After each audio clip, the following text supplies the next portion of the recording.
In Zheng City, inside a cramped rental in Jinghua community, Jason Liu sat staring at the hospital report in his hands. CT, MRI, all normal. Dr. Chun, the bespectacled professional who had given him the results, had worn a sympathetic smile. It's nothing serious. You've just been working too much overtime, staying up late. Your nerves are weak from stress. Get some rest, or you risk sudden death. Sudden death. The word hit Jason harder than anything else. He was only 24, fresh out of a small fourth-tier town, son of farmers, the first in his family to graduate. 2 years of hard work in Zheng City, 996 shifts, endless sales targets, and what did he have to show for it? Less than 30,000 yuan in savings, no car, no house, no girlfriend. Not because he didn't want one, but because poverty had stolen the courage from him. Poverty was the original sin. Without money, there was no confidence. That night, riding his beat-up e-scooter through the neon-lit streets, Jason felt hollow. He'd never even fallen in love, and now he might die young like one of those tragic news stories about exhausted office workers. Back at his rental, he shut himself in for 2 straight days. No work, no calls, just takeout boxes piling up. His manager Luo, that fat pig, called and cursed, threatened to fire him if he didn't show up. Jason ignored it all. Let him fire me. 2 years of my life wasted making him rich. Enough. Because Jason had discovered something bigger. Something unbelievable. For 2 days, he'd been testing the strange blue light door that had appeared in his mind. He called it the time-space gate. According to the mysterious voice echoing in his head, this gate could take him, and anything he touched, between the modern world and another place. The Game of Thrones world. At first, he thought it was stress-induced madness. But curiosity gnawed at him. On April 7th, 2020, at exactly 10:19 a.m., Jason held his phone tightly, focused on the gate in his mind, and whispered in his heart. Swish! The world blinked. When he opened his eyes, he stood in a barren wilderness. The ground stretched endlessly, weeds sparse, the soil dry and yellow. A freezing wind bit through his thin shirt. The air was clean, sharp and fresh, not like the smoggy modern city, but Jason shivered violently, hugging himself. This is real. He glanced at his phone. The time ticked forward normally. The worlds ran in sync. Panic surged. He touched the gate in his mind again. Swish. Back in his cramped room. Same place, same time. But the mud clinging to his shoes told him it wasn't a dream. This is true. Jason slapped his cheek, half terrified, half thrilled. He began to test. First with a table. At first, nothing happened, until he realized he had to make physical contact. With his hand on the wood, the gate pulled both him and the table into that cold wilderness. Jason laughed aloud. So that's the trick. Thought and touch.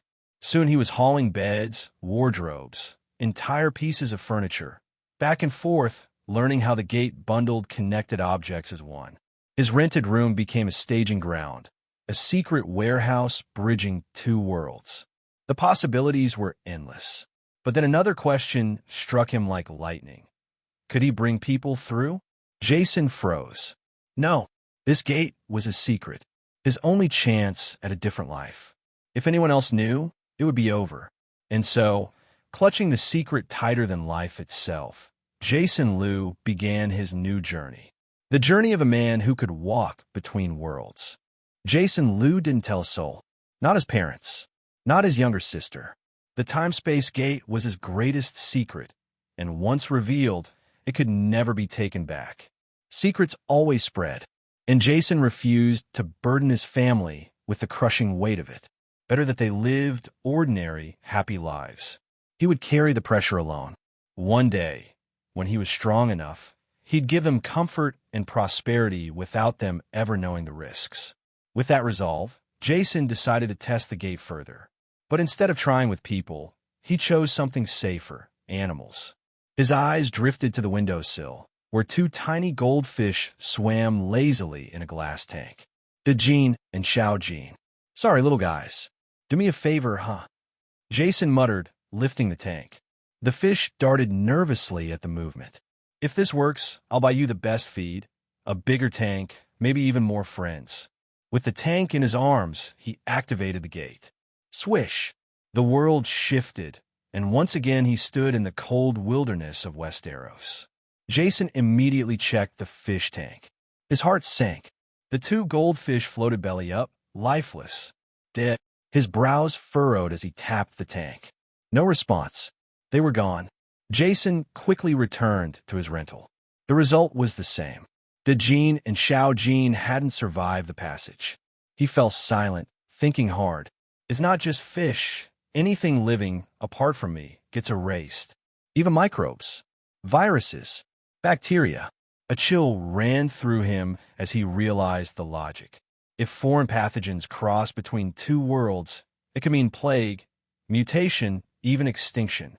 The gate must be programmed to prevent it. The theory made sense, but it left him uneasy. Bringing other people over? Out of the question. Just imagining it gave him goosebumps. He stared down at the tank, grimacing. Sorry, Dejin. Sorry, Xiao Jin. A splash of water, a quick flush, and the goldfish were gone. Tools for his experiment, nothing more. Ruthless, yes, but necessary. Still, the results excited him. He could shuttle things freely between two worlds. And with that, a monopoly unlike anything humanity had ever seen. Jason's mind buzzed. The most profitable business is monopoly. And I control two entire worlds. Modern goods to Westeros, raw resources to Earth. Forget small goals. Even the richest man alive is nothing compared to what I can achieve. His eyes burned with ambition. But first, safety. Without strength, wealth meant nothing. Game of Thrones wasn't fiction anymore. It was reality. A medieval world crawling with thieves, raiders, mercenaries, pirates, even nobles who could kill without consequence. And Jason? He was just an ordinary 21st century salesman. One slip, and he'd die before earning his first coin. So he prepared. He dove into forums, survival guides, and even iSky web novels for inspiration. Step 1. Protection. Scrolling Taobao, Jason found what he needed: stab-proof clothing. Lightweight, high-strength fiber, resistant to cuts, slices, stabs. At 0.7 kilograms, it was light enough to wear every day. In Westeros, where steel was crude and swords were dull compared to modern tech, this was near-invincible armor. Only Valyrian steel might break it. 1,000 yuan, huh? Jason winced, then hit purchase. Next, boots. Real hiking boots, reinforced and durable. Perfect for wild terrain. They cost nearly 400, even on discount, and his heart ached paying for them. But in Westeros, they might save his life. Closing the laptop, Jason leaned back, eyes gleaming.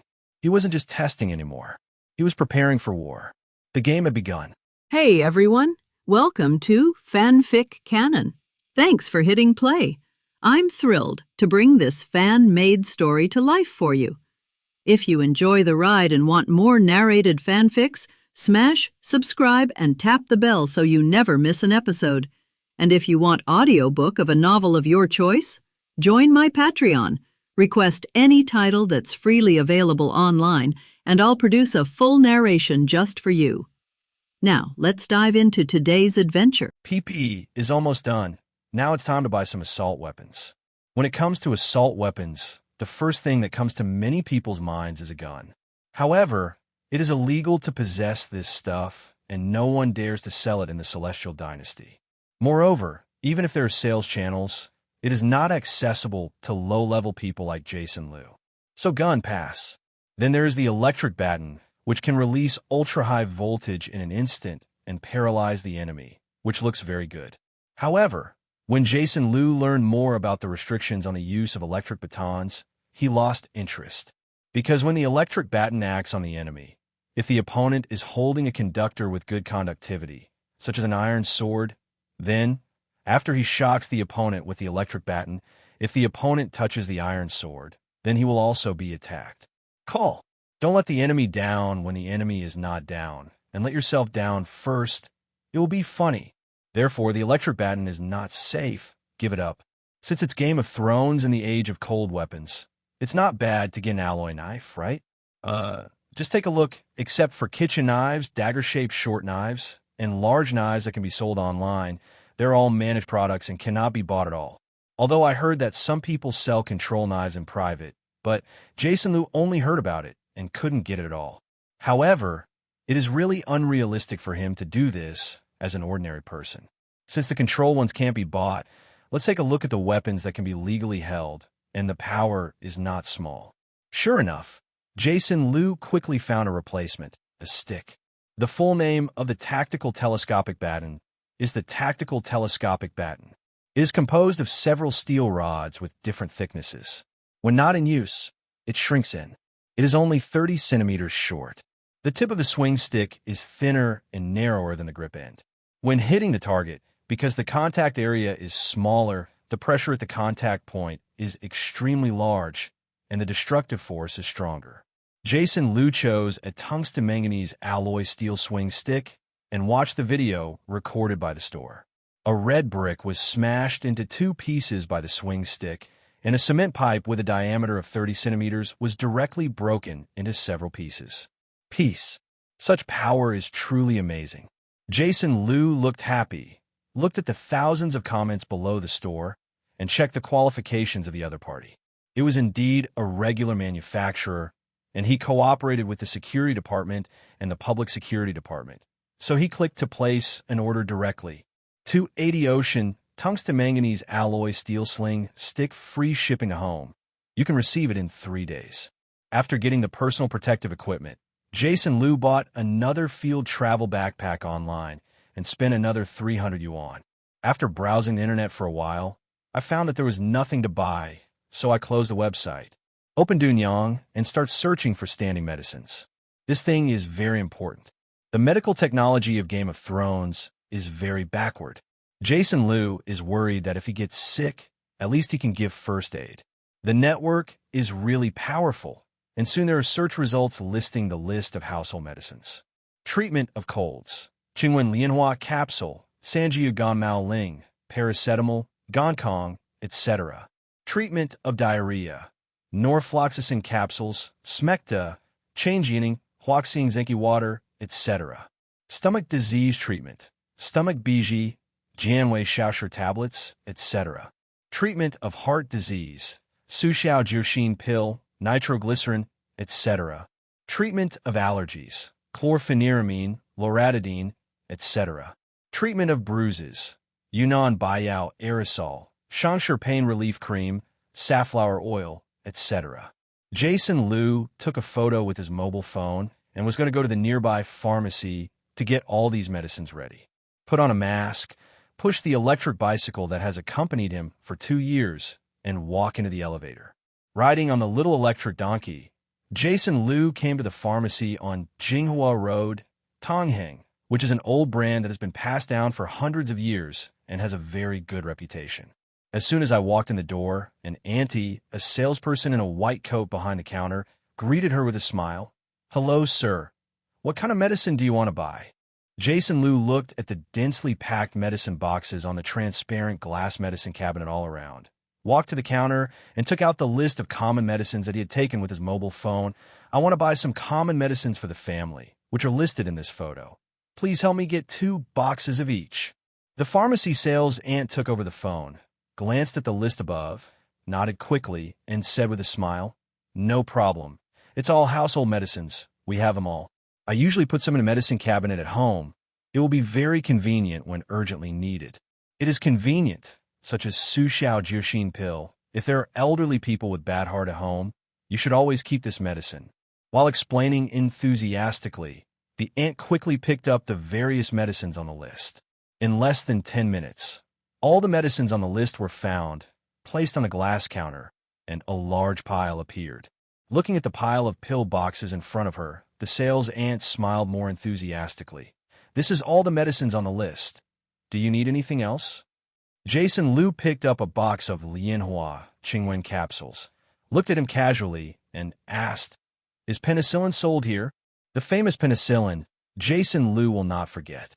At that time, penicillin was regarded as a magic medicine and a panacea for curing diseases and saving lives. 1 shot for a fever and cold, 1 shot for headache, 1 shot for inflammation, one shot for bruises and sprains. Anyway, no matter what your illness, the doctor gave penicillin directly at that time. Because it is just used, the human body's resistance to penicillin is still very low, so the effect is simply outstanding. This led to the subsequent abuse of penicillin. Although there are now more effective and more types of antibiotics, penicillin is still the magic drug of the generation in many people's minds. Jason Liu was thinking about whether he could buy some. He must be able to reproduce the miracle of a generation of magical medicines when he heals and saves people in Game of Thrones. Aunt Sales gave him a surprised look. Do you have a doctor's prescription? No. Jason Liu told the truth. I'm sorry. Penicillin is a prescription drug. It can only be purchased with a doctor's prescription or a certificate issued by a medical unit. It cannot be purchased privately. The salesman explained. Jason Liu nodded, but there was no surprise because he had long known that penicillin was a prescription drug, and he could not buy it at will. He just asked with the attitude of trying it out. Bring me 5 more rolls of bandages, 2 packs of cotton swabs, 2 bottles of medical alcohol, a roll of tape. Jason Liu thought about what else he might use, and finally felt that it was enough, so he nodded. Okay, that's it. According to the name of the Jason Liu newspaper, the pharmacy aunt picked up the things and finally saw that Jason Liu did not have any other medicines he needed and began to skillfully scan and settle the medicines one by one. The total cost is 529 yuan. Is it a scan code or cash? Annie handed the receipt to Jason Liu. Asterisk. Alipay scanned the code. Jason Liu opened the payment code and scanned the code to pay. All the medicines were filled in a large plastic bag, and Jason Liu walked out of the pharmacy, carrying it, putting this large bag of commonly used medicines back into the rental house. Jason Liu began to scan the goods in the Hualien supermarket in the community. 2 boxes of barrel noodles, 1 box of sauerkraut, and 1 box of spicy beef noodles. A box of ham, 2 bags of toast, 1 piece of Nungfu Spring, 2 bags of quick frozen dumplings and chaos, 2 big white rabbit toffee bags, and 2 big chocolate candies. Buy some more fresh vegetables and fill the refrigerator at home. With so many things, Jason Liu took 2 or 3 trips up and down the elevator before moving it. When passing by the Ma's clinic downstairs in the community, Jason Liu couldn't help but stop, thought about it, and walked towards the small clinic. In this Ma's clinic, there's only one doctor named Ma Minghua, who is in his 50s. It seems that the clinic has been open for more than 20 years. The clinic is not big, just 2 houses. In a small clinic like this, you can usually see a cold and fever, give fluids, measure your blood pressure, and no one comes here for serious illnesses. They all go to the city hospital. In the past 2 years, Jason Liu has also visited the small clinic several times because of a cold, and he and Dr. Ma can be considered as acquaintances. Pushing open the glass door, Jason Liu smiled and greeted Dr. Ma sitting behind the medicine cabinet. Uncle Ma, are you busy? With his reading glasses on the bridge of his nose, Dr. Ma was wearing a white lab coat and short gray hair. He was sitting there looking at the medical book in his hand. There was no one else in the clinic at this time. Hearing Jason Liu's greeting, Dr. Ma looked up. Oh, Xiao Liu. With that said, Dr. Ma put down the book in his hand, stood up, helped his reading glasses, and asked, What's the matter? Is there anything uncomfortable? Hey, I didn't come to see you. Jason Liu walked to the medicine cabinet and sat across from Dr. Ma. I just wanted to ask you something. Oh, what are you talking about? Dr. Ma nodded, sat down again, and looked at Jason Liu strangely. I couldn't help but wonder what this little Liu could do when he found a doctor in his own clinic. In the past 2 years, Dr. Ma has a good impression of Jason Liu, a young man who goes out early and returns late every day and works diligently. He usually encounters him and asks this kid to help carry some medicines, and he never refuses. Jason Liu took a look and saw that there were only 2 of them in the clinic, so he lowered his voice and asked, Uncle Ma, I don't know where you usually get your penicillin from. If you want a large amount, can you get it? After hearing this, Dr. Ma was stunned for a moment, then looked at Jason Liu in surprise. Little Liu, aren't you doing sales in the company? When did you want to pick up medicines again? After speaking, Dr. Ma persuaded, Liu, don't think Uncle Ma's nagging. Your job is doing well. It's pretty good. If your brain gets hot and goes into an unfamiliar business, it's no joke. Yes, Don't look at the huge profits of pharmaceutical sales, but this thing is also very particular. Without hospital channels and few doctors, your medicines can't be sold at a price. Dr. Ma frowned slightly and looked at Jason Liu, worried that the young man didn't know the inside story. So he rushed in and smashed his head into blood. The water in this industry is very deep, and generally there is no hard relationship. Do you mean?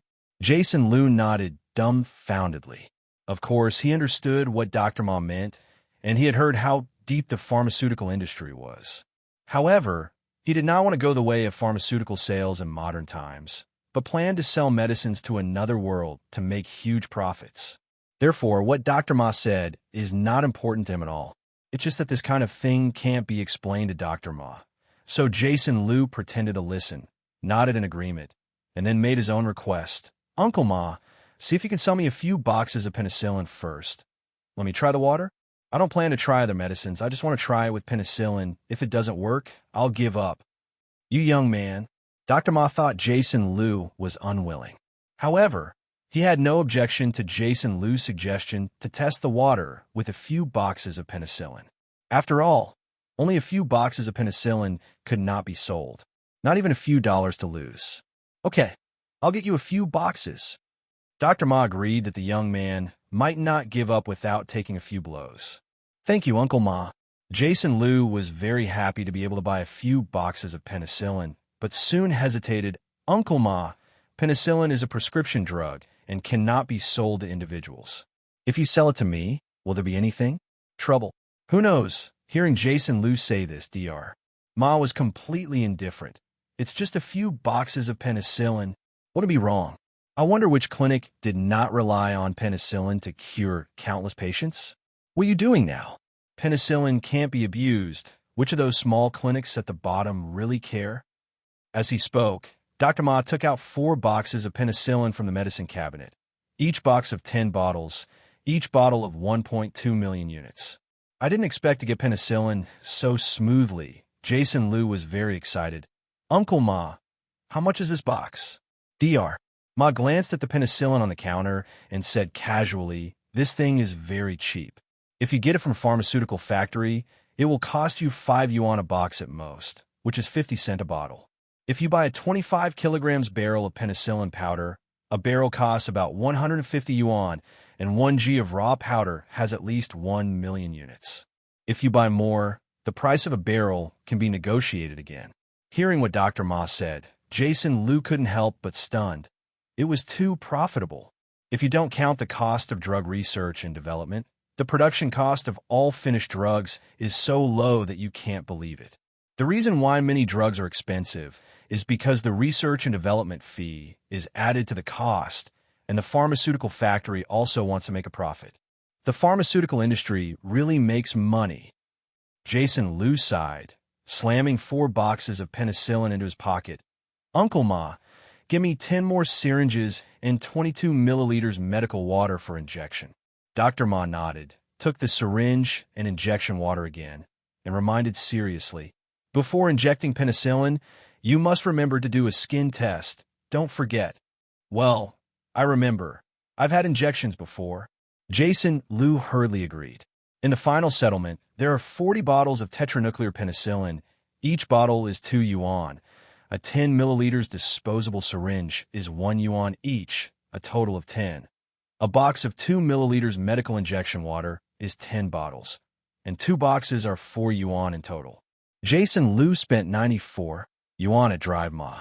Moreover, according to Dr. Ma, penicillin, disposable syringes, and medical sterilized water for injection are extremely low cost in pharmaceutical factories.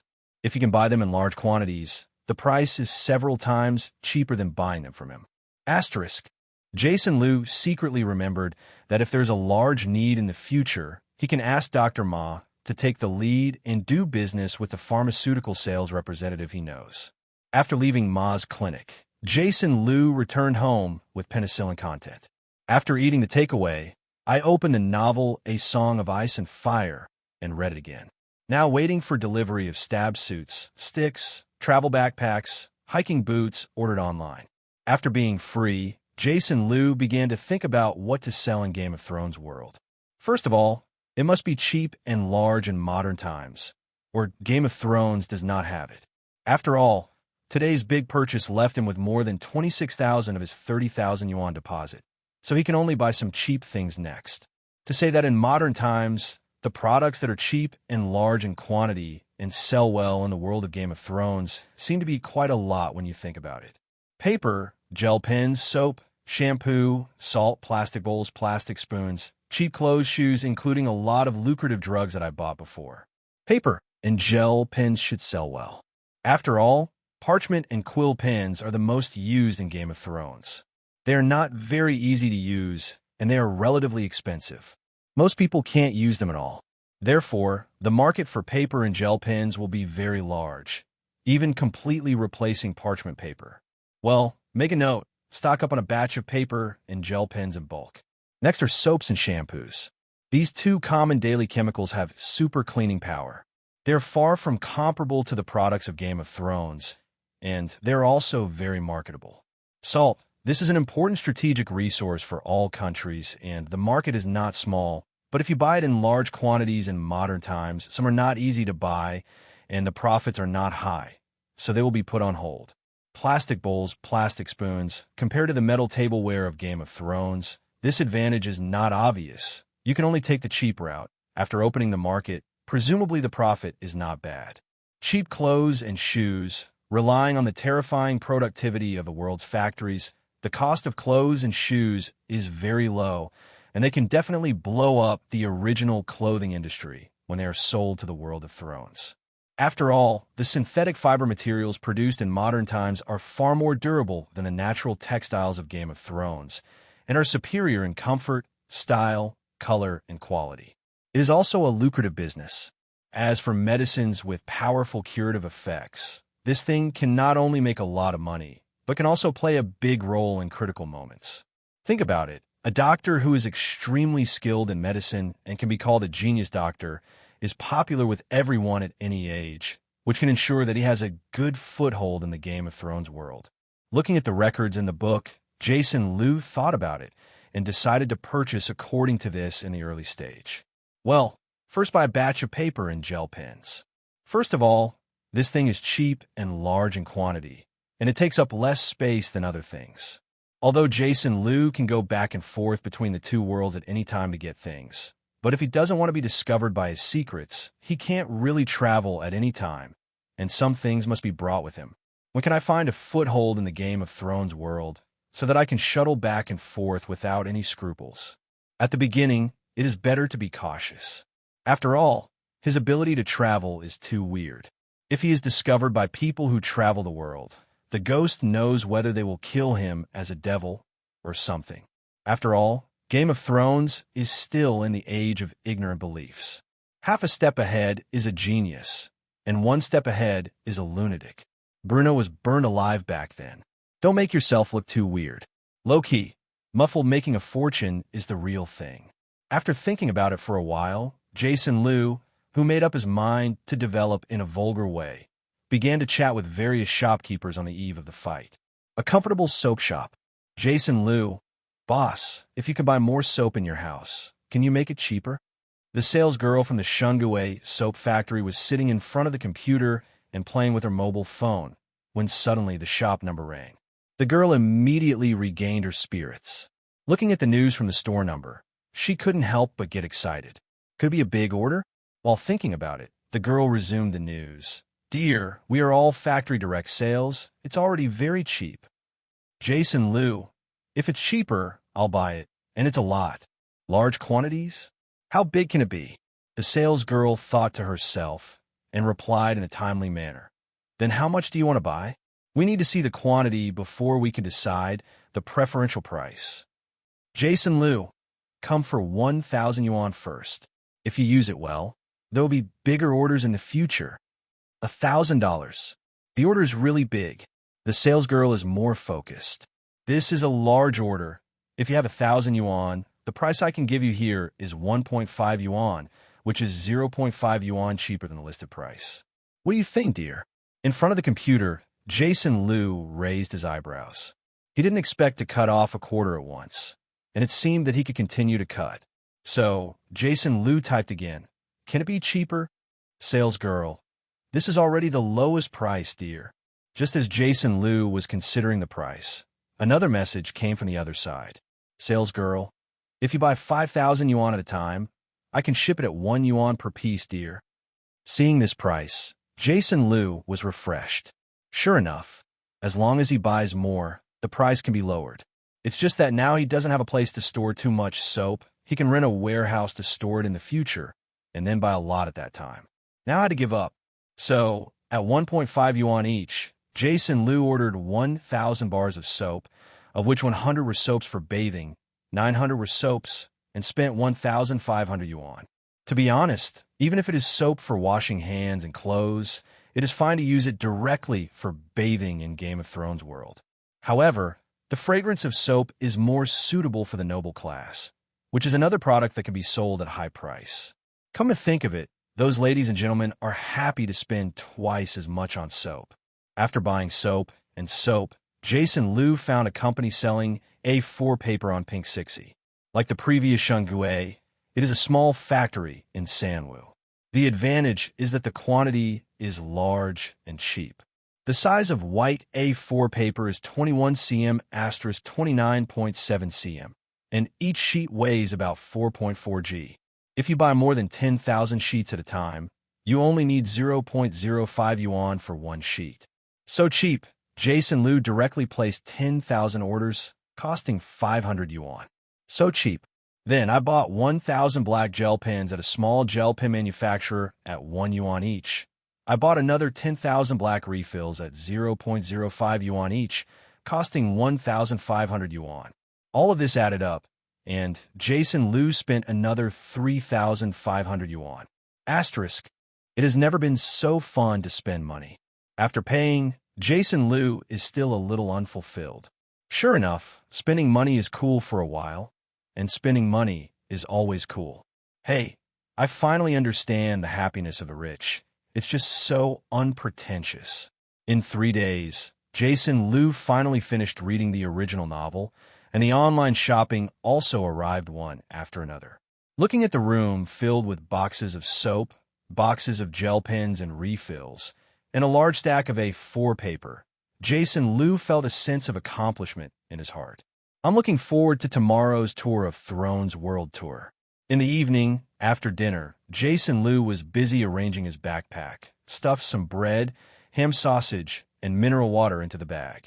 He also took 50 gel pens, 200 refills, and 100 sheets of A4 paper in a backpack. He intends to sell these things first to see the receptivity of people in the other world. Moreover, he still doesn't know much about the prices and currency exchange of Game of Thrones world, so he intends to make small-scale orders first, find out the situation, and then ship them on a large scale. Moreover, he has also tried to visit the world of Game of Thrones in the past few days. Based on the environment and the cold climate, he guessed that the place where he appeared should be the north, but he didn't know where it was, and he was far away from Winterfell. Just as I was thinking, the phone rang. Glancing at the caller, it was Mama Liu, and when she answered the call, Jason Liu was very happy. Hello, Mom. Jason, are you off work? Have you eaten dinner? Liu's mother's voice was also very happy. She hadn't called her son for a month, and just after saying a few words, she couldn't help but worry about her son's lack of food. I've eaten. Thinking that he had been fired by the company, Jason Liu decided not to tell his parents and family, and said vaguely, I got off work. I didn't work overtime tonight. Not wanting Mom to talk about work, Jason Liu first asked Dad Liu, Mom, where's my dad? Have you had dinner? We've eaten, and your dad went out to watch the dance in the village square. Liu Mama said with a smile. Thanks to the national new rural policy, the originally poor and messy villages have built flat and neat concrete roads, and a square has been built in the village. At night, rural people who have nothing to do will gather in the square to dance square dance.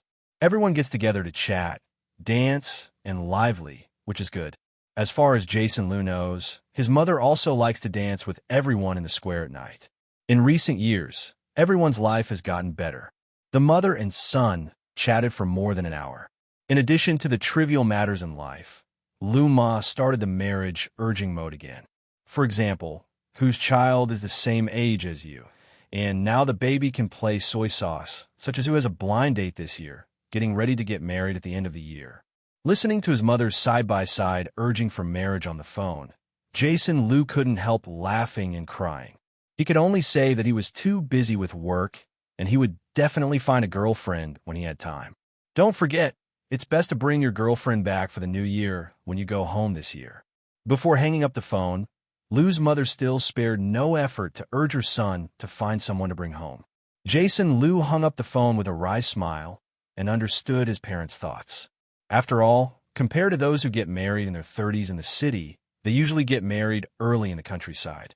Parents definitely don't want their sons to be in their 30s. Jason Liu, his sister Liu Wan, is 27 years old this year, 3 years older than him. Now his daughter Su Xin is 6 years old, and his son Su Hao is 4 years old. No wonder the family is worried. After taking a shower and lying on the bed, Jason Liu turned on his mobile phone. The university classmates in the WeChat group were still the activists in the water group. More than 2 years after stepping into the society, the once simple classmates have also become real Philistines due to the violence of the society. In the past, the discussion in the group was all about academic performance, games, and interesting things in school. Now, every day in the group, there are those who are well-behaved and change their tricks. For 2 years, Jason Liu rarely spoke in the group. As a student from Zheng University, it is very miserable for a student like him. If you don't get along well, you don't have a good opinion of acquaintances, let alone bubble up in the group. I can only silently dive into the screen and watch other people show there. However, after getting this adventure of being able to travel back and forth between two worlds, Jason Liu's previous embarrassment completely disappeared. Now, he is full of confidence in the future. After watching the screen silently for more than 10 minutes again, Jason Liu turned off his mobile phone, prepared to go to bed, and recharged his energy for the action of the day tomorrow. The next morning, before 7 o'clock, Jason Liu had already woken up, and he couldn't sleep well last night. After washing up and having breakfast, Jason Liu wore a stab-resistant suit, a black down jacket, and hiking boots. The backpack was filled with food and drink yesterday, as well as goods to be traded with the people of Westeros. Looking at the fully charged electric donkey, Jason Liu put on the travel bag, rode on the electric car, and started the shuttle directly. Swa! Woo! It was after 7 o'clock in the morning on the day of Game of Thrones in the north, and it was still a little dark, but it was enough to see the ground in the distance. Jason Liu rode an electric bike and looked around. There was no human beings, a large scorched yellow land with sparse green weeds growing on the ground in the distance. Where am I? Jason Liu looked at the exact same scenery all around and couldn't figure out where he was going.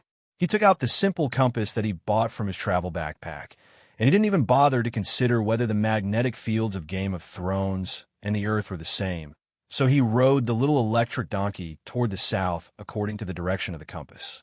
As long as you keep going south, there will always be a place for people. Riding an electric bike all the way, Jason Liu endured the bumps on the road and rode all the way to the south. As we headed south, the scenery on the road finally changed. There's more and more green grass on the ground, and even a few bushes can be seen. This shows that he has indeed been heading south. That is to say, the compass can also be used in this world. After riding for more than 2 hours again, Jason Liu took out his mobile phone and checked the time. It was past 11 in the morning. This road, riding for more than 3 hours. Thanks to the fact that this wilderness is very hard, there is no resistance as imagined by the electric vehicle walking on it. However, just like that, the electric car's power has been almost consumed. No way, Jason Liu had no choice but to go back to Hyundai and even showed up in the rental house with a car. After charging the electric car, Jason Liu ate a bowl of hot instant noodles, rested for half an hour, and entered the Game of Thrones world again. This time, without the electric car, Jason Liu put his backpack in the rental house and walked easily in the northern wilderness. Continue south as the compass points.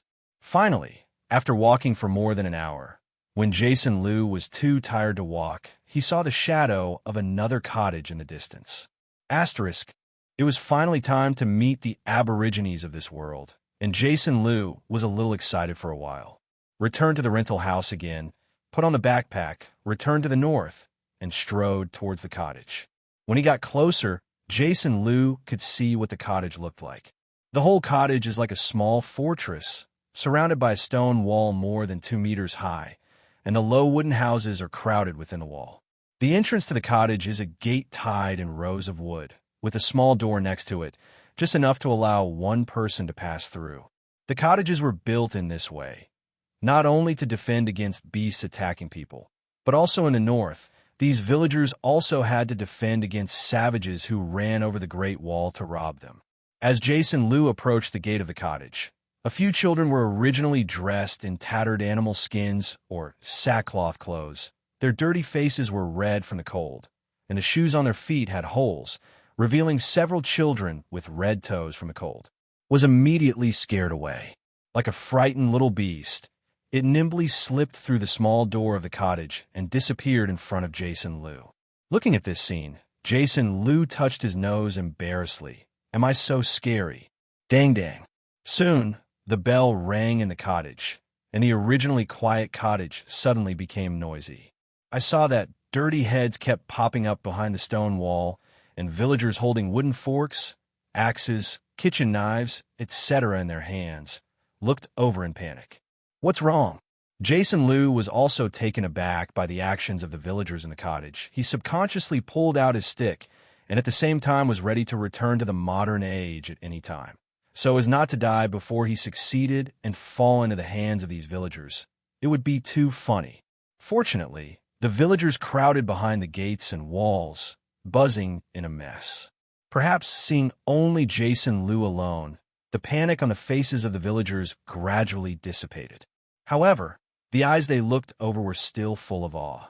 Just when Jason Liu didn't know what to do next, the small door of the opposite cottage opened again, and an old man with gray hair and a lame leg, leaning on a wooden stick, walked towards Jason Liu step by step. The old man's face was full of wrinkles, and his cloudy eyes showed all that Jason Liu couldn't understand. I saw that he walked majestically 5 meters away from Jason Liu, and he no longer dared to move forward. His rough hands full of cracks clenched the wooden stick around him, and his whole body seemed to be leaning on it. Sir, I don't know why you came to the village of the little people. The old man looked in awe and said, This year, the poll tax of the little people has been handed over to the director of Winterfell. Originally thought that he would not understand the language of Westeros. Unexpectedly, Jason Liu only felt his head buzzing, and he was suddenly stuffed into the various languages of the entire Game of Thrones world, which was equivalent to the time and space door gang in his mind. He has mastered all the languages of this world. This time, there's no need to worry about the language gap between the two sides. Hearing the title of adult in the old man's words just now, Jason Liu knew that the other party regarded him as a nobleman. Thinking about it too, compared to the one in front of him, who was naked, his face was dirty, and his body exuded a strong sour odor, which could be smelled even from a few meters away. A cringe old man. Jason Liu was wearing clothes that looked noble.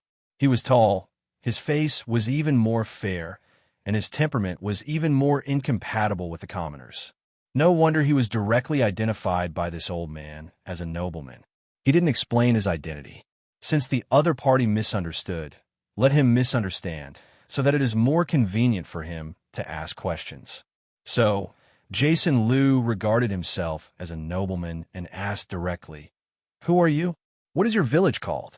How far is it from Winterfell? The old man looked carefully at Jason Liu, although he was surprised that this man was obviously different from Westeros, but he did not dare not to answer the question of a nobleman.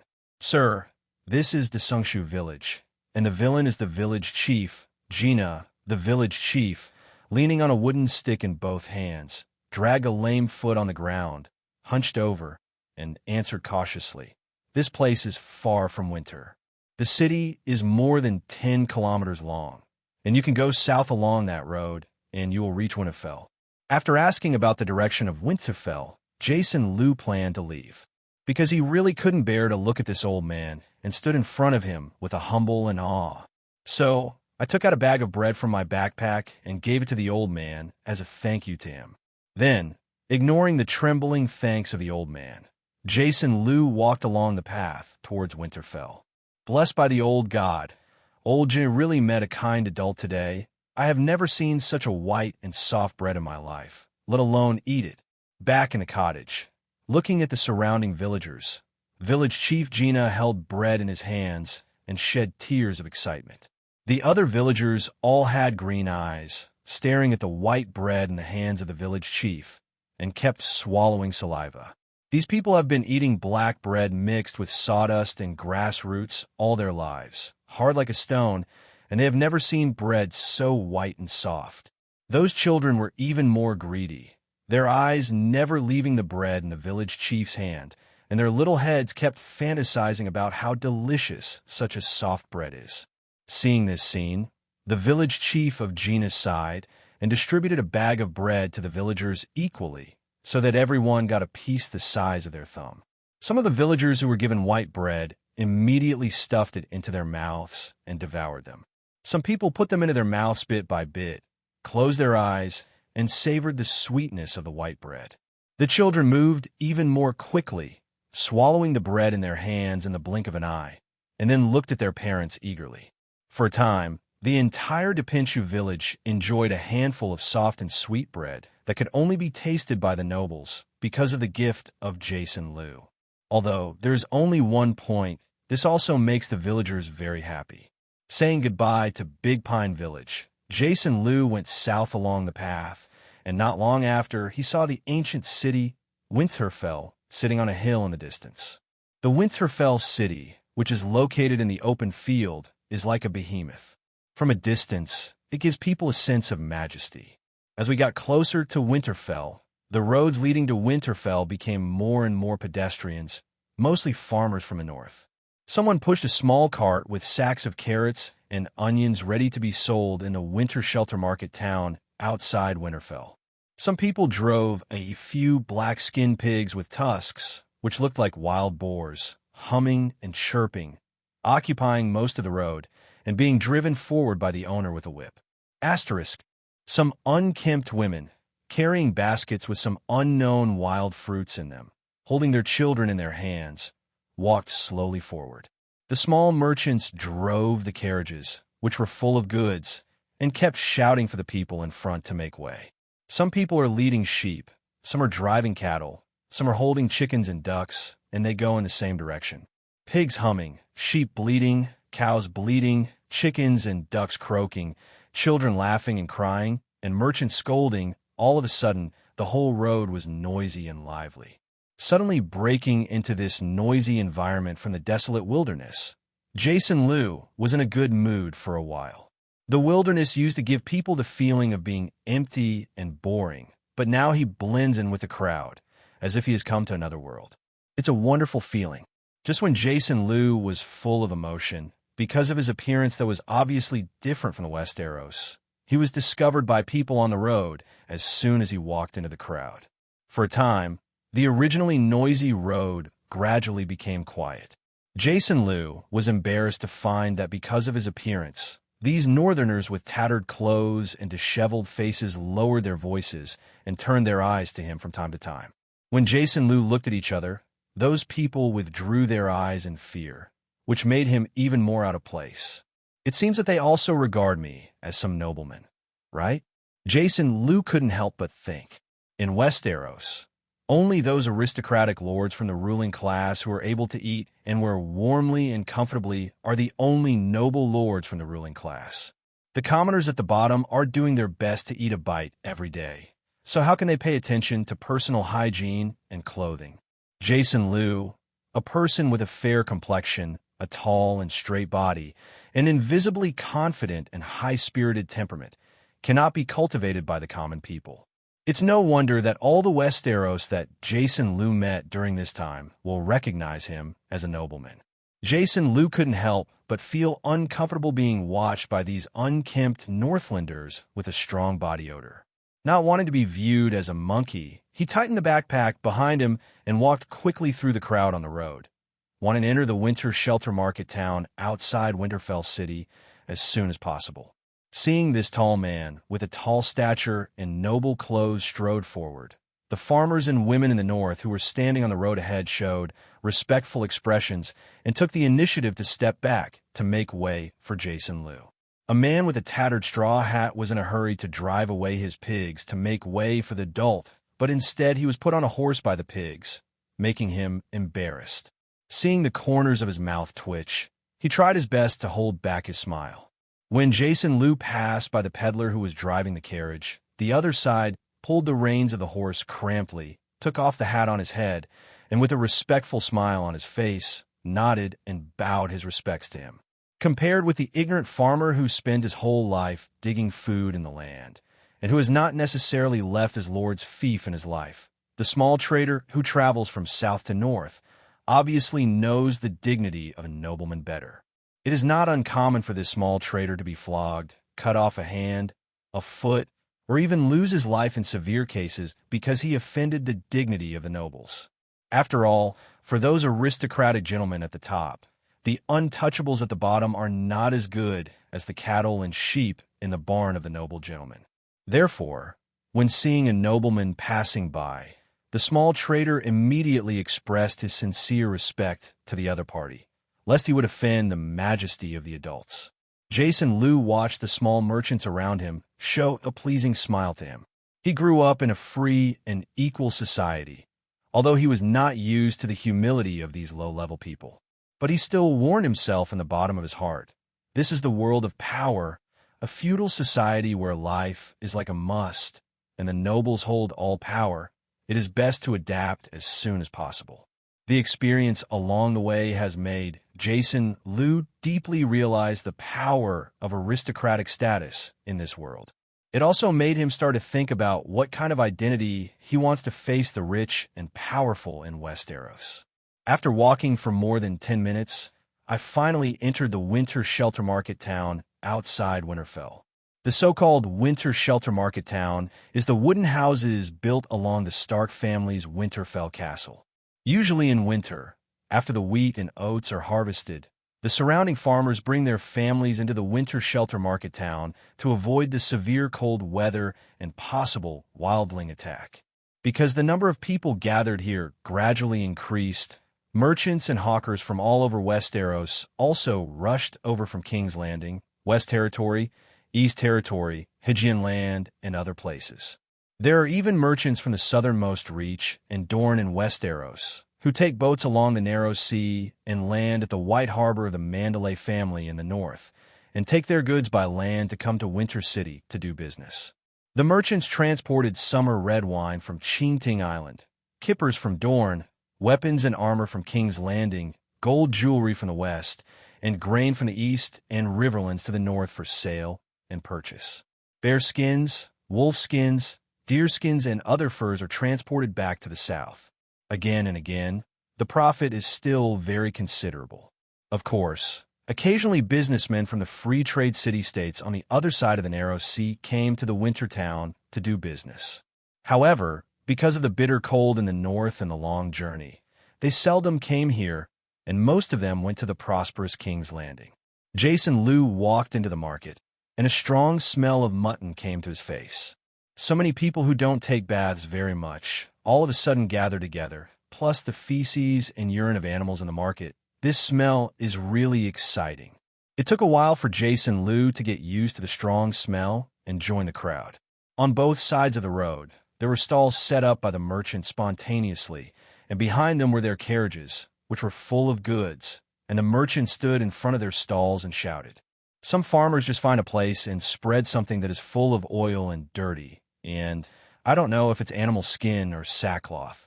They put their own apples, carrots, onions, and wheat on the ground, waiting for customers to choose. Jason Liu watched the noisy market, walked carefully in it, tried to avoid the cow dung and horse urine on the ground, and from time to time chased the children who were running around and drilling. It comes from a master craftsman male of King's Landing, a perfect fine steel sword, only 30 silver deer. Only 30 silver deer dash. The high-quality wheat produced in Hygian Land is only 2 copper stars per pound. Come and see, this is the best wheat full of grains, and definitely the lowest price. Kinneyed fish, kipper from White Harbor, salty kipper, only 10 copper stars apiece. Asterisk. Jason Liu looked at the hawkers with curiosity on his face, and when he walked to the salty fish stall that exuded salty, fishy, and stinky smells, he almost passed out, covered his nose, and walked away quickly. When he stopped beside a liquor dealer, the businessman who looked slightly darker but had shrewd eyes immediately raised his voice and shouted enthusiastically, trying to arouse the adult passing by in front of him. Attention! Summer Red, the summer red wine from Earl Redwind's house in Cheating Island in the River Bay. Even when His Majesty the King held a banquet, he used summer red wine to entertain nobles and important officials. Summer red wine, the best wine in the world. There are only 2 silver deer in a barrel. Come and see dash. Next to the liquor seller, a businessman from the West who was selling gold jewelry saw Jason Liu stop, and he immediately regained his senses. Holding a few beautifully crafted gold rings and necklaces in his hand, the Western businessman approached Jason Liu a little with a humble smile on his face. Sir, do you want to see gold jewelry? This is from the Western region. Jewelry, as we all know, the underground of the Western region is full of gold, and even Her Majesty the Queen of the Red Fort likes jewelry in the Western region.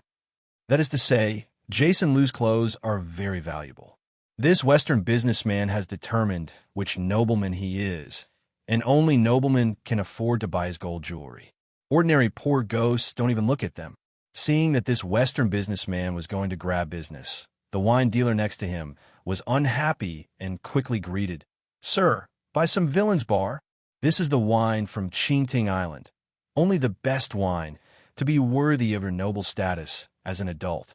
Seeing these 2 people are so attentive, Jason Liu immediately became interested, just as he also needed to find someone to understand the price level of the world.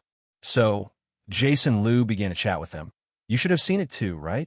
I'm not from Westeros, but Jason East from the Xena Empire in the far east, crossing the endless sea of trembling before arriving here. Westeros? I don't know much about Westeros. Can you do me a little favor? Jason East, East is the East. This surname was made up by Jason Liu. In order to deal with the powerful in Westeros in the future, Jason Liu decided to make up a noble identity. He really found that Xena Empire he made up. Sure enough, when they heard that he was a foreigner from a distant Eastern Empire, the 2 merchants showed stunned expressions at the same time. After all, Jason Liu's completely different looks from those of Westeros were too easy to tell apart. With the idea that this might be a wealthy foreign nobleman who might buy some of his own goods, the 2 merchants kept working hard. Master East, the villain is Odover from the Golden Tooth City in the West.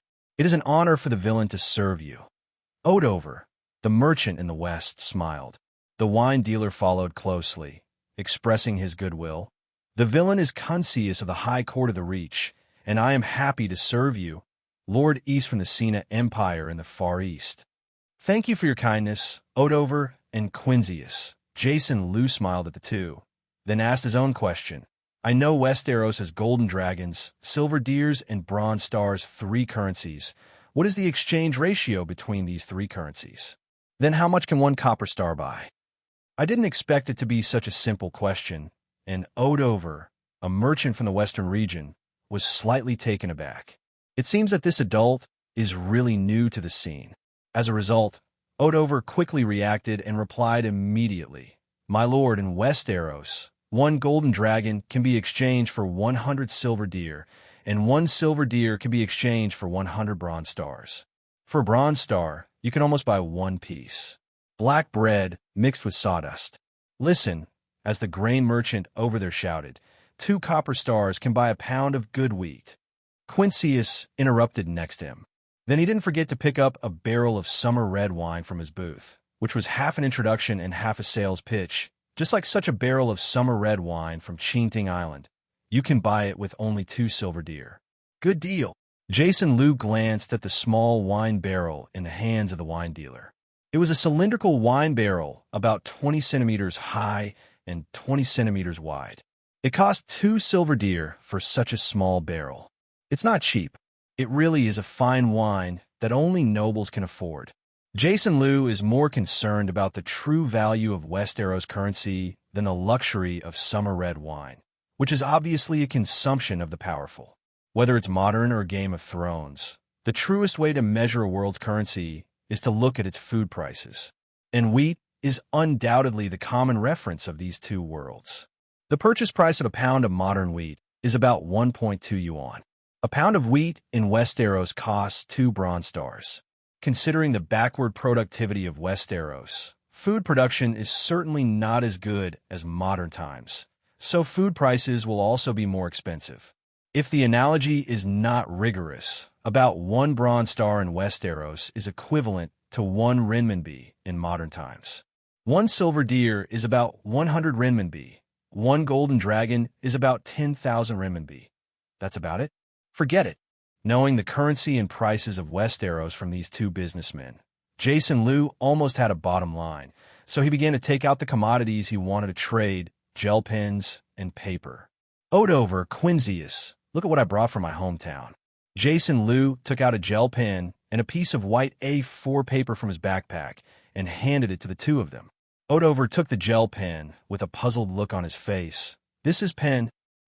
Quinzius held the A4 paper in his hand and looked at the white and clean paper. He couldn't help but widen his eyes. He gently rubbed the paper with his fingers, showing a look of surprise.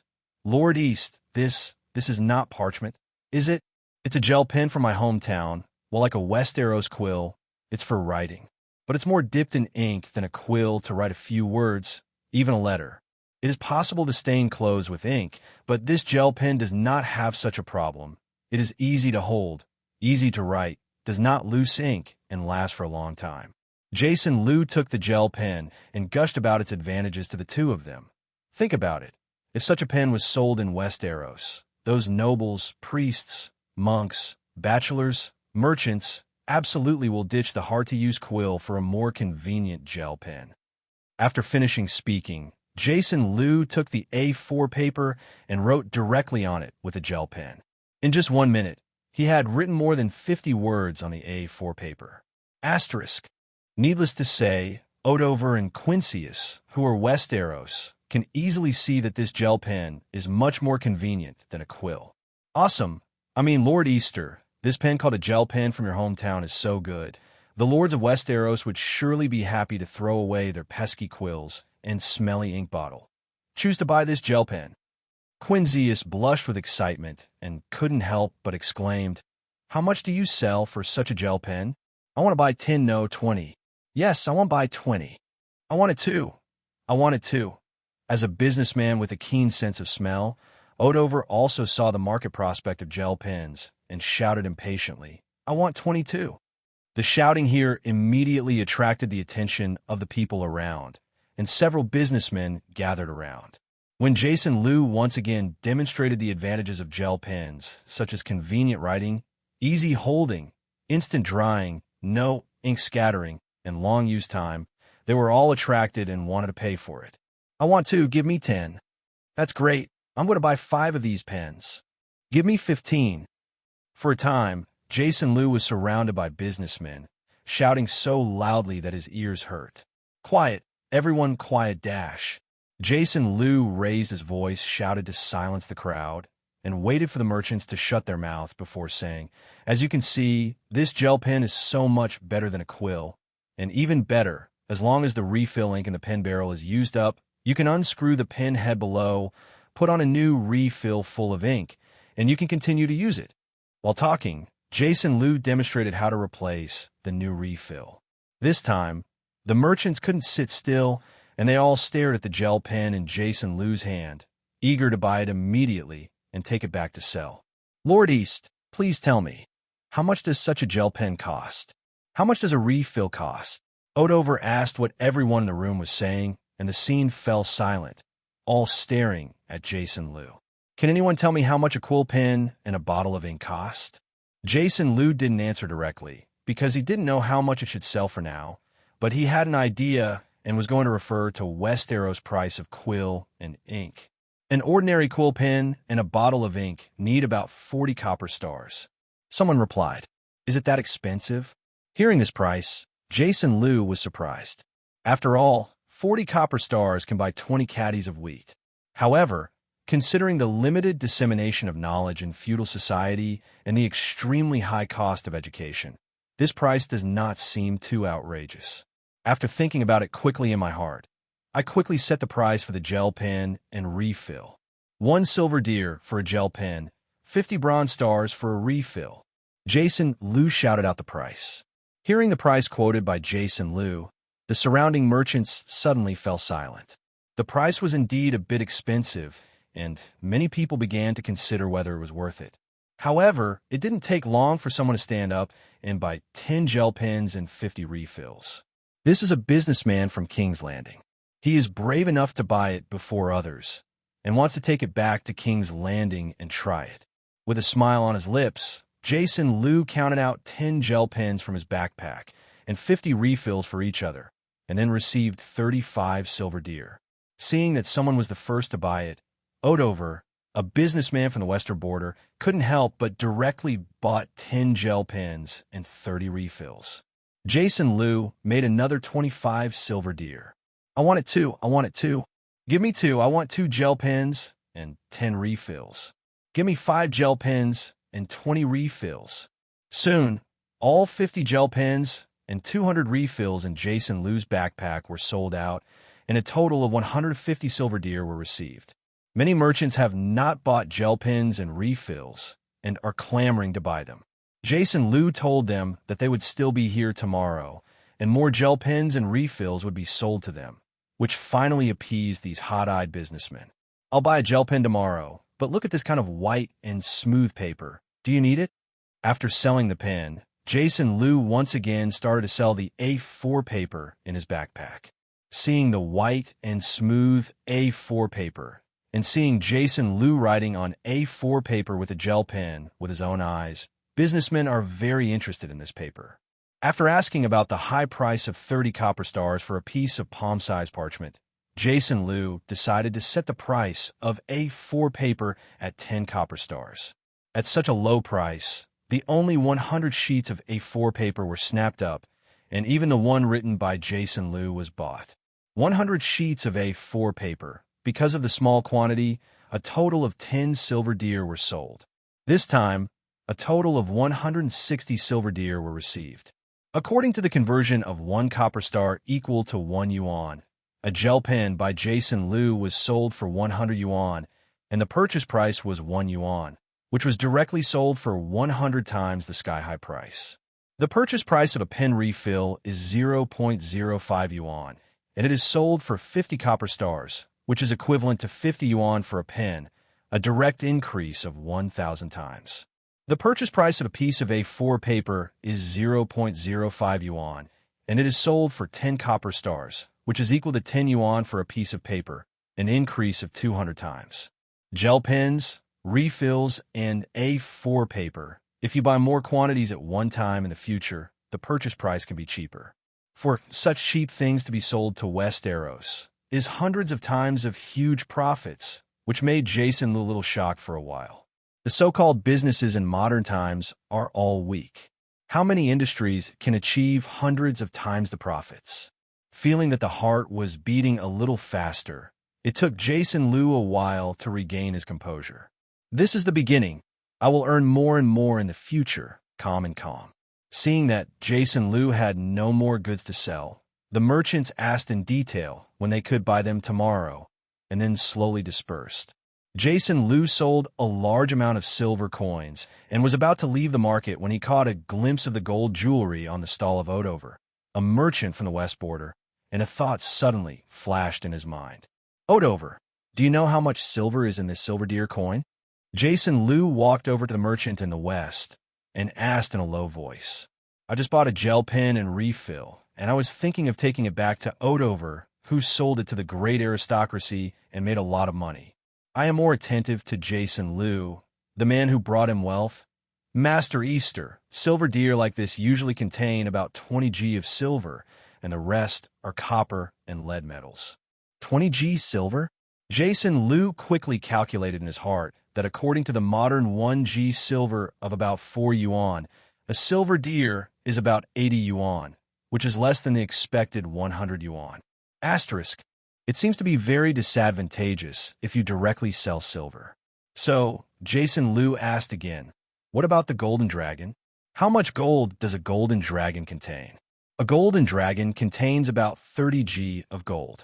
Odover replied casually, not feeling anything wrong at all. However, in Jason Liu's ears, this sentence has a different meaning. 30 G of gold, according to the modern 1 G of gold, is 300 yuan. A golden dragon is worth 9,000 yuan. One golden dragon is exchanged for 100 silver deer, which is a price difference of 1,000 yuan according to modern prices. So, obviously, it is more cost-effective to buy gold.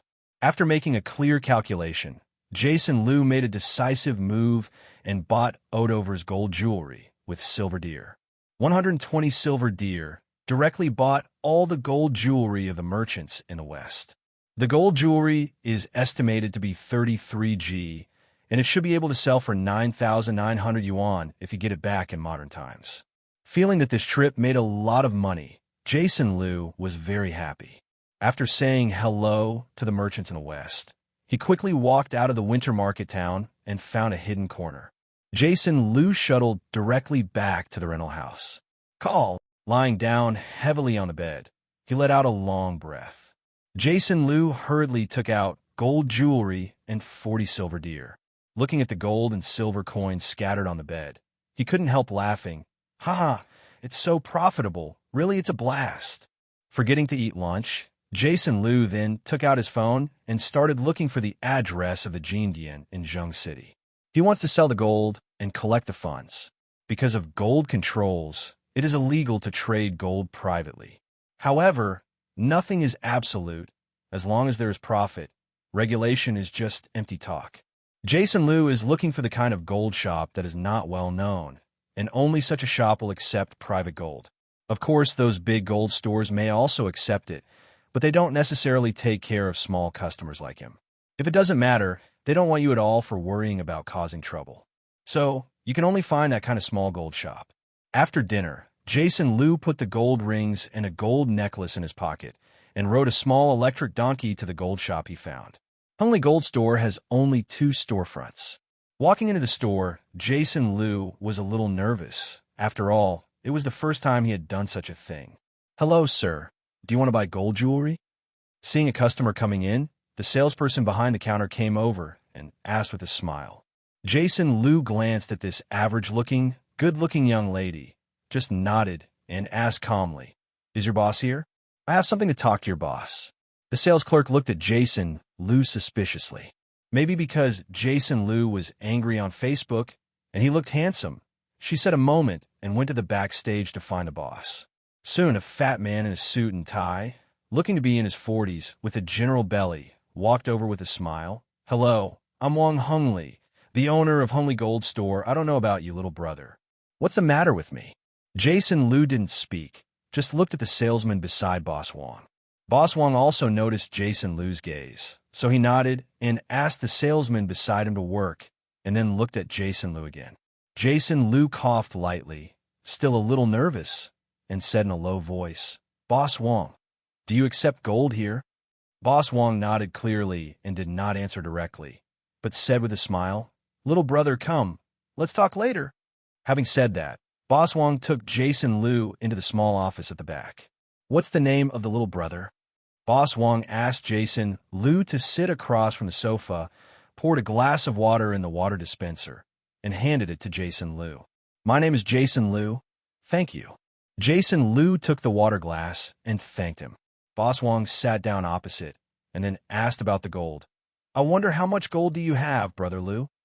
Jason Liu put down the water glass and didn't dare to drink water. He directly took out the gold jewelry in his pocket. "That's all." "Boss Wang, how much do you charge for 1 G of gold here?" Glancing at a few gold rings and a gold necklace in Jason Liu's hands, Boss Wang was a little disappointed. However, Boss Wang still had a smile on his face. Although the price of gold has been rising in the world recently, it is impossible for us to charge at that price. "Lie to you, and charge it at 310. If you think the price is acceptable, you can sell it. If not, you can look elsewhere. 310 yuan per gram. The price is acceptable. Although the international gold price has soared recently, reaching 380 per gram, the low-end acquisition is definitely cheaper than that. Therefore, Jason Liu had no objection and agreed to sell it. Boss Wong took a look and saw that this old-fashioned gold ring and gold necklace did not look like modern fine jewelry at all. However, Boss Wong was just surprised and didn't think much about it. He directly measured the gold content with an instrument and weighed it. A total of 33.26 g, according to 310 yuan per gram, a total of 10,310.6 yuan. Except for the 6 corners at the back, Boss Wong directly transferred 10,310 yuan to Jason Liu. Jason Liu couldn't help but be overjoyed when he received the bank transfer information. Brother Liu, if there is anything else in the future, you must continue to take care of your brother's business. Boss Wong said casually. In fact, he didn't think this kid could get much gold. Certainly, definitely. Jason Liu also agreed casually. After leaving the Hungly Gold store, Jason Liu ate a big meal outside and rewarded himself. After eating and drinking, Jason Liu rode his electric bike back to the rental house slowly and leisurely, and then began to calculate the income of this trip to the north. First, the sold 50 gel pens, 200 refills, and 100 sheets of A4 paper cost 65 yuan in total. Total income, 33 G gold, 40 silver deer. Gold sold for 10,310 yuan, not counting the remaining 40 silver deer. The gold sold alone reached 158 times the cost, which is equivalent to making a profit of 157 times. Such huge profits have stimulated Jason Liu's eyes to turn red, and he is more and more looking forward to tomorrow's harvest. After checking the goods in the rental house, there are 950 gel pens, 9,800 refills, 9,900 sheets of A4 paper, 900 bars of soap, and 100 bars of soap. These are enough to sell. Pack 200 gel pens, 800 refills, and 900 sheets of A4 paper that need to be traded in Westeros tomorrow into a backpack. Jason Liu took a good shower, then lay on the bed and fell asleep. This day was really exciting. After relaxing, I was so tired that I couldn't help falling asleep. This night, he slept well until 5 p.m. Jason Liu washed his face and was ready to go out for a walk. First, I went to get a haircut. Mr. Tony's craftsmanship is good. The new hairstyle at least adds a bit of handsomeness to him, which is worthy of the 300 yuan he gave him. Asterisk. It's just that the clothes on your body don't seem to match your handsome hairstyle. A person walked around the Wanda men's clothing store and changed Gucci's black coat, white shirt, pants, shoes from top to bottom. The new clothes are matched with a new hairstyle, and sure enough, it adds a little more handsomeness. Of course, the price of clothes is also very expensive, costing 10,000 yuan. That's all. He just bought the low-price version. The higher price, he can't afford it now, but I believe that soon he won't have to care about the money for clothes. And who says men don't like to go shopping? Being able to spend money lavishly, both men and women like it. At least, Jason Liu strolled around and spent his money quite happily. After buying clothes, I went to Mimi, a high-end seafood buffet restaurant, for a meal. The price of 598 yuan per person was nothing in the eyes of Jason Liu, who spent 10,000 yuan. Well, that's right, money is so inflated. After eating, I walked out of the cafeteria with a cone in hand. When he saw couples walking by, Jason Liu, who was enjoying the cones, suddenly felt that the cones in his mouth were not fragrant. Bah, it's an illusion. It must be an illusion. Licking the cones are still delicious, but they are just being smeared with dog food forcibly by those dog men and women. The world is sinister. This world is full of malice for single dogs. I originally planned to go to a movie by myself and have a good time, but I saw that the queues to buy tickets in pairs at the cinema were lined up far away. Jason Liu immediately turned around with a blank face, threw the cone in his mouth into the trash can, and left resolutely. What kind of ghost movie to watch? Just this broken movie theater. Lousy is not uncommon to watch. Desperately complaining in his heart, Jason Liu walked out unhappy. Liu Jason. Suddenly, a suspicious voice sounded from the front. Jason Liu subconsciously turned his head and looked forward. Meg, I met an acquaintance. It can't be said to be an acquaintance. Although the college is in the same class, he and others haven't spoken a few words in total for 4 years of college. So he's an acquaintance. It's really you? The girl opposite was surprised, but she quickly said with a smile, 2 years after graduating, I didn't expect you to be working in Jing City. What a coincidence, I met you here.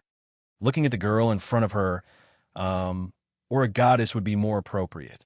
After all, people are different from his small and transparent university, with good grades, good looks, and a school flower. All the boys in the class had a crush on her, but it was obvious that they could not see the animals at work, at least during the university period. I never heard that Goddess Lin talked about a boyfriend. Or someone talked about it, but he, a little transparent, who was busy working part-time at the university, didn't know it at all. Before looking at 1 meter tall and 7, round oval face, fair complexion delicate, full of temperament Goddess Lin Xiaoan, Jason Liu an awkward time. What's with his damn panic? Well, he was also included in the animals who had a crush on Goddess Lin back then.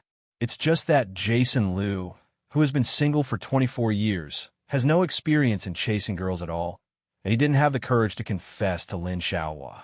In a word, this is a once pure, emotional sprouting of innocent teenagers.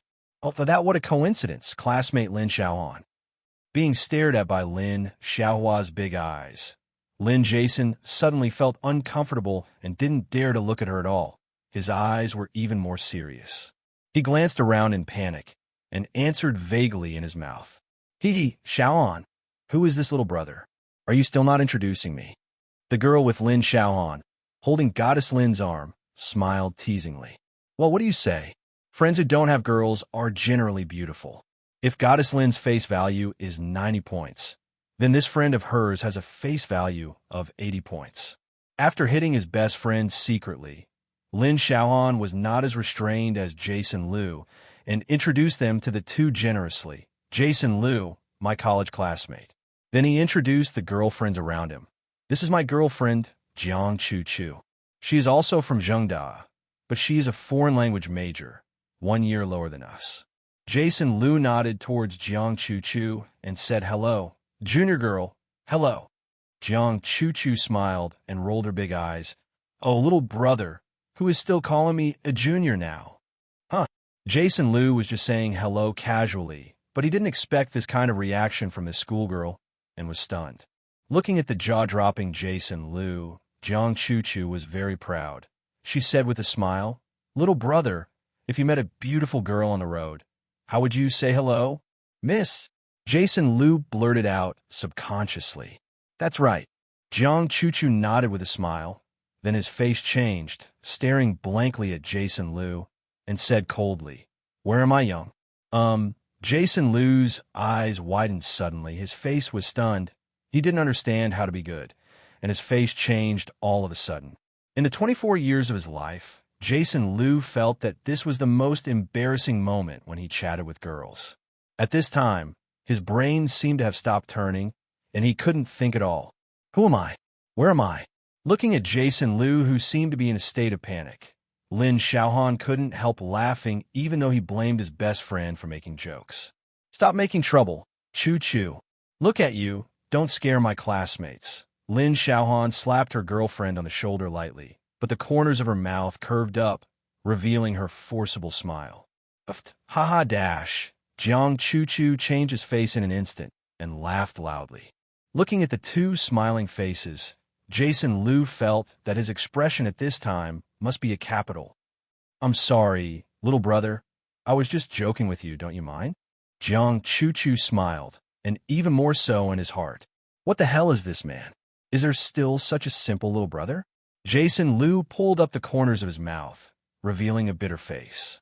He felt that he was unlucky today. Not only did the movie fail, he was also fed a mouthful of dog food. Now he has met a girl with an abnormal head.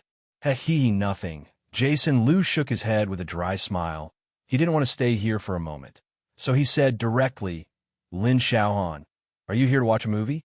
Well, if you have something else to do, just leave first so as not to disturb you guys to go to the movies. After that, Jason Liu moved his feet and was ready to flash. Little brother, did you plan to go to movies by yourself just now? At this time, Jiang Chu stabbed Jason Liu's pain in his heart again with a smile. Asterisk. I'm not, don't talk nonsense. Jason Liu made 3 consecutive denials with a stern face and then left the sentence. I will contact you later when I have time, and left. It's just so neat.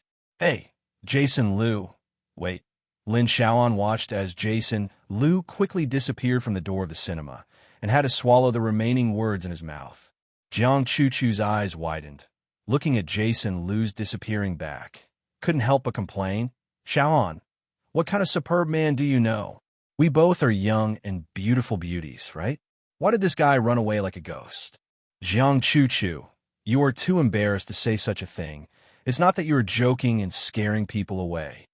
Lin Xiaoan rolled her eyes at her best friend. I originally planned to add a WeChat account with him. Forget it, there's one in the class group, and I will add it later. Go to the movies. Could that guy be your former crush too? Jiang Chu walked to the cinema. While walking to the cinema, gossiping, he didn't even dare to look at you when he talked to you just now. It's definitely a guilty conscience. Should it be? Anyway, the boys in our class back then were all hormonal guys, and I was very troubled at the time. Recalling that when I was in college, I would receive love letters and flowers every day, and Lin Xiaohan couldn't help but smile. TSK, worthy of being the school flower of Zheng University, it seems that all the boys in your class have fallen under your pomegranate skirt.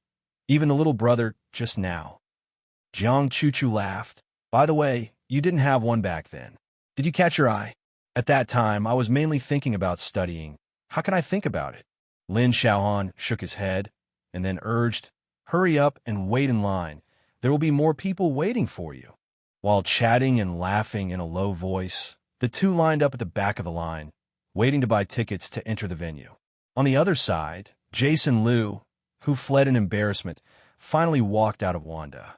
Looking at the bustling crowd under the colorful lights, he was stunned for a while and then turned to go home. After taking off his clothes and taking a shower, Jason Liu lay on the bed. It's only 8 p.m., and it's too early to go to bed. Being bored, Jason Liu clicked on Douyin, swiped a few interesting short videos, then watched the anchors he followed and found that the other party was live broadcast and immediately clicked in. Welcome, 24K single dog brother dash. The anchor Kiki Jiang's soft, lowly sounded, and the blow Jason Liu suffered from Jiang Chu not long ago was finally relieved a little. What kind of girls in reality? How can there be a good-speaking, talented anchor girl? Watching Chi-Chi's sexy dance and beautiful face in the live broadcast, Jason Liu watched the screen silently for more than an hour. When the girl was tired and sat down, Jason Liu remembered that he seemed to deserve a reward. At least the girl danced so hard. It was much better than the others who just talked about it. Moreover, just for the tall figure of the Chi-Chi girl, with a full 97 points, the appearance of a thief can be played. Jason Liu, who was originally not a penny, has always been a white girl, is too embarrassed to continue to look at it for nothing. Open Alipay.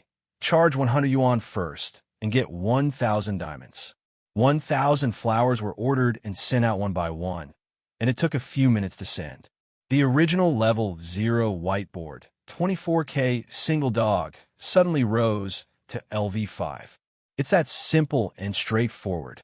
Thank you, 24K single dog brother for the flowers. Wow, a lot of flowers. Thank you, single dog brother dash.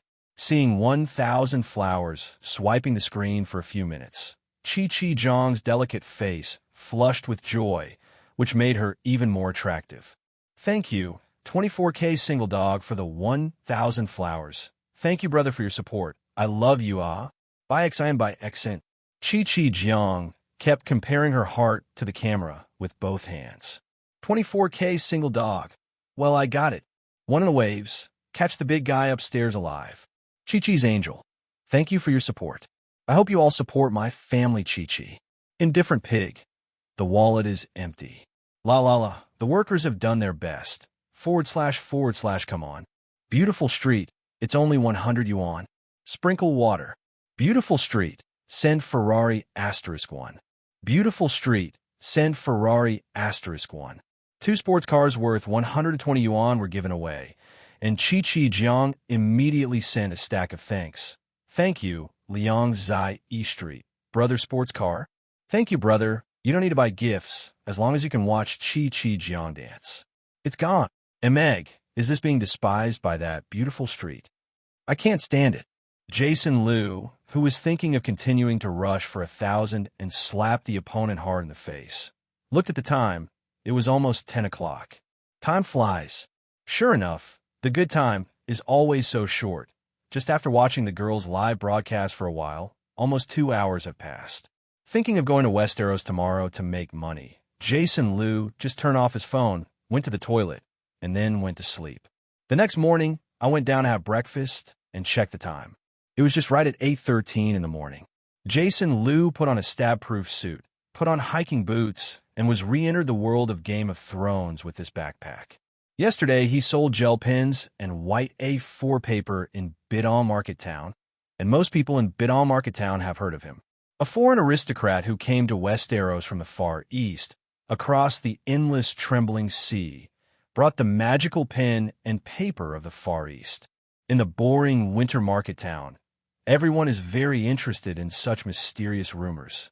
So, when Jason Liu appeared at the market again with a big backpack, he was immediately surrounded by the group of merchants who didn't buy gel pens and A4 paper yesterday. Master East, did you bring that magical pen? Do you still have that white paper? I want to buy 100. My lord, I want to buy that magical pen from the Far East. I want to buy dash. The crowd was noisily surrounding Jason Liu, and not far away, many farmers and women gathered to watch. Even the female branch girl from the female branch hospital, not far away, stuck her head out from the second floor, exposing most of her chest, giggling and looking over, watching the excitement. Jason Liu was surrounded by everyone, and a strong smell mixed with sweat, which could not be said to be disgusting, almost vomited him. He had to shout loudly, "Everyone, don't squeeze anymore. I have a lot of the magic gel pens and white paper you want, and I will definitely let you all buy them. Don't squeeze anymore. Let's get out of the way. Start selling now." Hearing Jason Liu's shouts, the merchants finally quieted down and looked at him eagerly one by one. Asterisk. Some of them didn't buy it yesterday, and most of them were merchants from all over Westeros. They heard about this magical paper and pen and wanted to see it for themselves, or buy some and ship it back to try to sell it. Look, finally, these businessmen who smelled money, like sharks smelling blood, quieted down.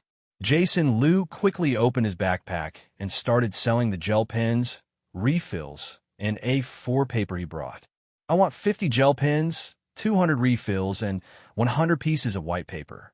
This is my money. A businessman from Heiji Andy who didn't buy it yesterday, leaning on his plump body, squeezed at the first place. I bought a lot with one mouth. Jason Liu accepted the 1 golden dragon and 60 silver deers handed by the other party, counted out 50 gel pens, 200 refills, and 100 sheets of A4 paper for him. Seeing that someone bought such a large sum of money immediately, other merchants couldn't help it, worried that they would not be able to buy it today, and hurriedly called out the amount they needed.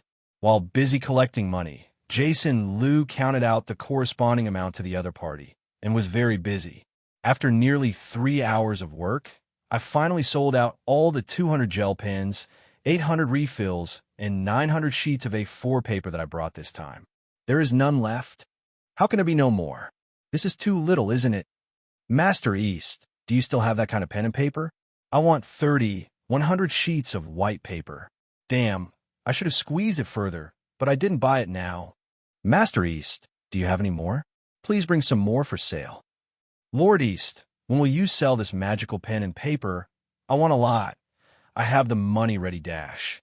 Some people sighed in disappointment. Some regretted that they should have shot faster, and some held up their wallets, hoping to buy this magical paper and pen. Now the goods in my hand are sold out. If you still want to buy them, then you have to wait until the afternoon. Jason Liu opened his mouth to reassure everyone. Yes, this afternoon, I will ship more gel pens and white paper. Now, everyone, please leave. When the people were almost dispersed, Jason Liu began to count his gains. 200 gel pens sold for 200 silver deers, 800 refills sold for 400 silver deers, and 900 sheets of A4 paper sold for 90 silver deers. The total is 690 silver deer, that is 3 golden dragons and 390 silver deer in hand. With the remaining 40 silver deer from last time, Jason Liu now has a total of 3 golden dragons and 430 silver deer in his hands. Such silver coins make the backpack heavy. Seeing that it was already noon, Jason Liu rubbed his hungry stomach, turned his head to take a look, and then went to a tavern not far from Stark's Castle Papa Rodel's tavern, ready to have a meal Westeros local lunch. The tavern near Winterfell Castle was chosen because Jason Liu was worried that he would be targeted by bad guys because he was carrying a lot of money. And the castle near Stark's house is a little safer. As for the direct visit to Winterfell, ever since he had a deep understanding of Westeros' strict social hierarchy, Jason Liu had no hope that he would be able to be guarded by the North and meet the Stark family, Duke of Winterfell. After all, this is reality, not fiction. How could the most aristocratic noble in the North care about a businessman from the far East doing business? The biggest possibility is to be stopped by the guards at the door of the other party and driven away. Therefore, Jason Liu does not plan to contact the Stark family for the time being. This needs a suitable time, and I have to work hard to develop a low profile for a while. Thinking of this, Jason Liu just glanced at the closed door of Winterfell from a distance, then turned around and walked into Fatherlord's tavern. The tavern is not small. There are more than 10 tables in it. 7 or 8 are already full of guests. These guests range from rowdy mercenaries to rag peasants to knights in armor.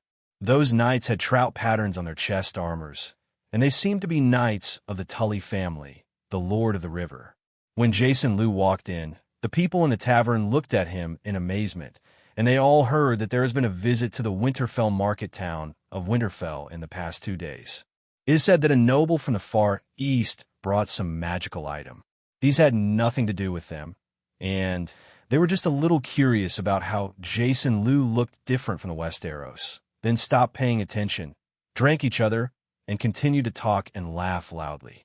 Jason Liu didn't want to attract too much attention, so he silently walked to a table by the window and sat down, putting his backpack beside him. Master East from the far east, right? An old man with a fur hat and a red nose came over, and the moment he opened his mouth was full of alcohol. Sir Old Road asks you salute. I don't know what you need. Jason Liu knew that this Old Road should be the owner of Father Road's tavern, so he straightened his body without a trace, avoiding the smell of wine in his mouth, and nodded slightly. Boss Road, give me some of you. The best food in the store, no wine. Don't drink. Seeming to have heard something very strange, Old Rhodes looked at Jason Liu with brown eyes, then mumbled a few words in a low voice, and said casually, "Yes, my lord, I wrote it down. You want the best food, no alcohol." After finishing speaking, Old Road rubbed his big red nose, turned around and walked towards the back kitchen. As he walked, he muttered, "No wine, no wine." Jason Liu shrugged, not caring. Presumably in the eyes of alcoholics, not drinking is really unimaginable. Not long after, a wide and fat woman came over with steaming toasted bread in her left hand and a plate of barbecued meat in her right hand. "My lord, this is the wild deer caught by the nearby villagers today. Carol's roast venison is very famous in the winter market town." The chubby aunt introduced Jason Liu respectfully and enthusiastically. "Carol, it should be the chef of this tavern." "Thank you, I'll enjoy it." Jason Liu nodded with a slight smile. "Please take your time." The fat aunt looked very happy, perhaps because she felt honored that her small shop was able to entertain the nobles. Jason Liu picked up the toasted bread with the aroma of chun mai and took a bite. "Well, it tastes pretty good, although it's a bit rough and stuck, but it tastes pretty good." Because there were no chopsticks and no forks, Jason Liu had no choice but to follow the local customs and eat barbecue with his hands. Well, this kind of barbecue, how to say it. The cook must have caught the spice and put it hard, and the spice flavor in his mouth covered the original venison flavor, and it didn't feel very tasty. Asterisk. Fortunately, he was really hungry now, so he ate most of it. After half a long loaf and half a plate of roasted venison, Jason Liu was finally full. Old Road brought a glass of water with a wink, and Jason Liu was ready to settle the bill. This meal cost 55 bronze stars. Jason Liu gave Old Lord 1 silver deer, and got back 45 bronze stars with Greasy. Rod, do you know where to buy a house here in the winter market town? Jason Liu called out to Old Road, who was about to leave, and asked. That's right. Jason Liu plans to buy a house in the winter market town first, so he has a foothold. With your own house, you don't have to worry about being discovered every time you travel. And, as he brought more and more things each time, he also needed a place to store them. Old Road looked at Jason Liu unexpectedly. Sir, do you want to buy a house in the winter market town? Jason Liu nodded. Yes, I'm going to buy a house here to facilitate business. Oh, that's great. I happen to know that there's a family on the street who want to sell their house and move to Hujian.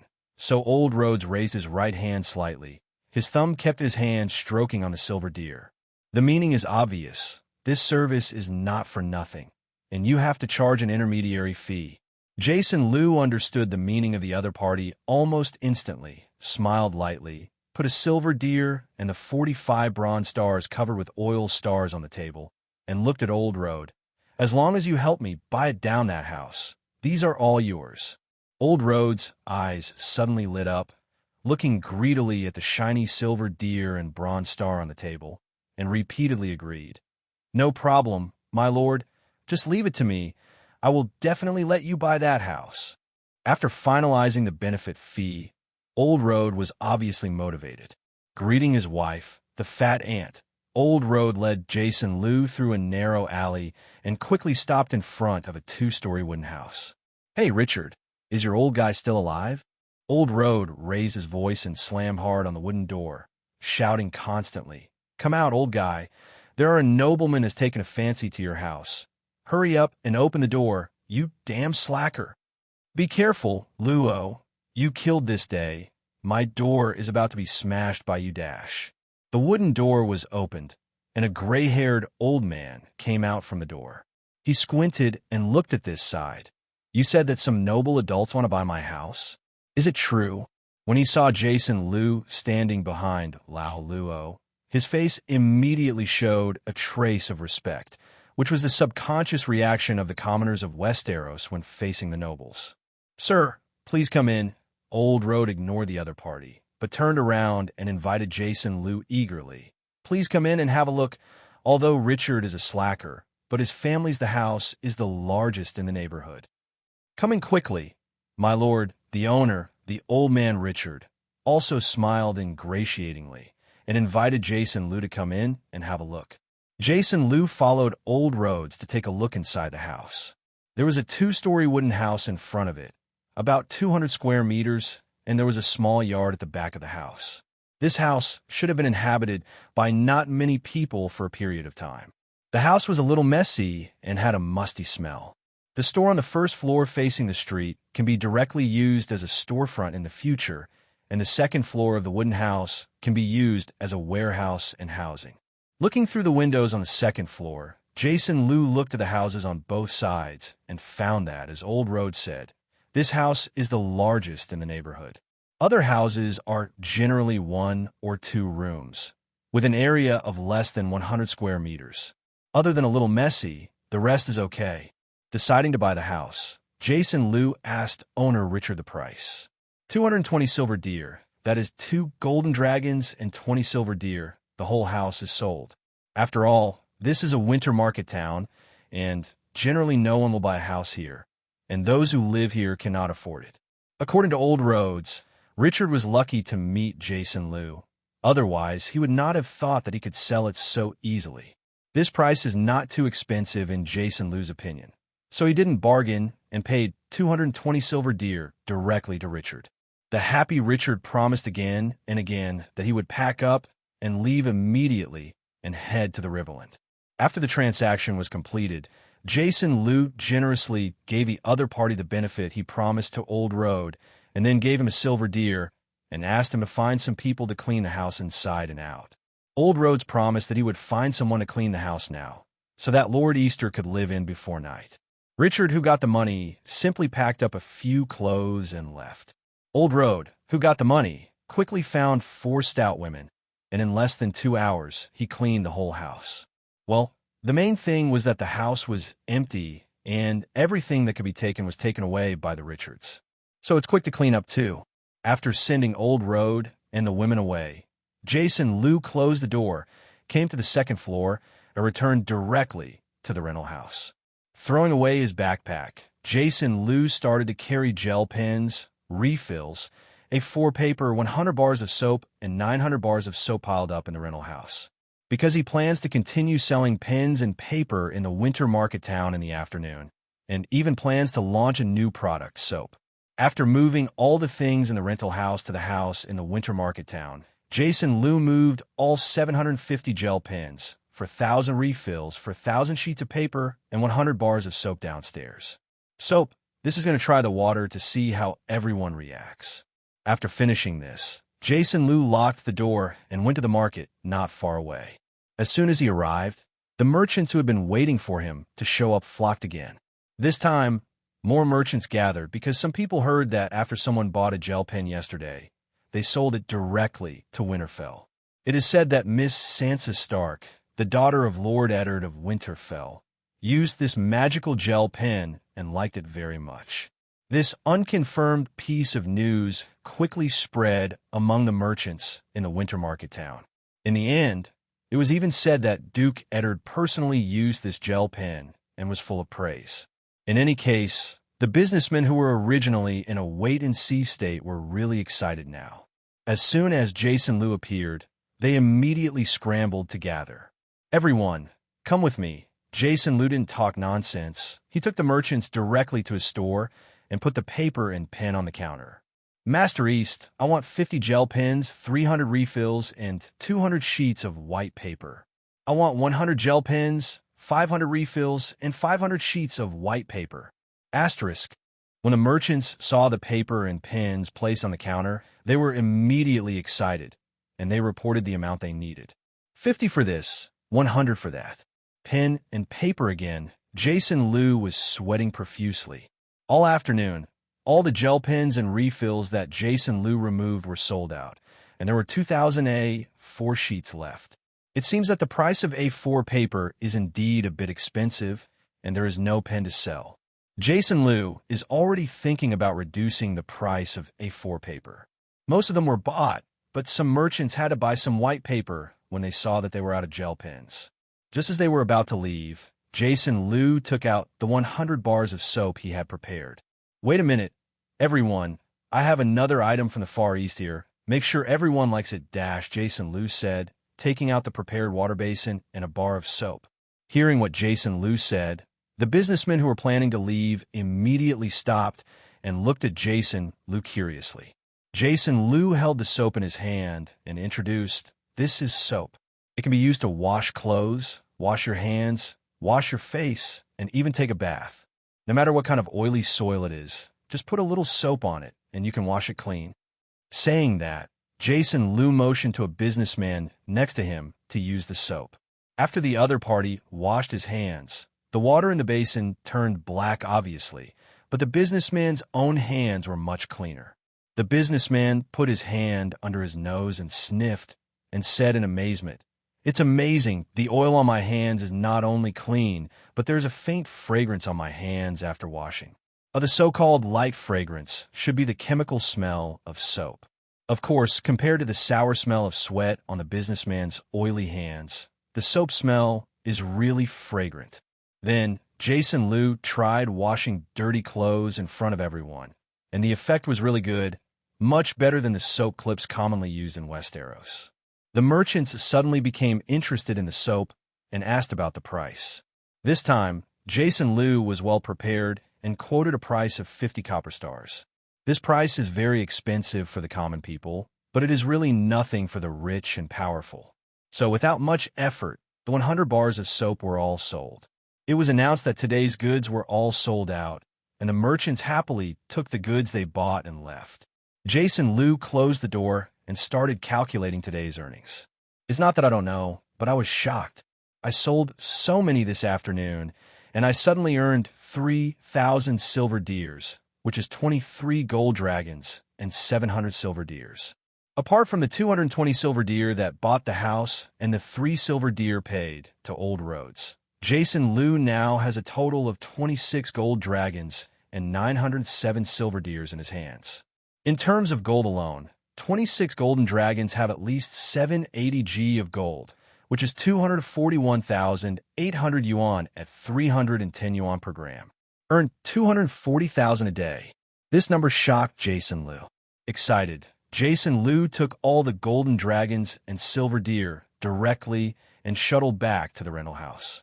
Now Jason Liu's only thought is to sell the 26 golden dragons in his hand as soon as possible. After all, the money that has been credited into the bank card can make him feel at ease. So, Jason Liu, who returned to the rental house, rode on his little electric donkey with 26 golden dragon coins in his arms, and rushed to Boss Wang's Hunley gold store like a lightning bolt. No way, he knew about the channel to sell gold, and the two sides had a deal yesterday and initially established trust. Therefore, when Jason Liu entered Boss Wang's office again and took out the 26 gold dragon coins in his hand, Boss Wang's chubby face was full of astonishment. "Look away. I didn't expect this young man to be so secretive. He just sold a little gold yesterday and got so much today. Moreover, this is a gold coin with collectible value." Boss Wang looked at the golden dragon coin carefully and said subconsciously, "Is this the golden dragon coin from the American TV series that caught fire last year?" Jason Liu nodded. "Yes, I bought it from a friend. This is a commemorative coin specially made by them." Jason Liu babbled casually. Boss Wang nodded in agreement. Even if he wanted to break his head, he never thought that this was brought directly from Game of Thrones world by Jason Liu. Well, although the production process is rough, it is very collectible among Game of Thrones fans. Boss Wang played one by one. "Boss Wang, look, how do you get this gold dragon coin here? You can't just come at the price of gold, right?" Jason Liu tried to speak. When it comes to business, Boss Wang has a kind smile on his face again. "Since Brother Liu said so, then Brother will tell me the purchase price." Jason Liu looked at him.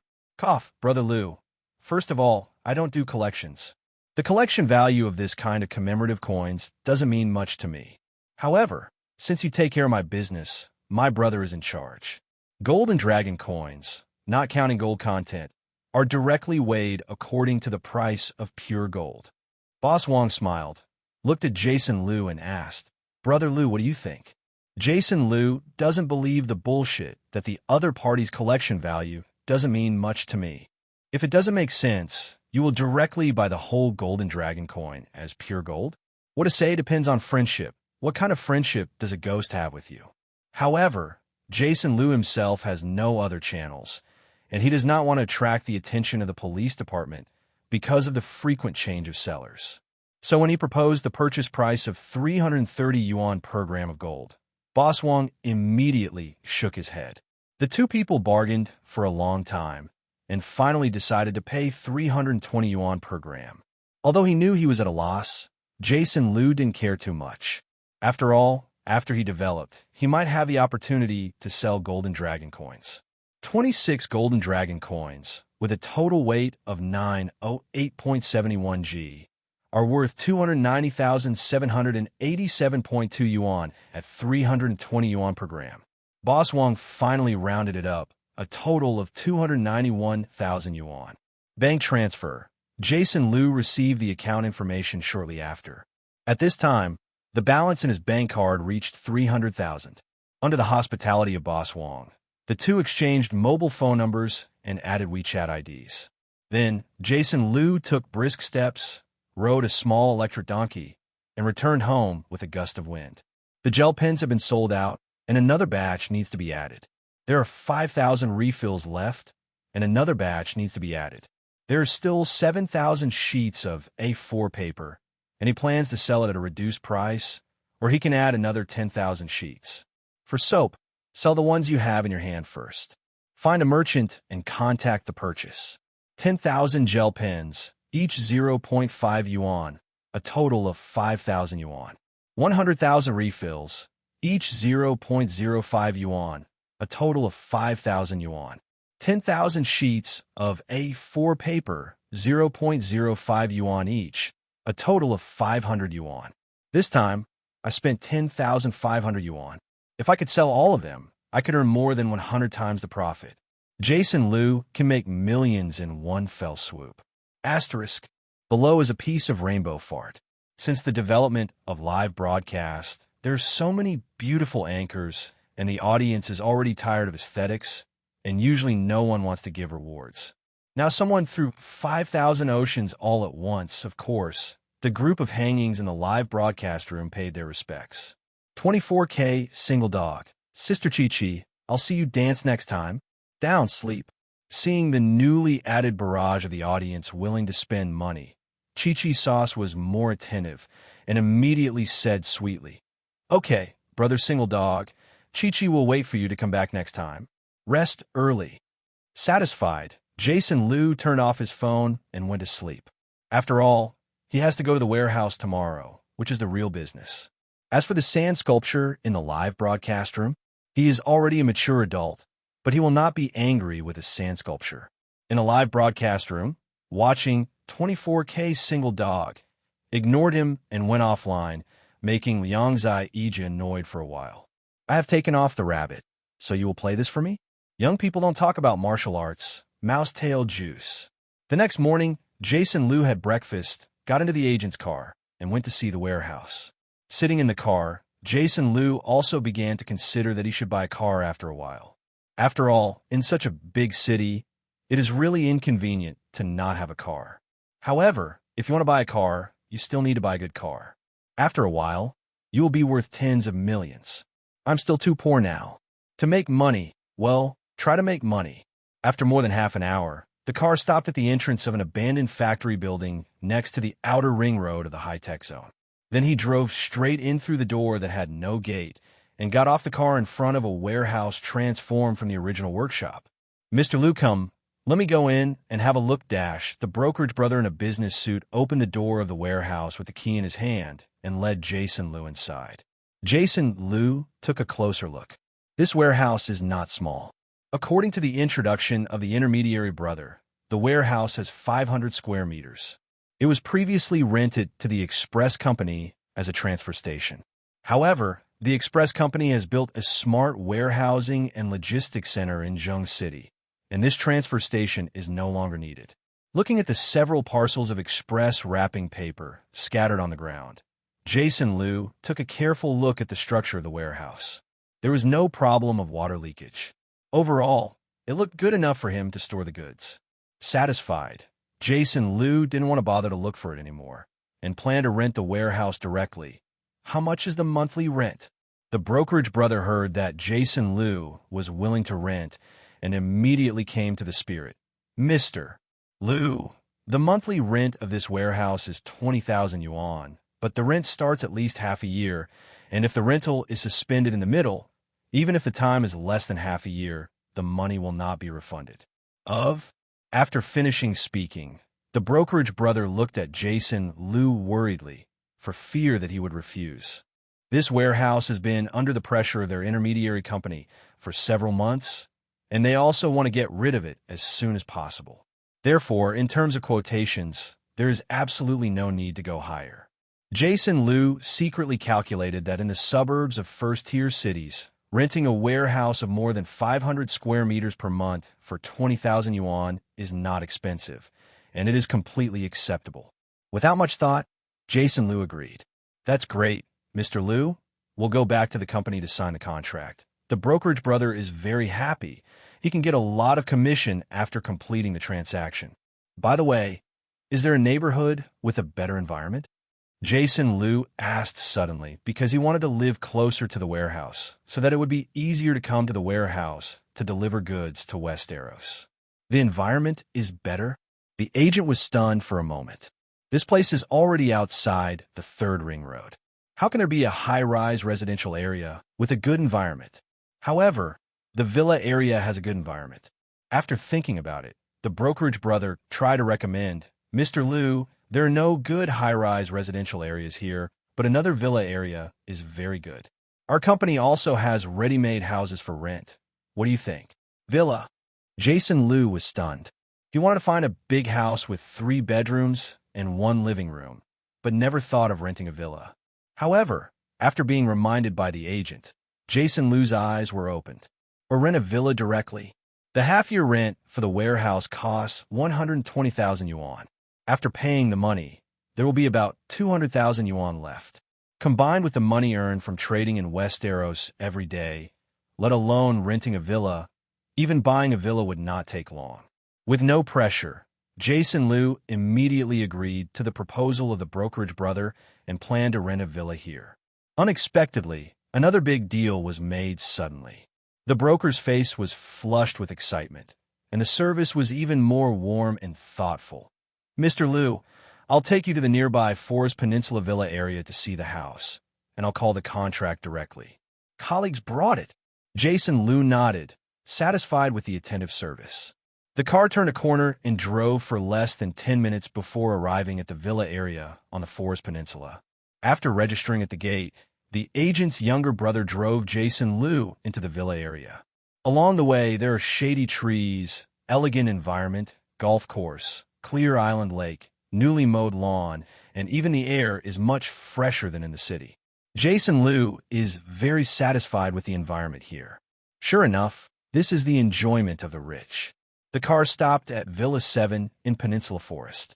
Before Jason Liu opened the car door and got out of the car, the agent's colleague who had been waiting at the door of the villa was already trotting and opened the car door for Jason Liu. Such warm and attentive service made Jason Liu a little uncomfortable. Mr. Liu, please come in. The broker's brother led the way and took Jason Liu to walk around the entire villa. The entire Villa number 7 covers an area of 512 square meters, with 3 floors, 9 rooms and 3 halls, its own home theater, and a fitness room. On the first floor is a large living room, 2 bedrooms, kitchen, laundry, and garage. For bedrooms on the second floor, large living room, balcony. 2 bedrooms on 3 floors, rooftop pool. The decoration is full of Western style, with complete appliances, ready to move in at any time. Mr. Liu, what do you think of this Villa number 7? The brokerage brother held a stack of contracts in his hand and looked at Jason Liu expectantly. Jason Liu sat on the sofa, looked at the luxurious living room, and nodded with satisfaction. Yes, if the rent is right, I will choose this one. Is the rent right? The broker's little brother raised his eyebrows slightly. He originally planned to bid at a high price, but it seemed that it would not work.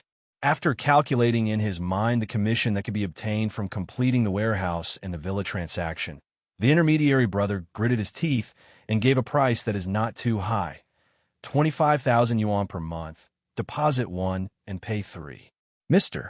Liu, this is the lowest price I can give you. You see asterisk. Jason Liu automatically ignored the so-called lowest offer in the other's mouth and looked around the living room. He liked the decoration style of this villa. Of course I like it. Compared with the kennel he lives in now, it is 100 times more luxurious and comfortable. Okay, I've rented it. No nonsense. He directly agreed to sign the contract. It was the first time that the brokerage brother met such a wealthy client, and he immediately took out the warehouse lease contract and the villa lease management contract brought by his colleagues. Signed the contract and pay. The bank card swiped out 220,000, and the 6-month period of the warehouse and the 3-month right to use the villa are now his. The brokerage brother was also very excited. This time a commission was very generous. Therefore, in order to have a good relationship with this cool customer, he offered to contact the cleaning company and clean the whole villa for him for free. Of course, Jason Liu will not refuse this. After being driven back to the community where the rental house was located by the agent's younger brother, Jason Liu casually packed some clothes and called the landlord to check out. The landlord returned 1 month's deposit, and the rent for another month was not refunded. Jason Liu didn't care about the rent, so he put on his bag and rode the little electric donkey that had accompanied him for more than 2 years to Villa 7 in the Forest Peninsula. Even if there was no traffic jam, Jason Liu rode his electric bike for more than an hour before arriving at Villa 7 in Forest Peninsula. The doorman has been notified that Jason Liu is now a resident of Forest Peninsula, so he doesn't need to register, and rides his electric bike indirectly. When I came to Villa number 7, the cleaning company contacted by the intermediary brother had already sent someone to start cleaning the villa. Jason Liu put down his backpack at the villa, then took a taxi to the mall in the city to buy a brand new quilt. I don't buy kitchen utensils or anything. He doesn't know how to cook anyway, so he can just order takeout. After the villa was cleaned, the cleaning company left. Jason Liu sat alone in the luxurious and spacious living room, looking at the exquisite decoration, and was a little ecstatic for a while. Not long ago, he was working hard to save money to buy a house and a car. Now it's all within reach. Knowing how it all came about, Jason Liu, full of energy, grabbed a casual lunch and headed into Westeros with a backpack. Back in the house in the Winter Market town, Jason Liu moved 800 pieces of soap, 100 pieces of soap, and the remaining 7,000 pieces of A4 paper to the shop on the first floor, ready to continue selling in the afternoon. The A4 paper with 10 bronze stars is not well sold, mainly because it is too expensive. He plans to sell it at a reduced price. Well, just follow the 5 bronze stars. Paper is a mass product, and it is mainly based on volume. It would be wrong to sell it as a luxury product. Even if it is a 5 bronze star, it has a huge profit of 100 times. What is there not to be satisfied with? The last time a piece of soap sold for 50 bronze stars, he planned to sell a piece of silver deer. After all, soap is aimed at the aristocrats and wealthy people of Westeros, and it is understandable that it is expensive. While Jason Liu was busy in the store and the house next to him, he suddenly remembered the miserable cry of a baby, the sad cry of a woman, and the hum of the chaotic crowd. There is nothing to do right now. Jason Liu is a little curious about what happened to the neighbor's house. Hearing the howl of a baby and the sad cry of a woman next to him, it sounded so miserable that he couldn't help feeling sad. Walking out of the door, I saw a lot of people crowded at the door of the neighbor's house next door. It wasn't the crowd watching as he imagined. These people were both men and women, and they were all residents of Bidon Market Town. There was sympathy and lament on everyone's face, and some women even cried in a low voice. The men also looked sad, and their eyes were full of helplessness. Jason Liu couldn't help but get closer, and the people around saw him coming and quickly made way for him. So he easily passed through the crowd of neighbors and saw the situation in the house. A pale-faced woman, holding a crying baby in her arms, sat there crying sadly, a pair of rough and red hands constantly caressing and comforting the crying baby in her arms. However, the baby's face was an abnormal red color, and the cry gradually became hoarse, as if there was something stuck in the throat. A 5- or 6-year-old boy next to him was holding a young girl beside him with a terrified face. His small, dirty face and big brown eyes were full of fear and confusion. The young girl hugged by the boy was wearing patched, greasy sackcloth clothes. Her face was covered in kitchen soot from somewhere, and she looked sloppy. At this time, the girl was also full of tears, hugging the boy tightly, looking sadly at the baby who was being held by the woman next to her, crying all the time. An atmosphere of sadness filled the room, extremely depressing. "Martha, look at it. All this is the will of the old gods. Even Maester Luwin can't do anything. Let's feed this poor little thing some poppy milk, and end the pain quickly." Old Rhodes' face was full of wrinkles. He looked sadly at the little baby in the arms of the woman, and persuaded. At this time, Jason Liu also understood what happened from the whispered discussions of the people next to him. The woman who cried bitterly was called Martha. She was the nurse of young Master Rickon from Winterfell.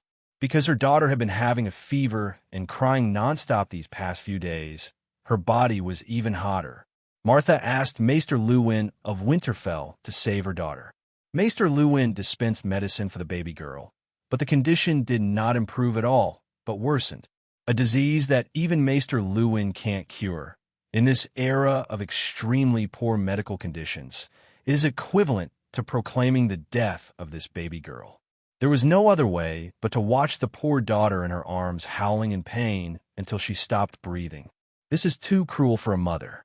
Although Jason Liu has always regarded Westeros as a place to make money and has no feelings for the people here, He really couldn't bear to see the baby girl who was crying weakly and blushing in his mother's arms.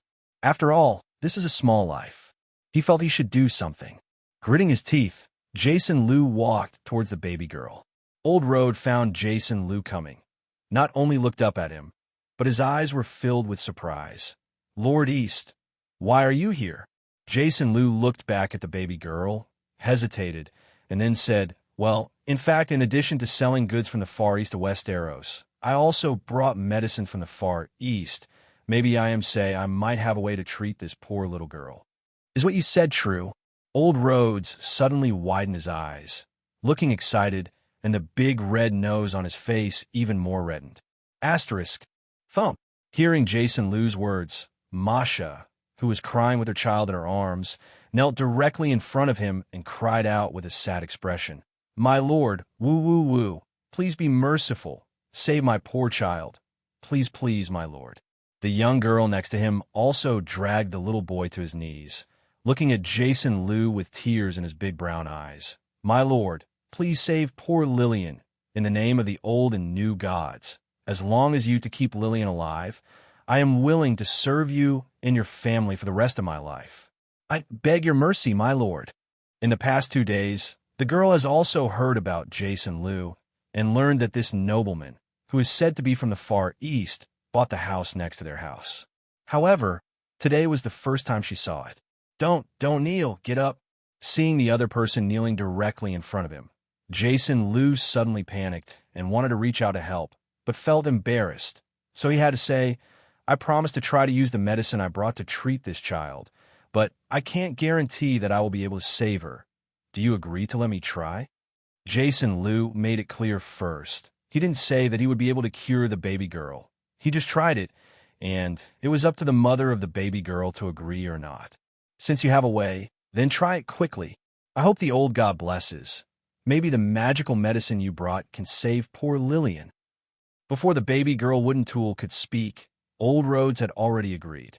Although you try it, I cannot just watch my poor Lillian die in pain. You try to approach it with the desperate and helpless mother, suddenly saw a glimmer of hope, absolutely reluctant to give up, and agreed with Jason Liu to try treatment. "Let me take a look first." Jason Liu didn't rush back to get the medicine, but walked over to the baby girl whose eyes were closed. Her face was red and hot, and the crying was getting lower and lower, and observed carefully. Reached out and touched the baby girl's forehead and body. The temperature was terrifyingly high. There could be no longer any delay, otherwise such persistent high fever will soon kill this little baby girl. Jason Liu said that he was going to get the medicine, and quickly ran back to the second floor of the house, bringing the entire backpack with the medicine. "Put the baby on the bed and take off all the clothes." Jason Liu turned on the medical alcohol, took out the gauze, and instructed the baby girl's mother, Martha, to wipe the baby girl with alcohol and cool the baby first. The young girl also came to help Martha and wiped the baby girl with alcohol. Jason Liu himself began to mix penicillin, ready to give the baby girl the first shot. Jason Liu doesn't know what disease the baby girl has, but he knows that high fever will definitely cause inflammation. Penicillin is definitely the best anti-inflammatory drug in the whole Westeros. Of course, the first step is the skin test, which Jason Liu did not forget. Carefully inject a little penicillin into the back of the baby girl's emaciated hand, awaiting the results of the skin test. Everyone present held their breath and watched with wide-eyed curiosity as Jason Liu treated the baby girl. 10 minutes later, the skin test was good and the baby girl had no allergic reaction. So, Jason Liu only injected 0.5 milliliters or 300,000 units of penicillin to the baby girl. After all, it was the first time for a baby girl to use penicillin. Unlike modern people who abuse antibiotics, Jason Liu did not dare to use too much, so he had to use a small amount first. The penicillin in the remaining syringe, Jason Liu wrapped in alcohol gauze to prevent contamination. And if such operations are in modern times, they must be accused of not handling them strictly. However, in Westeros, it is already very good to have such processing conditions. Don't ask too much, just use it, right? Well, mainly because Jason Liu doesn't know much about medical matters. He also bites the bullet on his own. After injecting the baby girl with penicillin, Jason Liu found a random stool and sat by the bed. He wanted to take care of the baby girl, no problem. And then penicillin is useful or not, he has no idea. The room was crowded with onlookers. Their eyes widened curiously, wanting to know whether this nobleman from the far east could save the doomed little Lillian to life. Because there were too many people squeezed into the room, the whole room was filled with a strong smell of sweat and an indescribable mixture, which made Jason Liu want to vomit. Therefore, he had to open his mouth and let people disperse to keep the air in the room circulating. The onlookers did not dare to disobey his words and left the house, but gathered around the door of Martha's house, waiting curiously and expectantly. After all, there are no entertainment activities in this era. This time, the medical treatment methods shown by Jason Liu were invisibly taken by the people of the winter shelter town as a fun time to pass the time. After all, watching this kind of thing, regardless of the country or the world, is the nature engraved in the bones of human beings.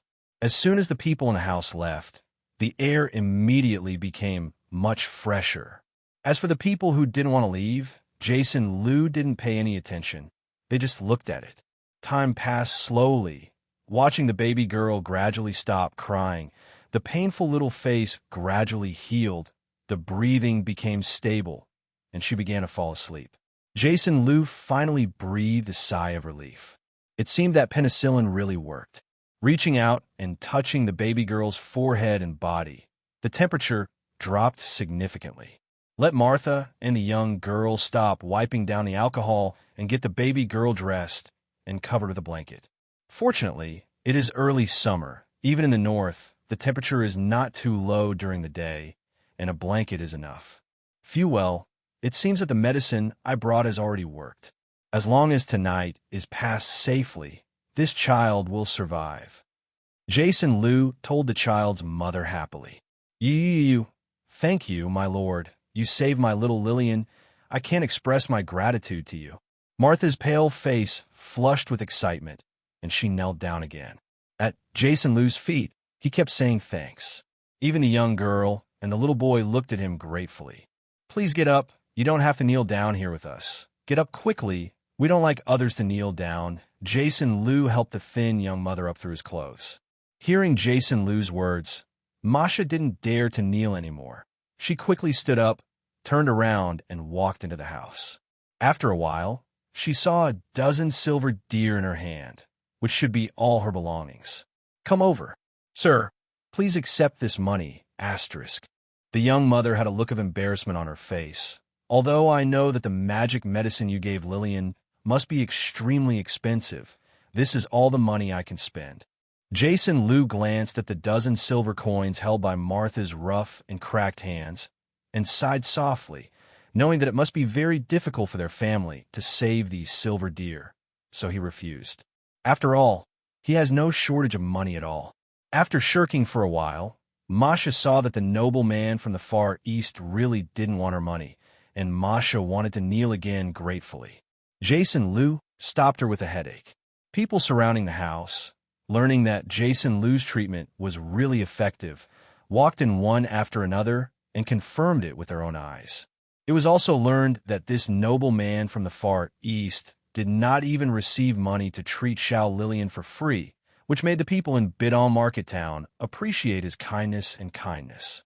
Originally, everyone, including Old Rhodes who made a fortune from Jason Liu, was only afraid and alienated from him, and had no respect for him. However, what happened today has given the townspeople a heartfelt respect for this benevolent young adult. In this era, when the hierarchy was strict, the nobles were high above, and the commoners at the bottom were regarded as grass and livestock. A noble who showed kindness to the commoners and was more willing to spend extremely expensive medicines to save the life of a poor little girl was very rare. These low-level civilians in the north may have little knowledge or even stupidity, but they can tell who is good and who is bad. Lord East, thank you for saving little Lillian. If you come to my tavern to drink. Old Rhodes rubbed his hands. His expression was excited. His mouth was still full of alcohol, Hiccup, almost forget, you don't drink, but it doesn't matter. If you just eat, I will only charge half of your money. Ha ha. Old Rhodes, you are really stingy. I thought you would say it's free. Someone laughed and made fun of Old Rhodes. If it's free, my tavern won't be able to open, Old Rhodes muttered while wiping his red nose. After the others heard it, they all burst into laughter. The sad and dull atmosphere before was swept away. Looking at the simple smiles of the people in Bidong Market Town, Jason Liu couldn't help but be infected. A smile from the bottom of his heart appeared on his face. Compared with the indifferent human relationships in modern society, people in this backward and poor world are more simple. After staying at Martha's house for a while, I saw that little Lillian on the bed had fallen asleep. Her face returned to normal rosy, and her body temperature was normal. Instructed Martha and the others to call themselves next door, and Jason Liu went back to his house. Martha sent Jason Liu out of the house.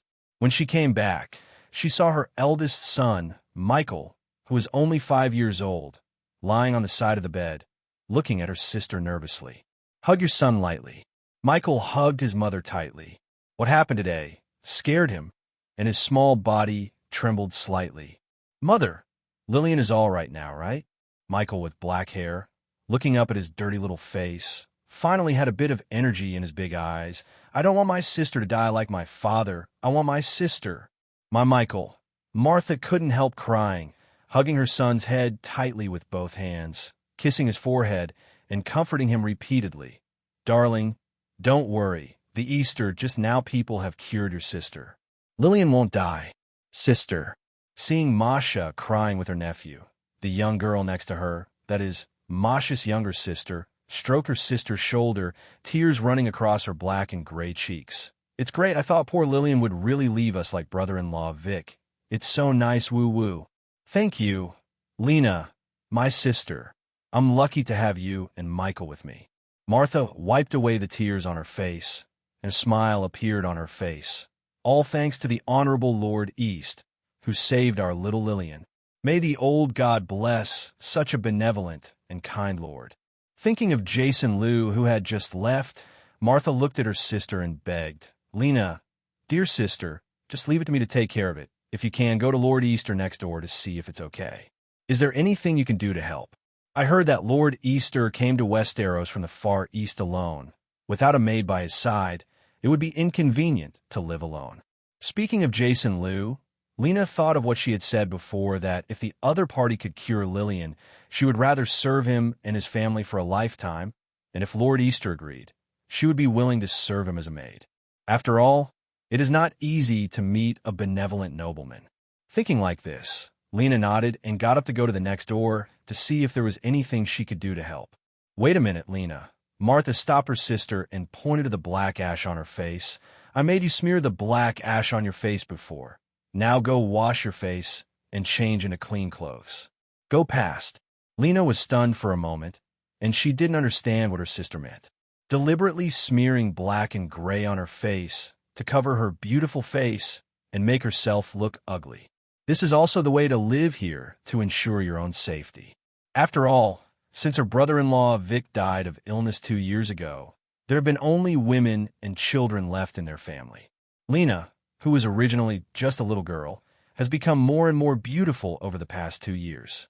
Lena, who is already 16 years old, had already reached the age of marriage in the north, but was delayed by her husband's death. And such a beautiful face is born in a family like theirs. It is easy to bring danger to this weak family. After all, many of the people who come and go here are rude farmers, drunken mercenaries, rude soldiers, and knights who treat civilians like livestock. If they were shown Lena's pretty face, God knows what terrible things would happen. Therefore, Masha usually asks her sister to smear black ash on her face, cover her face, wear dirty clothes, and dress herself up like a country girl, all for safety. Thanks to the old God, my sister has been staying in the kitchen of Winterfell to help cook. So far, no one has seen her true face and caused any trouble. Seeing her sister's confused eyes, Masha helped her find clothes and said softly, Lena, it's impossible for my sister to stay by your side all the time, and I can't protect you. If you can, give it to EC. It is also a good job to be a maid. It is better than helping a cook in the kitchen. Asterisk. What do you think? That Lord East is a real good man, better than the noble lords I have seen in Winterfell. I can feel that. If I can follow such a kind master, is really blessed by the old gods. While speaking in a low voice, Martha took the clothes. It was a clean, long, white, coarse dress, which she wore when she got married. Lena washed off the dirty black ashes on her face, revealing the beautiful face of a 16-year-old girl. Master Easter will agree to let me be a maid for him. I'm worried that the master will not look down on me. Lena took off her dirty clothes and put on the long white dress handed over by her sister. You are so beautiful, my dear sister, Martha said with a smile, looking at her fair-skinned sister with soft black hair, big eyes, small lips, a raised nose, and fair skin. My sister is so beautiful. Lord Easter should agree. If he does not agree, you say that it is to fulfill your promise and voluntarily serve him and his family, so that he cannot refuse you. Is this okay? Lena said shyly with a blush on her fair face. But he couldn't help but come to his mind the tall and handsome foreign appearance of that Lord East. Of course, what impresses the girl even more is the noble temperament, gentle tone, and kind smile that the other party exudes anytime, anywhere. Thinking of this, Lena's pale face turned even redder. Martha hugged her sister and kissed her on the forehead lightly. Go on, dear, be brave. That Lord is a real good person. Even if you offend a little, that kind Lord shouldn't blame you. Lena reported to her sister, kissed the cheek of her little nephew, who was snuggling up beside her mother, and walked out of the house lightly. At this time, the crowd outside their house had long since dispersed, and the sky had already darkened outside. Lena carefully avoided the stagnant water on the road, walked to the door of Jason Liu's house a few steps away, and knocked gently on the door. While sorting the goods on the counter in the room, Jason Liu spent the whole afternoon treating the neighbor's baby girl, and he didn't care about doing business. Hearing the knock on the door, Jason Liu thought there was something wrong with the neighbor's baby and hurried downstairs to open the door. Looking at a pretty Western-looking girl standing at the door, Jason Liu was stunned. With doubts in his eyes, he asked, "Hello, what's the matter with you?" Lena outside the door was also stunned. Looking at the puzzled look in the eyes of the young adult in front of her, she suddenly understood something. Her fair face flushed slightly, and the girl whispered, "Lord East, I'm from Martha next door. Sister Lena, we met just now." Martha's sister? Have we met? Jason Liu recalled that at Martha's house, just now, he didn't seem to see such a beautiful girl. Through the large brown eyes of the other party, Jason Liu finally connected this girl with a young girl with a dirty, black and gray face. Obviously, the girl washed the black and ashes off her face and changed her clothes, but she didn't expect that there was such a pretty girl under that dirty little face. "Oh, I remember. You're the girl standing next to Martha just now. But you look so beautiful," Jason Liu blurted out subconsciously. Lena's little face was immediately flushed red, like a ripe apple. She lowered her head slightly, not daring to look into Jason Liu's eyes. Looking at the girl's shy appearance, Jason Liu's expression froze, and he almost forgot that this is not modern. In the conservative northern region, it is easy to be regarded as a hooligan by saying so bluntly that people are beautiful. A little embarrassed, Jason Liu's eyes were erratic, and then he realized that he had been standing at the door, blocking other girls from the door. Lena followed Jason Liu into the house, and when she heard Jason Liu's name, Miss, she shook her head in fright. "Sir, I'm not a lady. I'm just a farm girl." When I heard it suddenly, I thought that the other party was blaming me for cursing. After all, in modern times, the word miss has a derogatory meaning. However, he quickly reacted. His face was not blaming himself for scolding her, but was really frightened and did not dare to be called miss.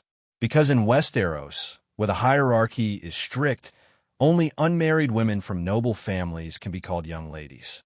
Like Miss Sansa from the Stark family, Miss Arya. This is an exclusive title for noble girls. Civilians do not dare to overstep. Impersonating a noble is a capital offense in Westeros. No wonder the girl was so scared. Making another mistake, Jason Liu touched his nose embarrassedly and forcibly changed the subject. Lena, what's the matter with you? Could it be that something happened to little Lillian? No, my lord. After being treated by you, Lillian is much better. She is still sleeping. Lena shook her head quickly, then lowered her head and said shyly, It's just that my elder sister said that you live here alone, and there is no servant to take care of you. Let me see what I can do for you. Only then did Jason Liu remember that the girl seemed to have said before that she would serve him and his family for the rest of her life. Of course, Jason Liu thought it was a joke, but now that this girl has come over, it doesn't seem to be a joke. Thinking of this, Jason Liu suddenly showed a look of crying and laughing, and immediately explained, Lena, I treated little Lillian because I couldn't bear to watch such a small child die in pain, and I didn't want anything in return. In our place, both nobles and commoners attach great importance to the health of children, and even other people will help when they encounter such a thing. You don't have to thank me too much, and you don't have to think about how to repay. Do you understand what I said? You don't have to do this. Jason Liu stared at the girl's big eyes and tried to explain that there is no thought of looking for a maid or something. Sir, I beg you, let me serve you as a maid by your side. Please don't reject me. Seeing that this young and handsome adult rejected her, Lena's eyes suddenly turned red, tears welling in her eyes. She completely forgot her sister's previous orders and said the truth. Sister said that you are a good person. If I can follow you, is my luck. Since the death of my brother-in-law Vic, my sister and I have been living in unrest with our 2 children, *. As she said that, Lena seemed to remember what happened in the past 2 years, and the tears could not stop flowing. Jason Liu was at a loss when he saw the girl cry. Before, my sister asked me to deliberately smear my face and wear dirty clothes to protect me. My sister said that if a girl like me is targeted by bad people, no one can protect us, so please don't reject me. I'll be by your side, will? The girl covered her face with her hands, tears streaming down her cheeks. Seeing this girl who was only a high school student crying so sadly, Jason Liu couldn't bear it. In the past few days in the winter market town, I told Jason Liu that everything the girl said was true. It's a brutal and cruel world, especially for women. With such an outstanding appearance as Lena, there is no one to protect her. If she is targeted by others, she will either be our ****D by Q, or she will be captured and sold into the women's branch, and the final outcome must be very miserable. Looking at the crying girl and thinking about her tragic fate, Jason Liu scratched his head and finally came up with a solution. Okay, Lena, I promise to let you follow me. When Lena heard Jason Liu agree, she raised a small face full of tears. Really? Yes, but instead of making you a maid, I'm going to hire you as an employee of my store, which is to help me sell goods. Jason Liu explained. Although she's not a maid, Lena is also very happy to be able to be protected by Isama's side. Jason Liu looked at the girl who stopped crying and started talking about the treatment of the employees. If you help me with my work, you will take care of the meals every day, and you will be paid 10 silver deer a month. What do you think? After finishing speaking, Jason Liu looked at the girl with a bit of blushing and scolded himself for being a black-hearted capitalist. The salary of 10 silver deer a month is only 1,000 yuan in RMB. You can't find such cheap employees in modern times. 10 silver deer. Lena opened her mouth slightly in surprise and widened her beautiful brown eyes. That's too much. Jason Liu thought the other party would say too little, but he didn't expect too much. A lot. Jason Liu asked suspiciously, who didn't know much about Westeros wages. Lena nodded again and again. A lot. I helped cook in the kitchen of Winterfell, and I only got 3 silver deer in a month, which is already very generous of Mrs. Stark. 3 silver deer? That means 10 bronze stars a day, 5 pounds of wheat, and it seems that Mrs. Stark is much more exploitative than herself. When Jason Liu secretly complained about Lady Catelyn's dark heart, he actually didn't understand the situation in Westeros. The backward productivity cannot absorb so many people at all, so the labor cost is very low. The kitchen helper earns 3 silver deer per month, which is not low in the north. Ignoring the girl's refusal, Jason Liu officially hired his first employee in Westeros at a monthly salary of 10 silver deer. Getting a good-paying job with Mr. Jason East, the 16-year-old girl was very happy, wiped the tears from her face, and immediately got busy cleaning Jason Liu's room. Jason Liu is also very happy to be able to help a poor girl avoid a tragic fate in the future. To celebrate the first employee to join, Jason Liu went to the room on the second floor and took out the modern food that was thrown in the corner: bread, instant noodles, and ham. Lena stared at the bag of white bread that Jason Liu took out, and her eyes widened. This was the first time she had seen bread so white and fluffy. As for the barrels of instant noodles and ham, she didn't know that. When she learned that Lord Easter was going to invite her to have dinner together, the girl quickly shook her head and refused. "No, sir, this kind of food is too precious. Not something that people like me can eat. You can eat it by yourself. You don't have to worry about me. I'll go back and eat with my sister, Michael." "Oh, I almost forgot. Your sister Martha and that little boy didn't eat today, right?" Jason Liu patted his forehead, then ran back to the room on the second floor again, took 2 buckets of instant noodles, and brought Lena walk to her house.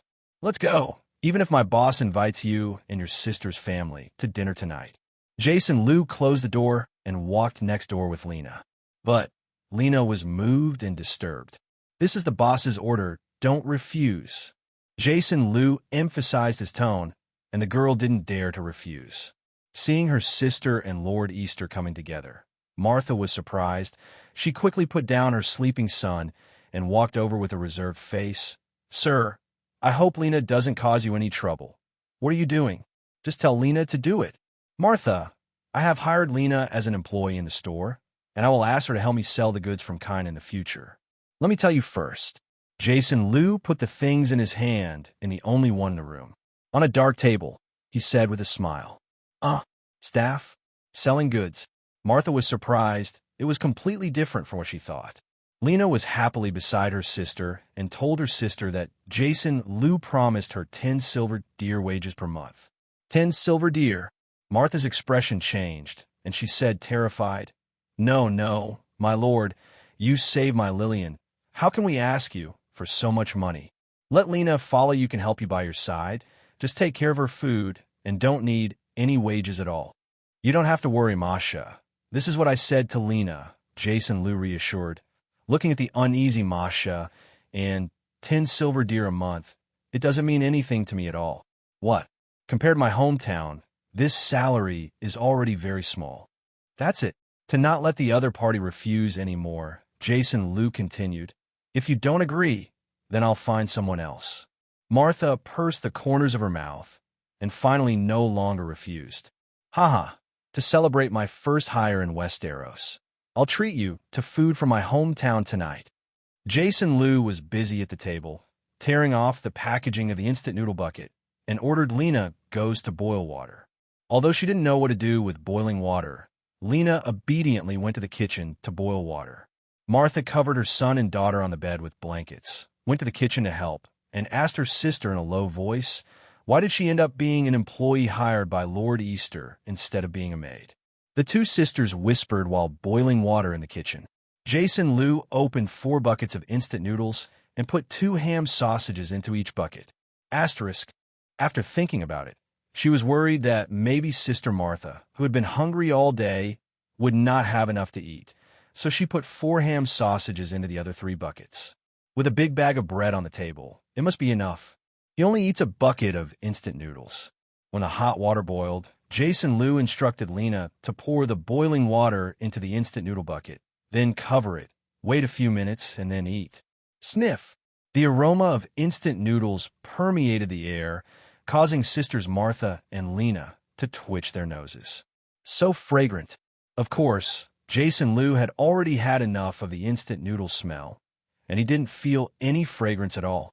Mother, Aunt Lena, the 5-year-old Michael, who was asleep, was also awakened by the aroma of instant noodles. He carefully got up from the bed. Seeing that Jason Liu was also there, he could only look timidly at Martha and Lena. Martha walked over and took her son down. "Michael, come here quickly.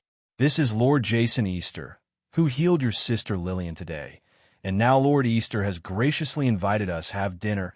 Thank Easter-sama quickly. Lord East, thank you. The little boy hid in his mother's arms, his eyes cowardly.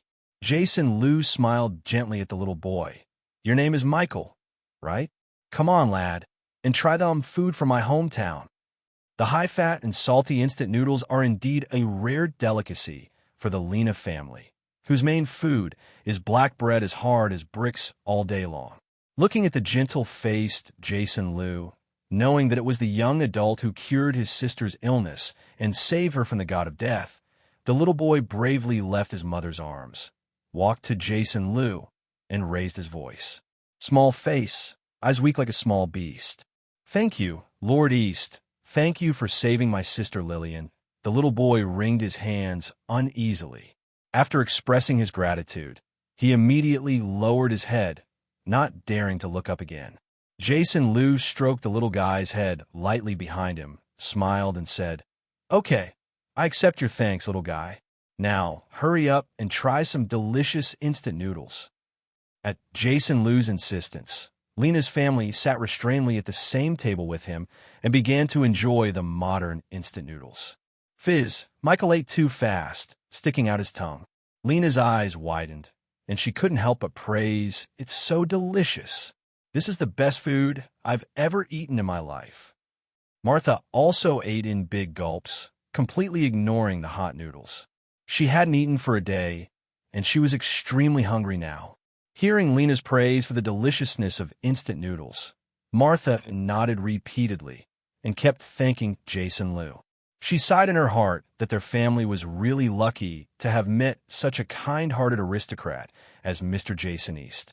Jason Liu looked at the three people who were having a good time and felt that the instant noodles in his mouth seemed to taste pretty good. When they ate the ham sausage, the three exclaimed again. After all, they didn't remember how long they hadn't eaten meat. Tonight, thanks to the grace of Lord East, they had a full meal. Before half of the instant noodles in Jason Liu's bowl were eaten, Lena and Martha had already drank all the soup in the bowl, and even the little guy Michael had almost finished the whole bucket of instant noodles. Looking at Lena and Martha, who were still in the mood, Jason Liu pushed the bread on the table to them. Let's have some more bread. The two looked at Jason Liu embarrassedly, and Sister Martha swallowed subconsciously while watching the white bread. But in the end, she shook her head. We're already full. Save the bread for tomorrow. Lena also shook her head, determined not to eat anymore. Seeing this, Jason Liu no longer persuaded him. It seems that it is not good to eat too much at night. After a dinner, Jason Liu feels closer to the Lena family tomorrow. When he checked Lillian for the last time, he found that the penicillin was very effective. After Lillian was breathing evenly and fell asleep, he told Martha and Lena to go to him if there was anything at night, then said goodbye and left. Back in his room on the second floor of his wooden house, Jason Liu looked at the empty bedboard and smiled wryly, then directly teleported back to the villa and moved all the newly bought quilts to the room on the Westeros side. Because he was worried that little Lillian's condition would change at night, he planned to spend the night in Westeros. Speaking of which, this was his first time staying in Otherworld. He took out the money box from under the bed, and there were the remaining 907 silver deer. He sold the 26 golden dragons for more than 290,000 yuan, and now there is a total of so much money left. He was already planning to exchange the silver deer for a golden dragon or gold. After all, gold was more expensive, and it was easier to carry in smaller quantities. As for other valuables that could be brought back from Westeros to modern times, he couldn't really think of anything other than gold. Wood? There is indeed a lot of wood in Westeros. Outside Winterfell is the vast wolf forest. The wood is very cheap, but it belongs to the Stark family, the Guardian of the North. He was caught and locked in the Winterfell dungeon. Even if he could buy wood from Stark's house, he had only hired one employee in Westeros, and there were simply not enough people, not to mention that there were not many people in Hyundai, and it was quite troublesome to find a channel to sell wood. Anyway, the timber business will be more staffed in the future, so it can be done, but not yet. What he needs now is to accumulate a large amount of funds as soon as possible for things of small quantity and high value, in order to start the Westeros dumping plan. Modern cheap clothes, daily chemicals, plastic products, etc. These are all things that he can't handle alone. So at present, he can only find a way to convert all the money into gold here. When it comes to gold, there's no more Westeros in all of Westeros. Isn't there a widely circulated joke that there are gold mines everywhere in the West? And the toilet used by Tywin Lannister, the Duke of Casterly Rock, the Guardian of the West, is gold, and the shit he pulls is also gold. Although the joke is vulgar, it is enough to see that the amount of gold in the Western region is really huge. Otherwise, how could the old lion of Tywin have the confidence to directly lend the Iron Throne millions of golden dragons, which is equivalent to 1/3 of the money lent to King Robert by the Iron Treasury of the Free City-State on the other side of the Narrow Sea? It shows the wealth of the Western border. It would be great if we could trade gold with the Western border. When it comes to the Western border, Jason Liu thinks of the businessman in the Western border Odover. He wonders how his gel pens and A4 paper are sold in the Western border. Asterisk. If it's not bad, then you could try to contact more Western businessmen through him and let them bring gold transactions, even if you give them a discounted price. Well, this method is good. Presumably the other party will also be happy. Sitting on the bed thinking for a while, the knock on the door downstairs rang again. Jason Liu went downstairs to open the door and saw Lena standing outside the door with a pot of hot water in her hand. What's wrong? Is there something wrong with Lillian? Jason Liu wondered. No, my lord. The girl shook her head, her fair face flushed a little by the rising steam. I boiled some hot water to wash your feet. No, I can wash it myself. Jason Liu quickly refused and took the tub. He didn't want to let a girl wash his feet for him. No one else had washed his feet in his life except his mother when he was a child. What pedicure shop, sauna, Jason Liu has never been to. Lena wanted to wash his feet, but Jason Liu refused. No way. Lena had to follow Jason Liu to his room on the second floor. Seeing that Jason Liu's bed was not yet made, the girl who found something to do immediately stepped forward to help. Jason Liu opened his mouth, wanting to say that he had done it, but seeing that the girl had already started to do it, he had to close it. Sitting next to him and washing his feet, Jason Liu listened to the girl constantly complimenting his quilt fabric for dense, soft, bright colors and beautiful patterns.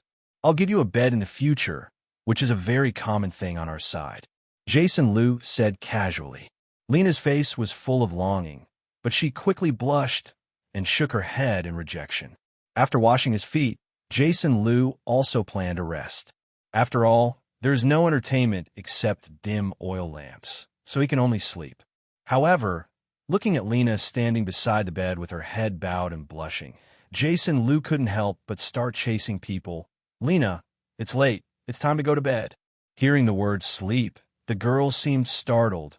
Her shoulders trembled suddenly, then blushed and lowered her head silently.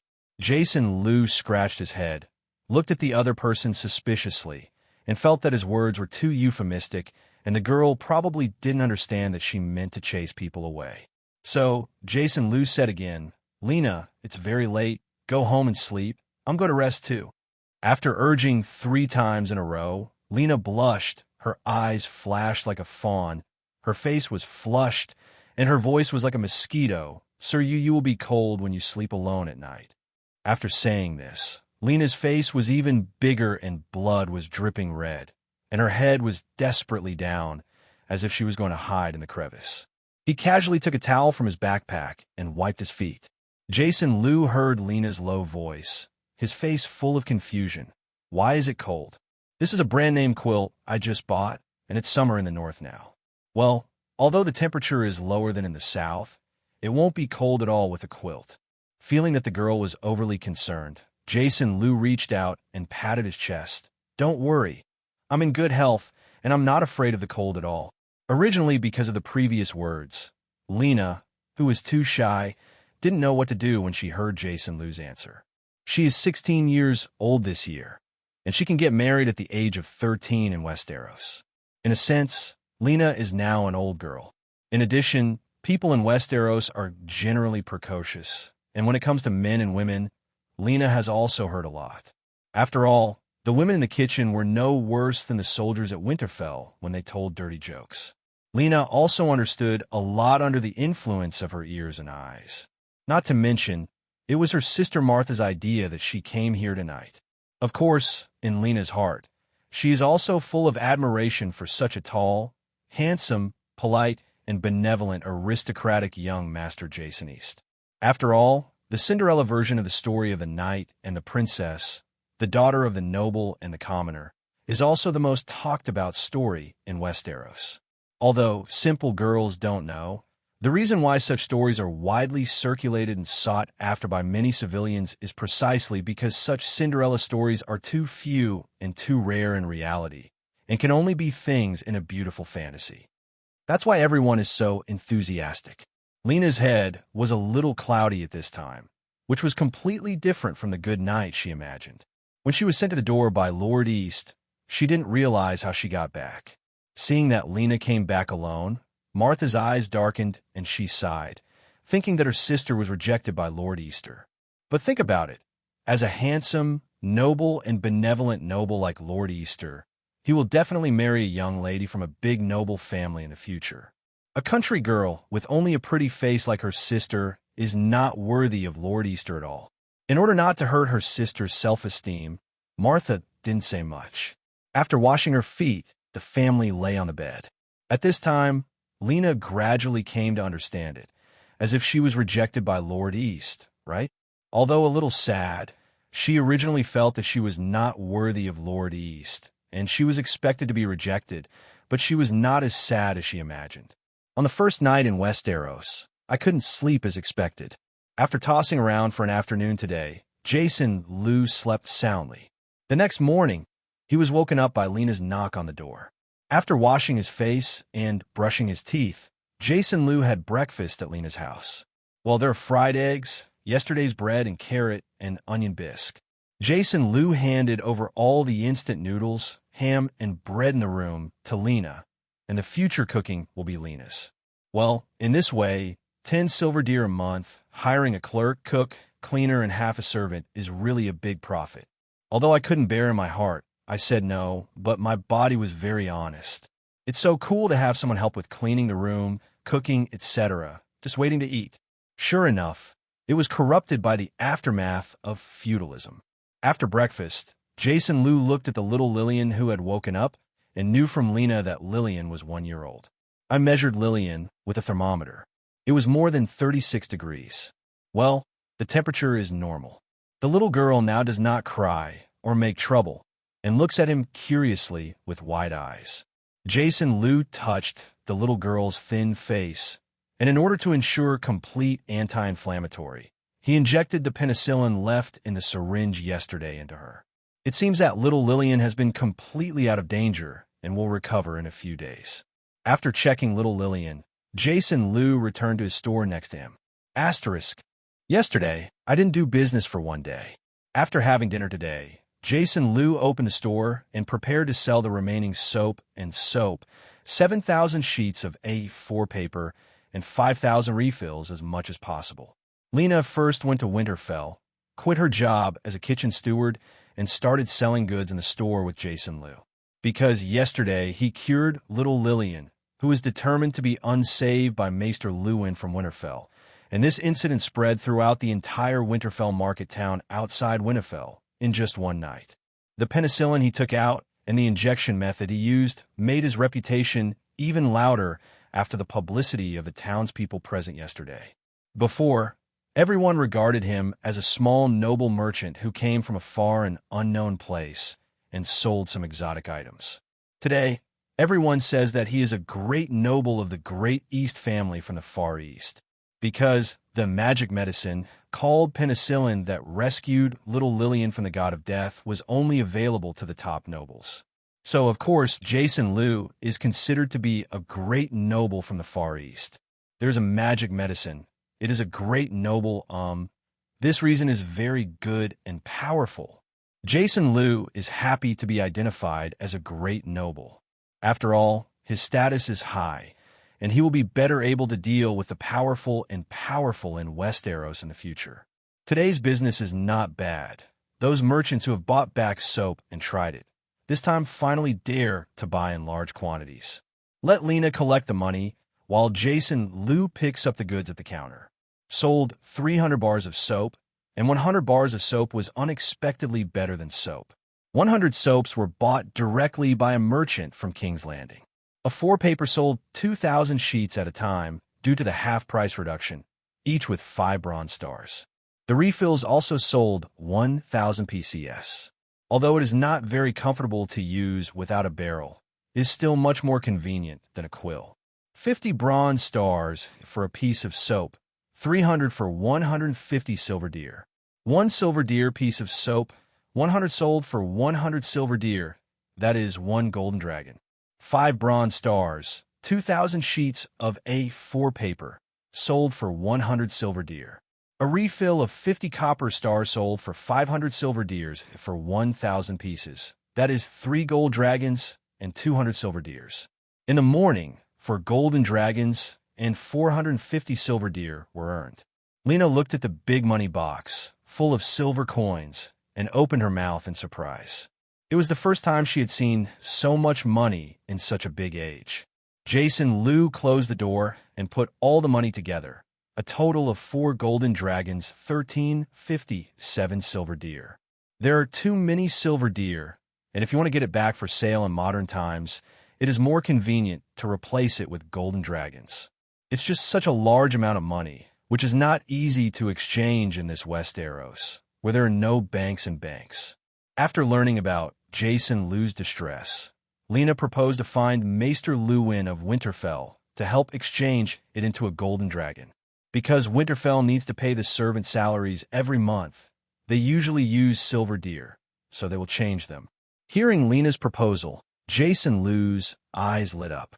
Maester Luwin holds the 3 important positions of consultant, doctor, and tutor in Winterfell. It can even be said that he is Duke Eddard's right-hand man, and his status is very high. Such a big man is not something he can see casually. Lena, do you have a way to meet Maester Luwin? Jason Liu looked at her curiously. Lena blushed and shook her head. My sister used to be Master Rickon's nurse. She was in charge of taking care of Master Rickon and had the opportunity to see Master Luwin.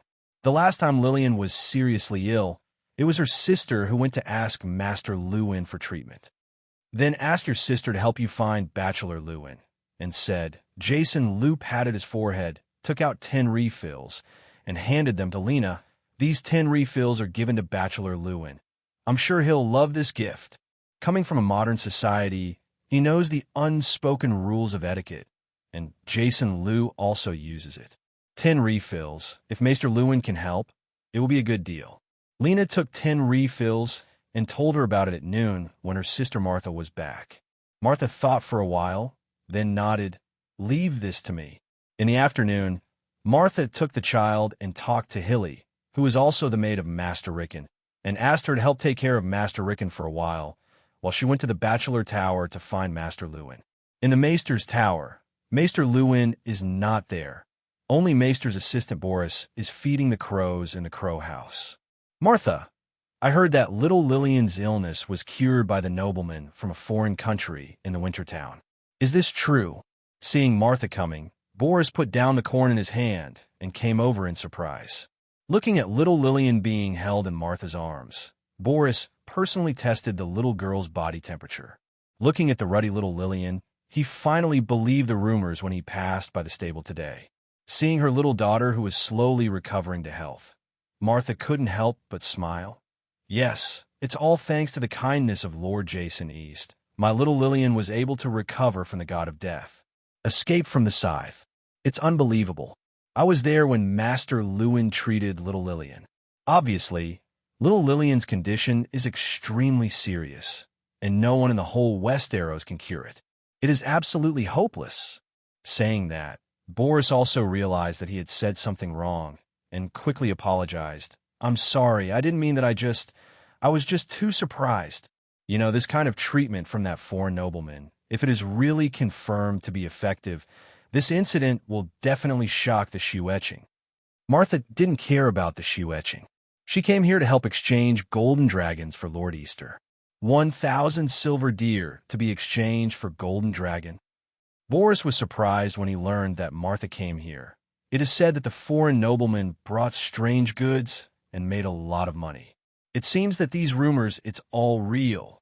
The old and new gods are above. 1,000 silver deer, really too many. The bachelor's assistant Boris sighed subconsciously, and then said, "Although Mr. Lewin is not here, I can take you to ask the manager of Weigh-In Pool. After all, a lot of silver deer are needed to pay wages every month. I think the manager of Weigh-In won't mind. Do the Lord Easter a favor." "Really? Thank you so much, Boris," said Martha happily. After speaking, he took out 10-pen refills and gave them to Boris. "This is a gift from Lord East to Master Lewin and you. It is a kind of pen from Lord East's hometown. I heard that many merchants buy it. It's easy to write a little bit."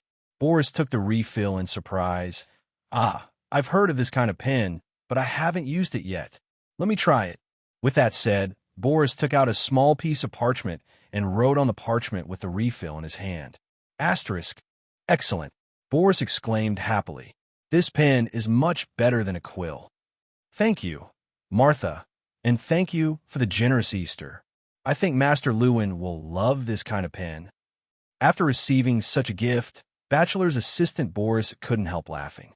"It would be great to make Maester Lewin like it," Martha complimented with a smile, and then reminded the assistant of Maester Lewin that it was time to take her to Director Weiyang. Boris put the refills in place, and then took Martha to find manager Weigh-In outside the glass greenhouse. Weigh-In Pool is the director of Winterfell and has served the Stark family for nearly 3 decades. The nearly 50-year-old manager of Weiyang, wearing silk clothes, his hair, chin, and beard on his lips was very neatly groomed, and he looked like a manager of a big noble family.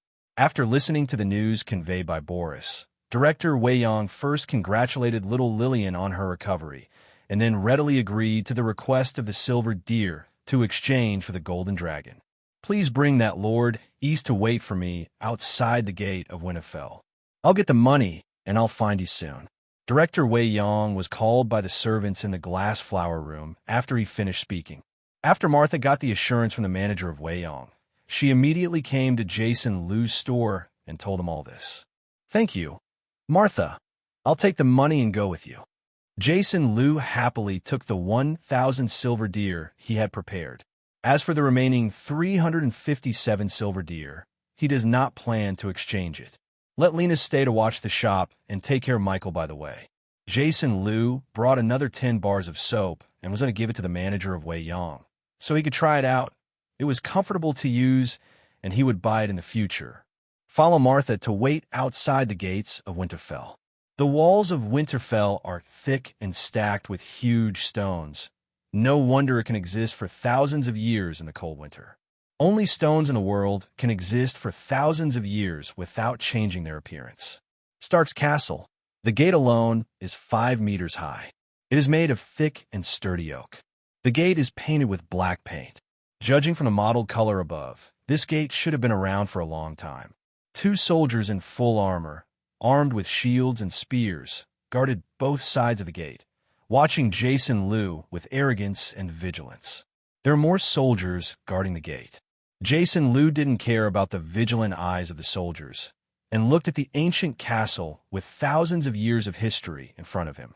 Winterfell is said to have been built by Brandon Stark, the builder, thousands of years ago with the help of giants. In recorded history, Winterfell was the home of the Stark family, the kings of the North, and the North after King Torrhen Stark bowed the knee to Aegon the Conqueror and his dragons. The power center of the guardian of the environment. Winterfell is built around an ancient godswood and a hot spring. Hot water is piped through the walls to warm the rooms, making Winterfell more comfortable than other castles during the harsh northern winters. Inside the city walls, the castle consists of the first fortress, the guest room, the remnant tower, the glass greenhouse, the mausoleum, the godswood, the guard room, the weapons storehouse, the kennel, the stable, the bachelor's tower, the kitchen, the school field, the bell tower, the library tower, the sanctuary, and the hall. It consists of a large number of courtyards and small open spaces, such as a blacksmith shop. This is an enormously complex castle spanning several acres. Only such an ancient and majestic castle could be worthy of the honor of guarding the north. After sighing for a while, Jason Liu saw a man with slightly gray hair coming out of the castle, but he looked very smart, well-dressed, and neatly dressed. This should be the director of Winterfell, the young man behind the director, who is supposed to be his assistant. Jason Liu was sure that this Winterfell chief was the cleanest person he had ever seen in Winterfell. Clean, yes, literally. After all, the people he had come into contact with most before were the poor townspeople at the bottom of Bidong Market Town, as well as the sloppy and pot-bellied businessmen. These people were either unkempt or covered in stains and had a strong body odor. My lord, this is Lord Poole, the director of Winterfell. Beside him, Martha gave a slightly respectful introduction, pulling Jason Liu's thoughts back. I'm not an adult, just a commoner who faithfully serves the Stark family. The general manager of Poole behaved very decently, speaking in a slow and soft voice, showing the good qualities of the general manager of a big noble family. He first rejected Martha's complimenting adult title and then nodded slightly to Jason Liu. If I'm not mistaken, you should be the Jason who crossed the endless trembling sea and came from the Far East. Lord East, right? This polite way of speaking made Jason Liu, who was used to hearing the foul language of the businessmen and townspeople these days, feel comfortable. He also nodded at Director Wei Yong, trying his best to make himself look like a good nobleman, and said with a smile, "Good day, Director Wei Poole. It is an honor to meet you here. Please give my respect to the glorious Stark family. Heartfelt respect." Just now, when he saw this tall, fair-faced young man with outstanding temperament in front of him from a distance at first glance, Director Wei Yong decided in his heart the identity of the other party's aristocrat. After all, in Westeros, where productivity is backward, apart from the aristocrats, the commoners simply cannot raise young people with such clean faces who don't seem to have had a hard life.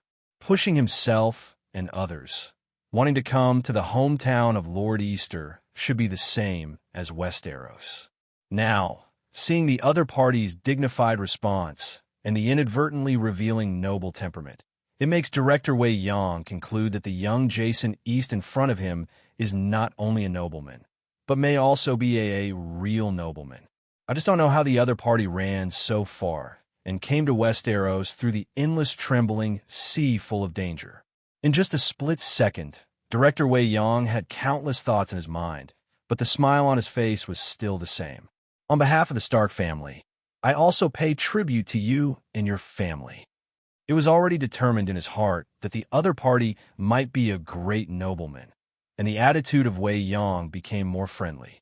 Seeing that the manager of the largest noble family in the north was so polite, Jason Liu couldn't help but relax, and handed the 10 bars of soap in his hand to the manager of Wei Yong.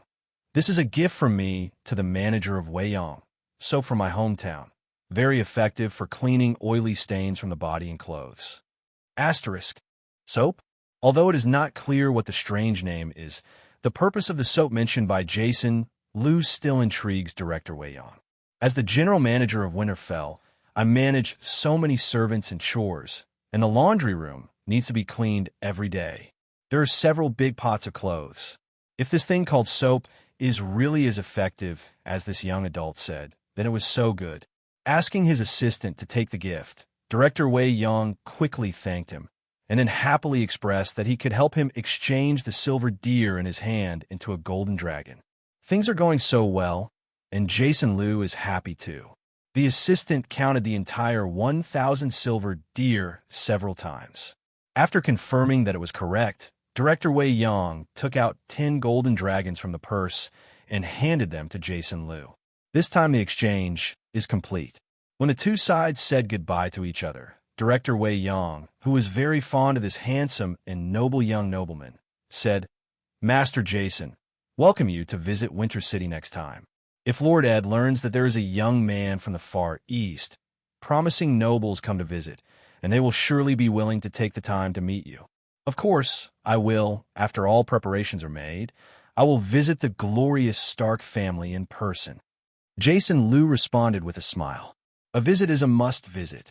To put it in a nasty way, he is now doing business on other people's turf and having a good relationship with the local snakes. This is a must-have ability for every businessman. It's just that his current business in Bidong Market Town is still small, and he can't get into the eyes of the Stark family, the largest noble in the north. Instead of rushing to visit and not necessarily getting an interview, Jason Liu would rather wait for his business to expand and more people to support the scene before making a grand visit to Winterfell. This can also be regarded as a marketing of one's own big nobility status. Great nobles, the pomp of travel must be grand, so as to reflect the nobility of their status, and they will also be valued by the wealthy in Westeros. Respect Luo first, and then respect people. In the past, the first impression others had of you was the strength you showed on the outside, not the person you were. This thing he understands. After all, even in modern society, when it comes to business, people can judge your net worth from the car you drive, the clothes you wear, and the watch you wear. Basically the same meaning as this. Looking at the majestic and ancient Winterfell again, Jason, Liu, and Martha said goodbye and returned to the store. Martha took her young daughter and returned to Winterfell again to take care of Master Rickon. Walking in the door, the only employee, Lena, was carrying a soapbox with sweat on her face, and then collected money and sold the goods. While I was away, it seemed that another merchant came to buy goods. All the hawkers and businessmen from the various territories of Westeros who entered his shop would not come here at all, because his goods were too expensive for the townspeople and farmers. After helping Lena deal with the last merchant, the girl happily told him that she had just sold more than 100 bars of soap and more than 300 pieces of paper. Looking at the dozens of silver deer and some bronze stars in the money box, Jason Liu smiled and praised the girl for doing a good job. "My lord, have you exchanged for a golden dragon with Maester Luwin at Winterfell?" Lena asked with concern as she wiped the wooden counter with a rag. "It has already been exchanged, but not with Maester Luwin, but with Director Wei Yong of Winterfell," Jason Liu said as he walked upstairs. "Lena, look at the store first. I want to go back to your room and rest for a while. Don't call me." Seeing Jason Liu hurriedly returning to the room, Lena scratched her long black hair suspiciously, but she replied, "Yes, sir, don't worry. I will take good care of the store."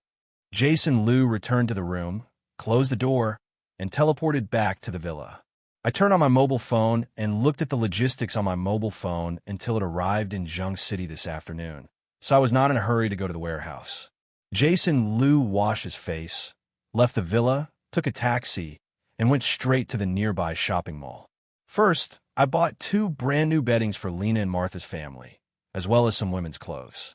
The linen clothes that Lena and Martha were wearing were very clean, but in Jason Liu's opinion, they were too shabby and shabby. As his own employee, Jason Liu felt that he should provide work clothes for Lena and the others. Well, he didn't know much about women's clothes. He just briefly described the approximate heights and figures of Lena and Martha to the salesperson in the store. Totally recommended by the clerk. Black cotton coat, tight thermal clothing, blue jeans, leather boots, socks, underwear, etc. are all selected by the clerk, and Jason Liu is embarrassed to look at it. After paying the money, he walked out of the women's clothing store carrying several large bags. When passing the children's clothing area, Jason Liu thought of Martha's son Michael and young daughter and bought them some clothes. Anyway, it was recommended by the clerk based on his description, and Jason Liu didn't understand it, so just pay. After buying bedding, clothes, and shoes, Jason Liu couldn't carry in his hands, so he found a manager of the mall, and the other party said that he consumed a lot and could deliver the things to his home. In this case, Jason Liu let go and bought it. In a supermarket on the first floor, Jason Liu bought 10 bags of 25 kg flour, 2 barrels of olive oil, 50 bags of salt, several bags of seasonings, 100 pounds of frozen pork, 10 frozen chickens, a large bag of apples, a large bag of pears, a big bag of grapes, 10 boxes of instant noodles, 10 boxes of ham, 10 stainless steel bowls, chopsticks, spoons, soap, shampoo. With so many things, a van sent by the mall for delivery was filled to the brim. After returning to the villa with the car, the van driver helped move everything into the villa and then left with a strange look. Also, living in a villa, I haven't seen anyone buying this kind of food all at once. Are you planning to stock up on food for refuge? The van driver complained bitterly in his heart, and it finally boiled down to the eccentricities of the rich. Jason Liu doesn't care what the van driver thinks. He delivers it all to his room on the other side of Westeros. I bought so much because Jason Liu was going to make some big moves in Westeros. If you want to make a big move, you must first have someone to help you. He and Lena alone can't do it. So, he plans to hire a few more employees in Westeros, as well as security personnel. His current pen and paper business, which has made so much money, must have attracted the attention of those wandering knights, mercenaries, and even thieves and robbers in the winter market town. In a feudal and backward world like Westeros, in addition to simple farmers, there are also many bad people. Asterisk. In order to protect his own goods and personal safety, Jason Liu decided to recruit some dutiful farmers and arm them to deal with possible threats. He decided to ask sisters Martha and Lena to help him choose the dutiful peasant boy he knew. Now, all Jason Liu can trust is the Lena family. There are too few people, and many businesses cannot be opened. After all, the warehouse he just rented in Hyundai couldn't just be left empty. It must be used for bulk purchases. After moving everything into Westeros' room, Jason Liu went downstairs and notified Lena to come up and move things. The quilt he promised to buy for her, as well as her and Martha's clothes and shoes, as well as the clothes of the two little guys, Michael and Lillian. 10 bags of flour, 2 buckets of olive oil, salt, seasonings, pork and chicken, apples, pears, grapes. These will also be moved to Lena's house. The old gods are above. The girl saw a lot of things in Jason Liu's room, covered her mouth with her hands, and screamed in surprise. Jason Liu looked at Lena, whose beautiful brown eyes were widened in shock, patted 2 new sets of quilts with his hands, and said proudly, "Lena, look, this is the new quilt I promised you last night. No matter how cold the weather is, you won't be able to freeze. You gave this to me." Lena was even more surprised when she heard that it was only for herself. "Of course." Jason Liu pointed to the clothes beside the quilt. "And these clothes are all from my hometown. I bought some for you, Martha, Michael, and little Lillian." "Sir, you are too expensive." The girl was moved and disturbed. Her mouth squeaked and speechless. "Come on, move the quilt and clothes first. There is so much food here." Jason Liu took the lead in picking up 2 sets of quilts. Lena picked up the bag of clothes in a daze and followed Jason Liu back to their house. In Lena's house, Michael, who just came back from a crazy play outside, was holding a bowl and drinking water. When he saw Jason Liu and Aunt Lena, who came in with a lot of things, Michael's face was nervous. "Some are at a loss. Michael, come and help move things." Lena ordered naturally when she saw her 5-year-old nephew. Michael obediently took the bag from Aunt Lena's hand and put on the bed. The children of poor families have been in charge early, and Michael, who is only 5 years old, can already help with many things. Putting things down and returning to the room again, Jason Liu picked up a big red apple and stuffed it into Michael's hand. "Eat it, little guy." Looking at the big red apple in his hand, Michael couldn't help swallowing. Resisting the temptation to take a bite, Michael shook his head, put the apple back, then laboriously carried the bag and followed Aunt Lena down. Jason Liu was taken aback for a moment, but he didn't expect this little guy to be able to hold back. Shaking his head and smiling, Jason Liu picked up 2 bags of flour and followed him to the next door. After going back and forth several times, I finally emptied the things in the room. Sitting on the rough wooden bench at Lena's house, Jason Liu drank mineral water brought over from Hyundai. Michael was holding the big apple just now and nibbled at it. Under the persuasion of Jason Liu, Lena also ate purple plump grapes. Lena's family had never eaten such fruit. That is to say, I have occasionally seen it in Winterfell, but I can't eat it. Too expensive. After eating several sweet and sour grapes with satisfaction, Lena then remembered what she wanted to ask before. "Sir, why do you buy so much food? When will we all eat it? It's not just us. I plan to recruit some people next, and I will need more food in the future." Jason Liu took a sip of water and explained, "There are too few people, and I can't sell a lot of goods, so I have to do more. Hire some people, except for the employees who help sell the goods. I also plan to recruit some honest and reliable young people to act as my bodyguards and protect us. Lena looked at Jason Liu in surprise. She didn't expect Lord Easter to have such a purpose. Although she didn't understand, Lena nodded repeatedly, saying that she would help as long as the Lord ordered her. Seeing Lena and Michael enjoying their meal, Jason Liu smiled lightly, feeling inexplicably relaxed and happy. At noon, Lena baked bread and fried pork and chicken under the direction of Jason Liu. Because of the modern seasonings, the fried dishes are much more delicious than the popular stew in Westeros.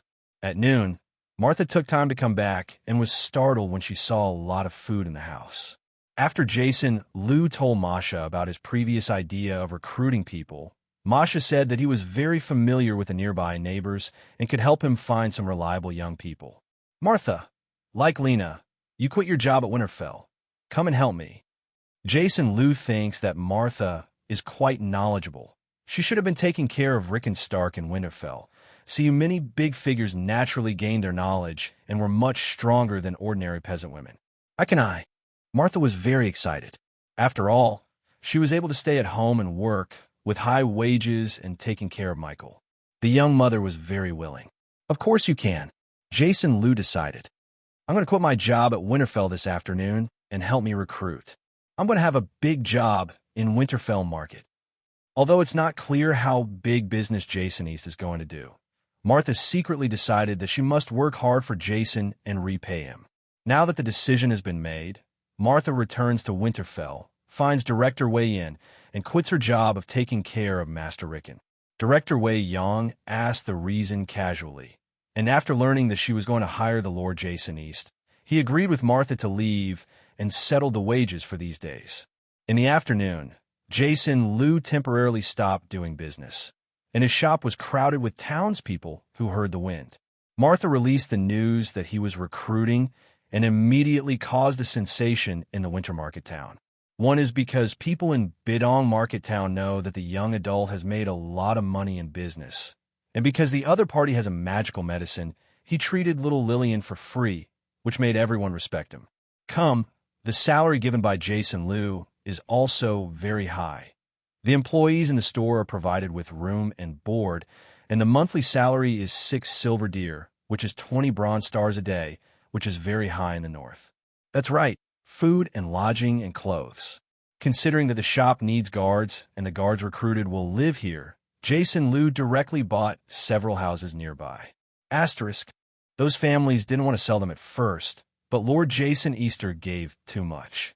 Therefore, these families, who were regarded as lucky by the townspeople, happily moved out of their original houses and planned to build new houses by themselves outside the Winter Market Town. After buying several nearby houses and adding the small courtyard behind the house, Jason Liu's house covers an area of more than 2,000 square meters. It's just that these houses are all made of wood. For too long, some of the roofs are leaking. Jason Liu intends to tear down and rebuild all of them. Of course, the first is the warehouse for storing modern goods, and then the tall wall that surrounds the entire 2,000 square meter. Storefront, main house, staff room, kitchen. If possible, he also wants to build a small school field. The young men recruited just put down the farm tools but can't hold swords well, so they need training. The townspeople who came to apply for the application crowded the store on the first floor. The dirty children, laughing and scrambling, dipped through the crowd, and from time to time, the adults shouted and scolded. The crowd was noisily, as if entering a tent filled with thousands of ducks. Finally, unable to bear it anymore, Jason Liu asked Old Rhodes, who came to help to maintain order. Old Rhodes did not come to help in vain.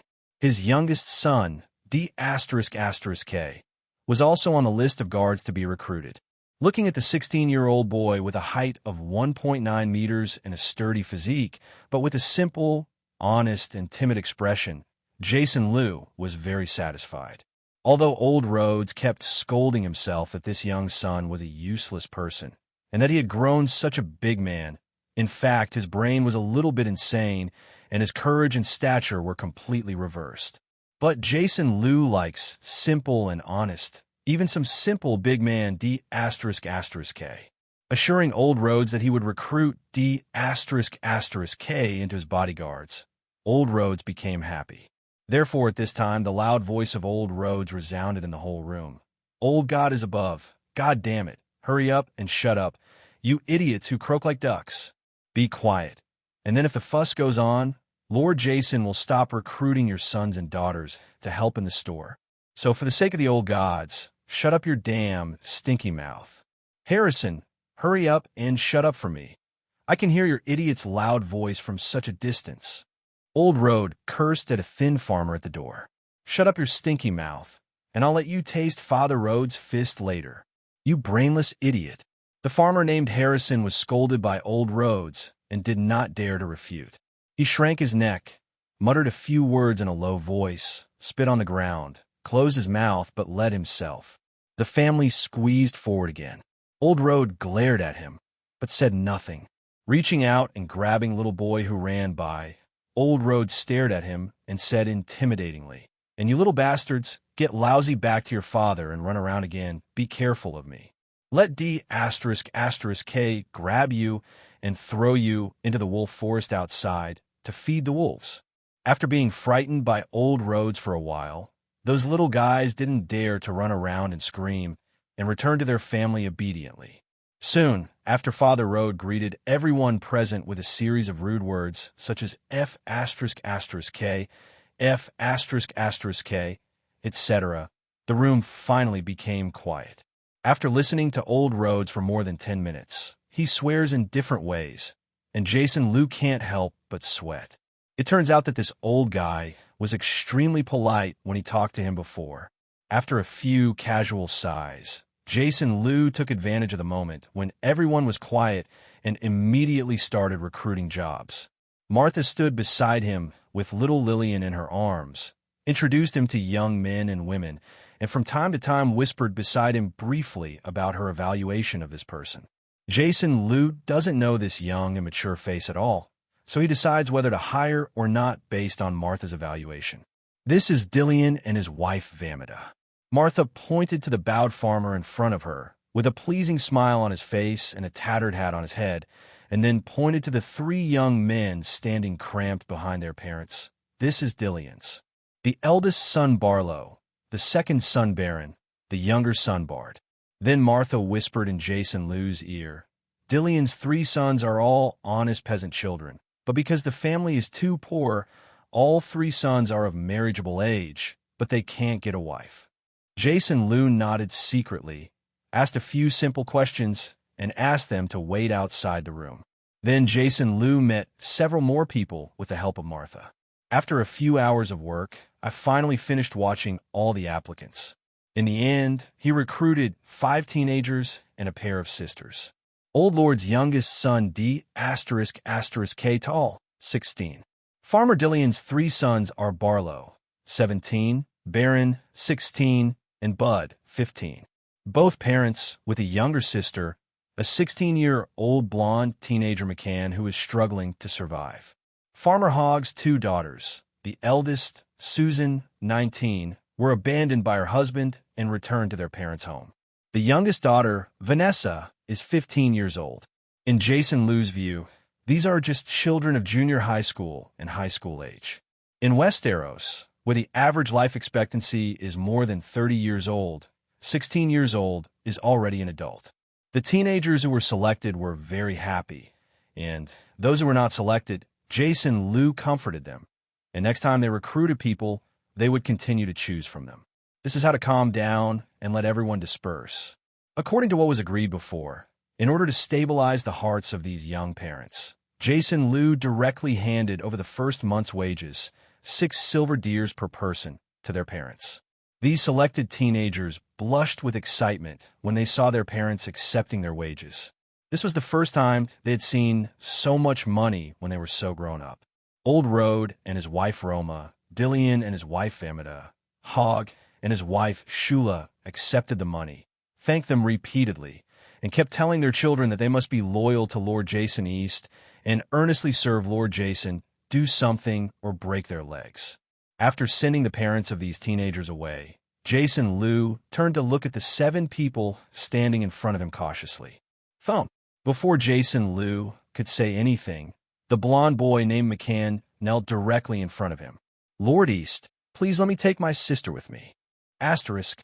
McCann looked at Jason Liu pleadingly. I will definitely work hard. As long as my sister can stay with you, Bella, she's very obedient and won't add to you. Please now. Merciful Lord East. Bella. Jason Liu was stunned and quickly realized that this should be the name of McCann's sister. Thinking of the tragic life of this 16-year-old boy who lived with his sister after the death of his parents, Jason Liu couldn't help but secretly admired. So, he nodded and said to McCann gently, Get up, I promise you. You can ask your sister help in the store. Just let her follow Martha, Lena, Susan, and Vanessa Bar. Thank you, my lord. May the old God bless you and your family, McCann thanked excitedly.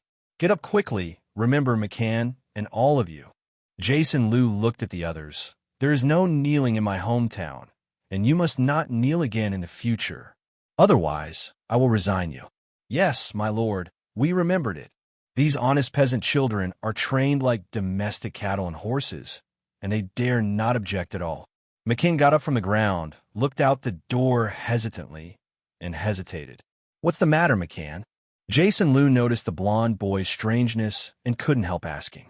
My lord, my sister is still hiding behind the haystack outside. I want to bring her in, McCann said uneasily. Jason Liu agreed immediately. McCann thanked him happily and ran out of the store. Martha, Lena, take D***K, Barlow, Baron, Bud, Susan, Vanessa, and McCann and his sister, who will be back later, to the house next door to clean. They 5 the boy is staying there tonight. And as for Susan, Vanessa, and McCann's sister, stay at your house. Jason Liu makes arrangements. Yes, my lord, I'll take them there. Martha nodded and agreed with little Vivian in her arms. Let's go. Everyone come with me. Lena held her little nephew Michael in her hand and led the 3 Barlow brothers and Susan to the house on the right. Lord East bought it, and you guys will live here in the future. Watching Martha and Lena take everyone to the house on the right next door, Jason Liu returned to his room on the 2nd floor, closed the door, and teleported back to the modern villa. The guards have been found, but the equipment is not yet available. I have to buy some equipment.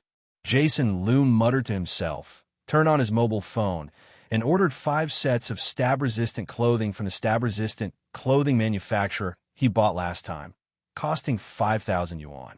By the way, their clothes are very dirty and torn, and they have to buy some clothes. He went shopping on Taobao again, and finally chose a company that sold labor insurance tooling.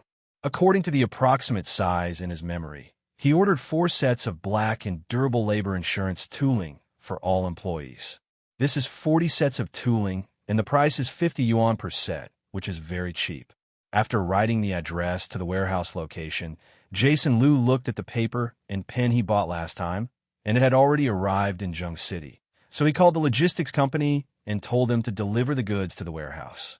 After doing this, Jason Liu contacted the soap manufacturer and asked the other party to distribute another 100,000 bars of soap and 10,000 bars of soap. Because of the huge number, the owner of the small soap factory, Ma, realized that this was a big moneymaker and immediately called the phone, thinking about the relationship. Hello. Is this Mr. Liu? I'm the owner of the Shungue soap factory. Ma Chunming. Jason Liu is a little strange. Why is the other party calling him?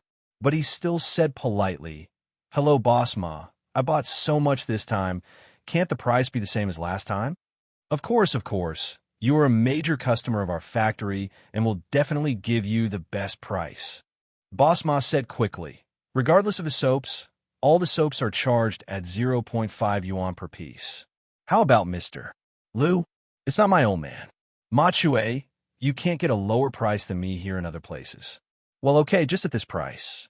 Jason Liu was also very happy. It was half cheaper than the last time. I may need more in the future, but Boss Ma, you can guarantee the quality of the product. At least don't add any harmful chemicals, although my clients are all from impoverished areas abroad. But we can't have a bad conscience. Hey, Mr. Liu, don't worry. If my old horse does those black-hearted things that give birth to a son without P's eyes, I will be hit by a car tomorrow when I go out. The boss ma swears and swears that he will never do anything harmful. Please rest assured. That's good, but I hope everyone can cooperate for a long time. If the goods are satisfactory this time, I will definitely place a bigger order next time. Although Jason Liu didn't really believe in the integrity of these small businessmen, but the other party was swearing like this, and he couldn't say anything, so he had to hang him with the order behind him so that he didn't dare to add anything in it. Don't worry, Mr. Liu, my old horse is definitely willing to do business with you for a long time, and I must not smash my brand. On the other side of the phone, the boss ma slapped his chest, thumping. Well, that's good. If possible, ship it as soon as possible. Jason Liu didn't say anything, paid a deposit of 5,000 yuan, urged the other party to ship quickly, and hung up the phone. On the outskirts of Uzbekistan, in a soap production factory with only 4 or 5 factories, the shrewd Ma Chunming, with a flushed face, shouted into the factory, "Old Chun, hurry up and tell the workers to come back to work. Come with a big order." It's gone. Lao Chun, a technical engineer of a soap factory who graduated from a Pheasant University, learned that someone had placed a large order of 100,000 bars of soap and 10,000 bars of soap, and he suddenly got spirited, took out his mobile phone, and called the workers back. Ready to start the machine is in full swing. Because of the epidemic, their soap factory has no business, and the workers' wages cannot be paid, and they almost went bankrupt. This made the 6 people in the factory, including the owner Ma Chunming, very happy. The 4 workers immediately went to work in full swing. Jason Liu didn't know that because of his order, he saved a small soap factory that was facing bankruptcy. At this time, he returned to Westeros and told Lena and Martha that he was going to deliver the goods. Let others take care of the shop. Feeling that Lord Easter was a bit mysterious, Martha and Lena didn't dare to ask any more questions and hurriedly agreed. After explaining, Jason Liu took advantage of no one to notice and returned to the room only to return to the modern age. Asterisk. All afternoon, Jason Liu was at the warehouse on the Outer Ring Road, busy receiving the delivery of gel pens, refills, and A4 paper. 10,000 gel pens were packed in 5 half-person height large cartons, and 100,000 refills also used 5 large cartons. The logistics driver drove the car directly into the warehouse and unloaded the goods.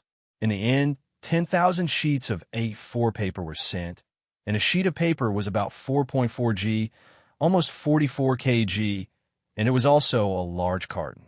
When the logistics driver drove away, Jason Liu checked the time. It was 7 p.m. I ordered a takeaway here at the warehouse, and it was after 8 p.m. after the meal. He was about to deliver the goods to Westeros later, so he played with his phone for a while. Buzz. The phone vibrated, and a message popped up on the WeChat interface. Someone asked to add you as a friend. Do you want to add it? Jason Liu opened WeChat and looked at the WeChat account of the WeChat name, XH39218, and the words old classmate in the note below. He was a little confused, but he clicked to add it. Soon, the opposite message was sent. XH39218. Good evening, old school. Jason Liu, are you? XH39218. At least I saw it a few days ago. You won't forget it so soon, will you? / anger. Saw you a few days ago. Jason Liu.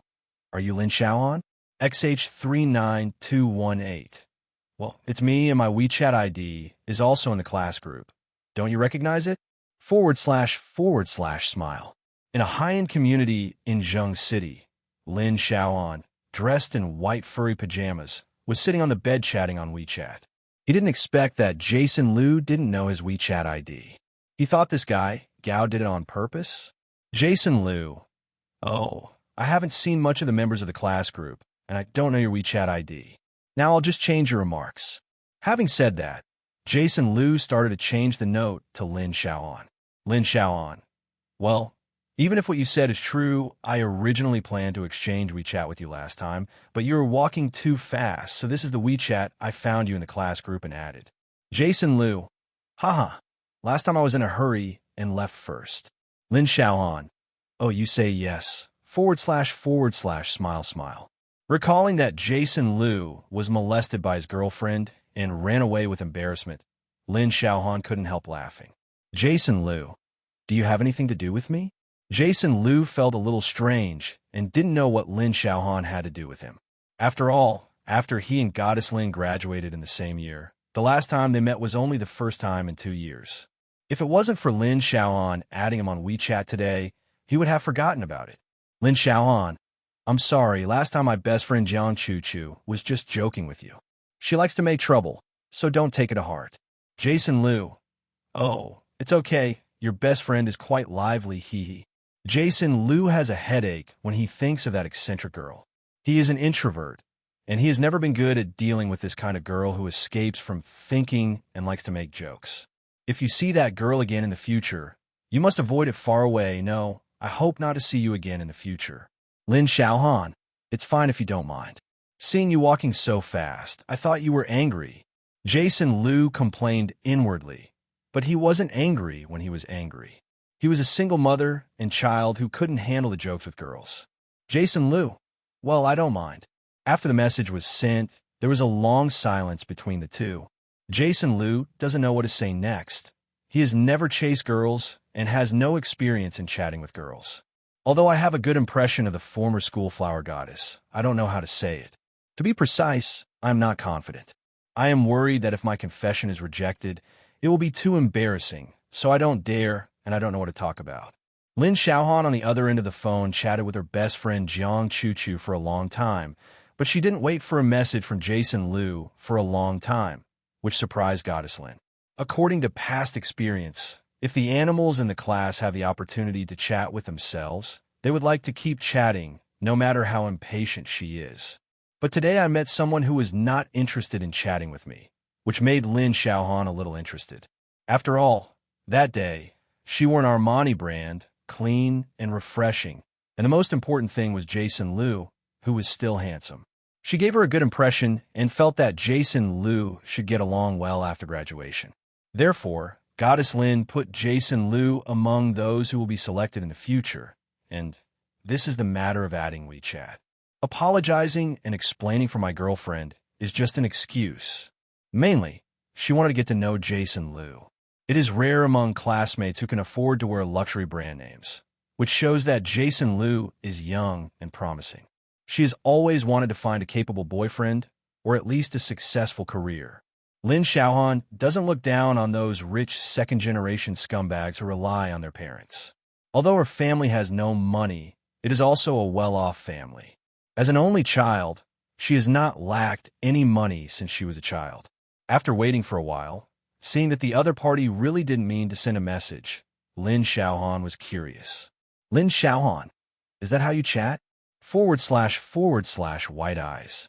Looking at the message popping up on WeChat, Jason Liu, who was playing a small game, frowned and replied to the message. Jason Liu, is there a problem? Lin Xiaohan, do you have anything to say? Jason Liu, say what? Lin Xiaohan, anything. Looking at the phone, it was late, and it was time to start shipping to Westeros. So he sent a message. Jason Liu, what time do you go to bed at night? Lin Xiaohan, if it's early, it's 10 o'clock, and if it's late, it's more than 11 o'clock. Jason Liu, it's almost 10 o'clock, so go to sleep. I was done and fell asleep. On WeChat, Lin Xiaohan looked at the message sent by the other party. Her face was very exciting for a while, and the corner of her mouth couldn't help twitching. After waiting for a while, I found that the other party had actually been offline. This made Lin Xiaohan both angry and funny. This guy didn't seem to be pretending to be on purpose. He remembered the embarrassed look of the other party's eyes looking left and right when they met last time, and the embarrassing chat content tonight. Lin Xiaohan can already be sure that the man opposite is a straight man of steel. Perhaps Jiang Chu is right. This guy is really a straight male tie hand in with advanced cancer. Depressed, Lin Xiaohan chatted with her girlfriend on WeChat again. In the warehouse in the outer ring, Jason Liu went back and forth several times, sending all the paper and pens to Westeros. He simply stayed there, lying on the bed, and fell asleep. The next day, Jason Liu came downstairs yawning, and Martha, Lena had already taken the 7 people they hired yesterday, and Bella, an 11-year-old girl, and started to work. "Sir, when did you come back?" "I don't know," Lena asked in surprise, looking at Jason Liu, who came downstairs. Asterisk. Too much to say. Too many mistakes. Jason Liu didn't want to explain too much, so he pretended to be dignified and said, "You don't have to worry about this. This is the secret of our East family." Hearing that Jason Liu heard about his family, other people who had doubts all shut their mouths with awe in their eyes. Since it is the secret of the Jason family, they don't dare to inquire about it, pushing everything to the mysterious East family that he made up. In the future, he would not have to bother to explain to others where his goods came from. As for whether others believe it, that's not what he cares about. Barlow, Baron, Bud, D***K, and McCann, the 5 of you go up with me and carry the load down. Jason Liu took 5 people and carried down the paper and pen in the room. Lena, Martha, Vanessa, Susan, and a little blonde girl in a patched sackcloth were curiously surrounding more than a dozen large cardboard boxes on the ground. The modern characters and patterns on the cardboard box.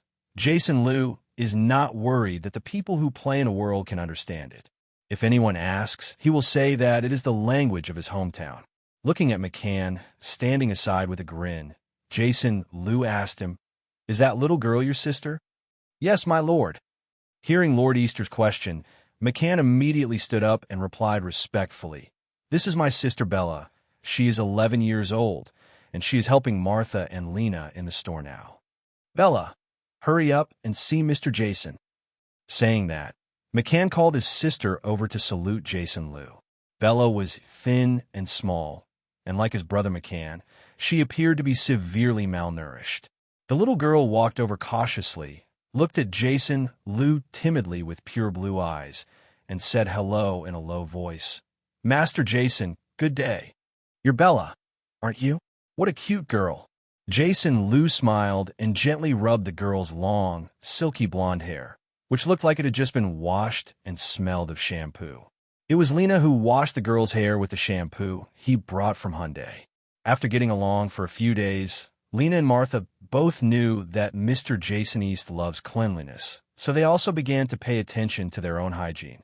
Even Michael was washed clean by his mother and aunt, completely different from the sloppy child before.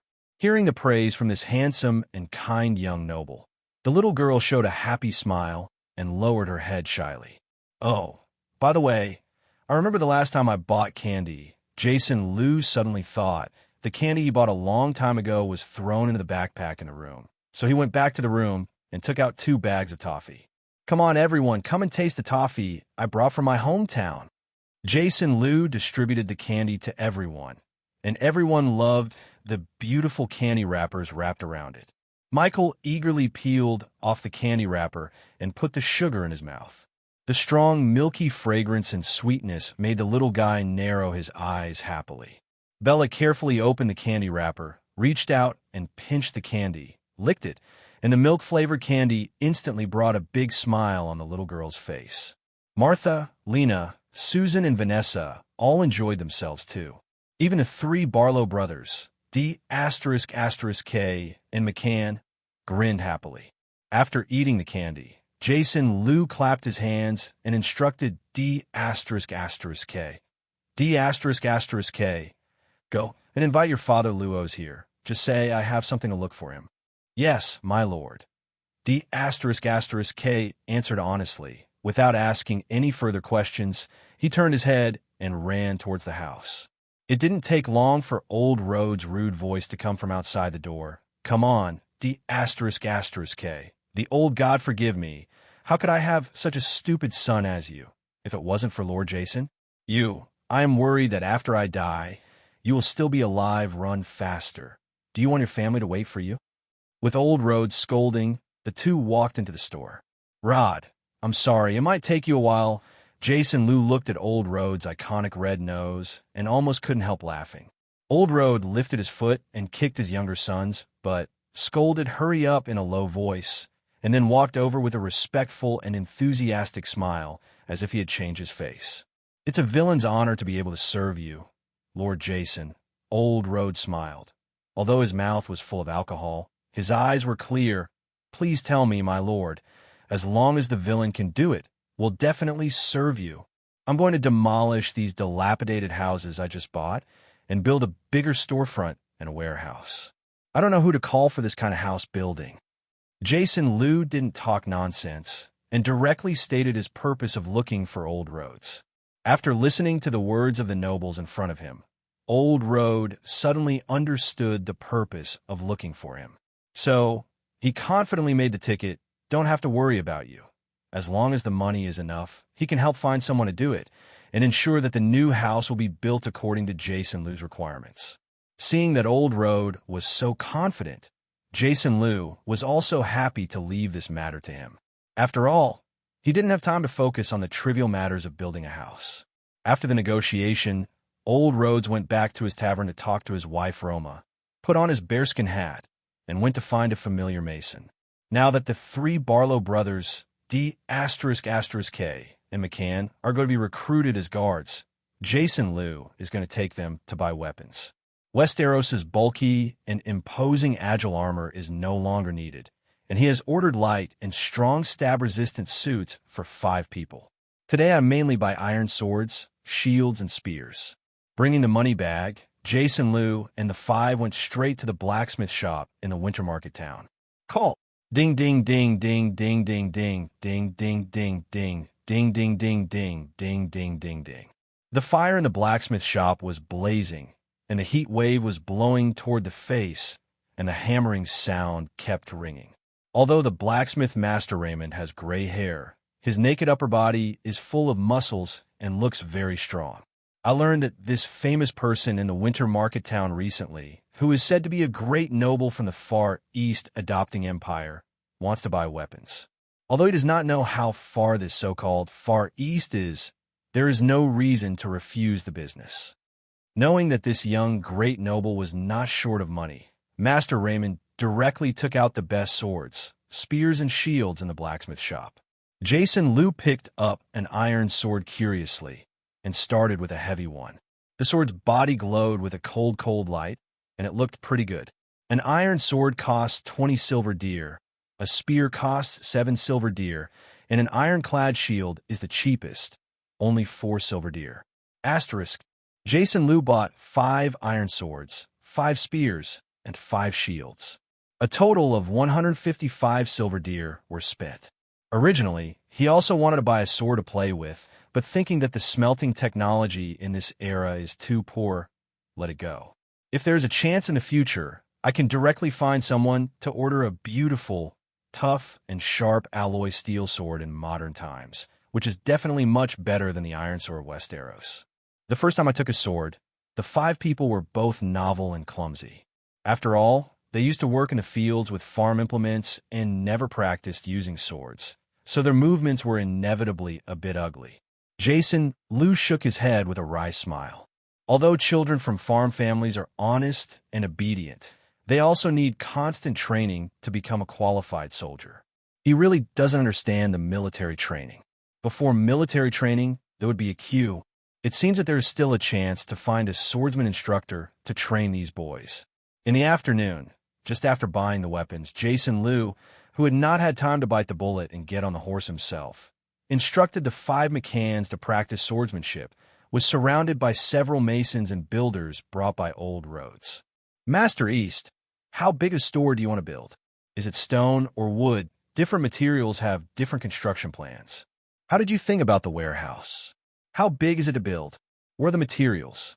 You want to build it as soon as possible. If you want to build it quickly, you will have to recruit a lot of people, and I'm afraid the cost will be very high.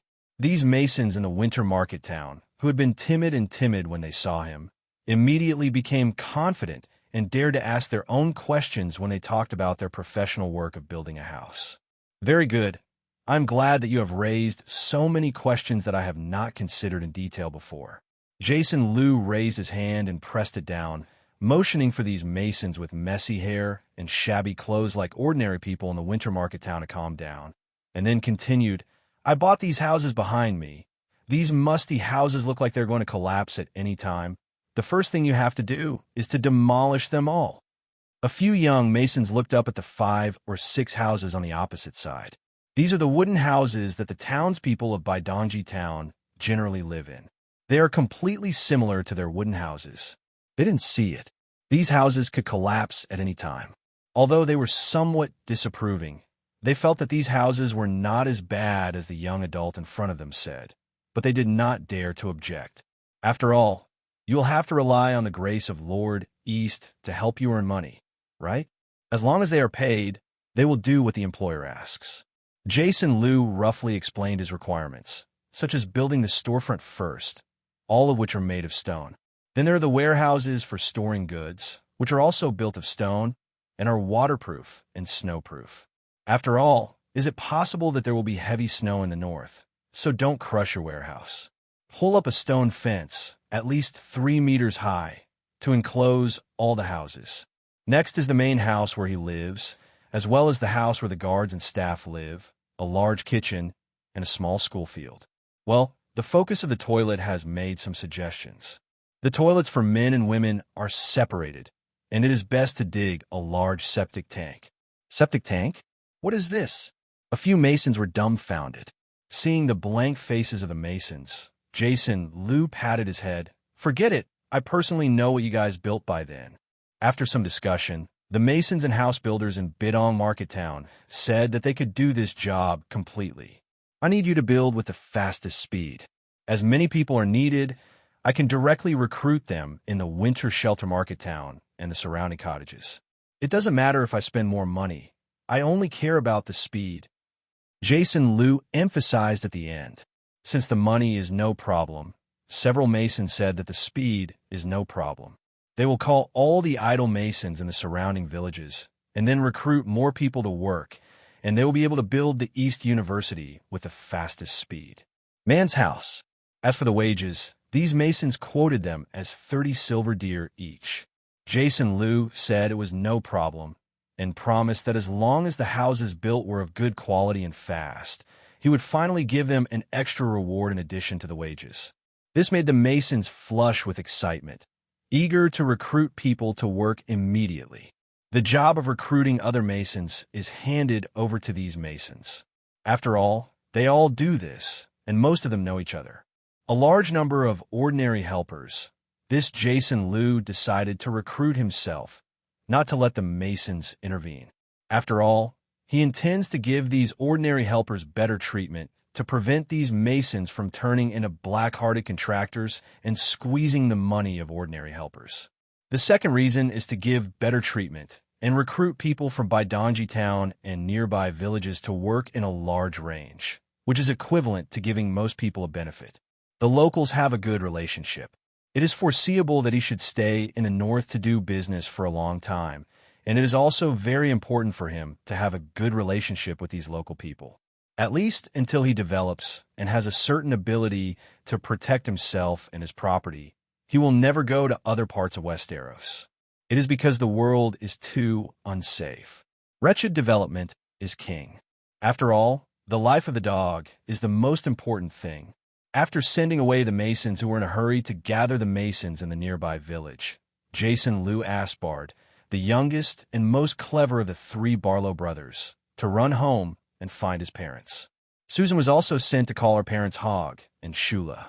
The pub in Old Roads was directly contracted by Jason Liu, who was responsible for all the meals when the house was built.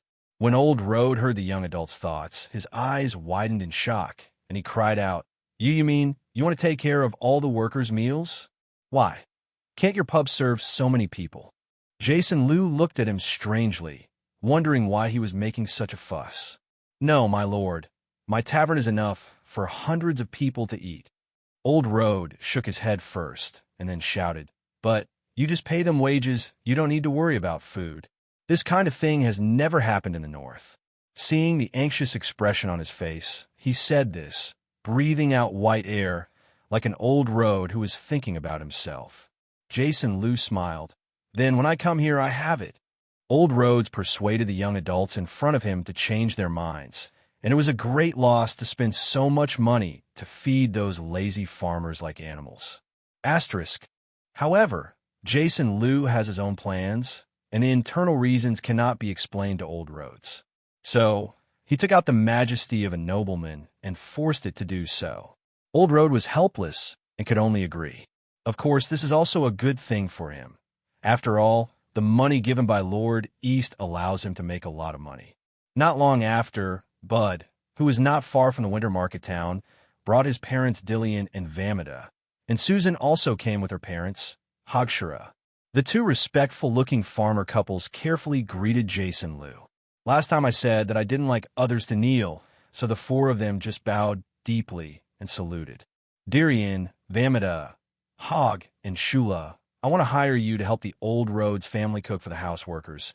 Maybe there are other chores in between. I'll pay for each one. Would you like to give you 10 silver deer? Jason Liu directly laid out the conditions.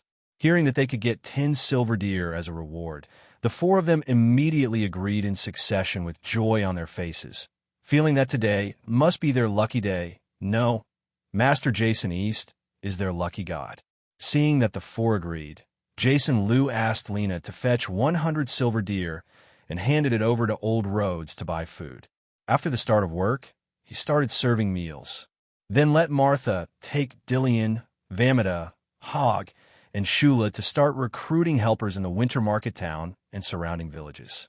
Jason Liu has only one request, to recruit more people and only one person per family, so that more families can work. With Jason Liu's instructions, plus a high salary of 20 bronze stars per day and 3 meals a day, such favorable conditions were released and hundreds of people came to apply. It's just that Martha strictly followed Jason Liu's instructions and chose strong people. Only one family was recruited, and as many people as possible were recruited.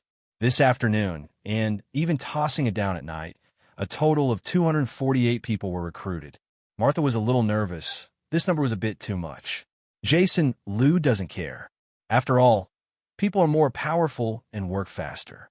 In this backward era, building a house requires more people. After all, transporting stones, digging earth, etc., all have to be done by people. The helpers here have been recruited, and the masons over there have also brought tools and are ready to start working tomorrow. Well, these masons contacted their nearby counterparts and formed a technical team, as Jason Liu calls these architectural talents. Although those masons didn't understand what a technical team was, as long as the nobleman was happy, he would call his love what he wanted.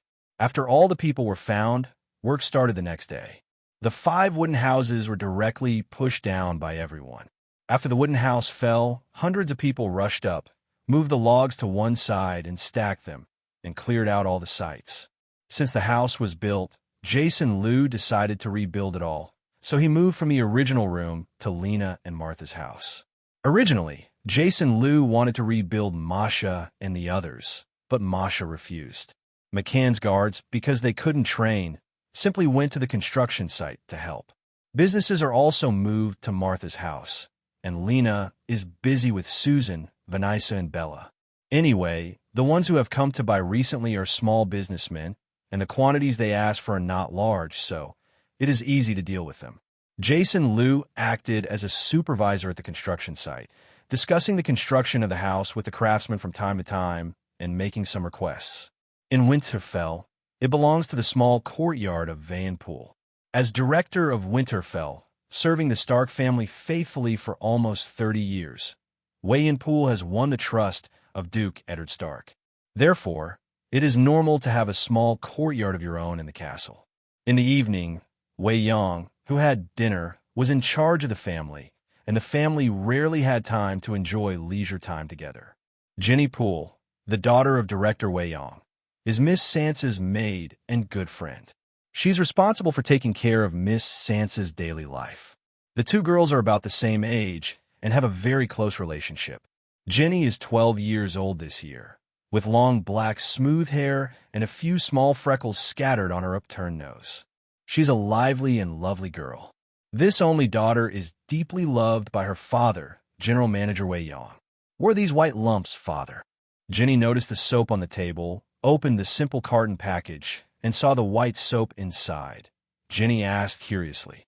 Director Wei Yong was drinking black tea, lying on the back of the chair, glanced at what his daughter was holding, and said casually, "It seems to be called soap. This is a gift from the foreign noble from the far east in Bidon Market Town. My gift. It is said that it can be used to clean the oil on the body and clothes. I don't know if it is really as useful as he said." Carrying the freshly brewed black tea in her hand and pouring a cup for her daughter, Buki couldn't help but praised after hearing her husband's words. "It's really useful.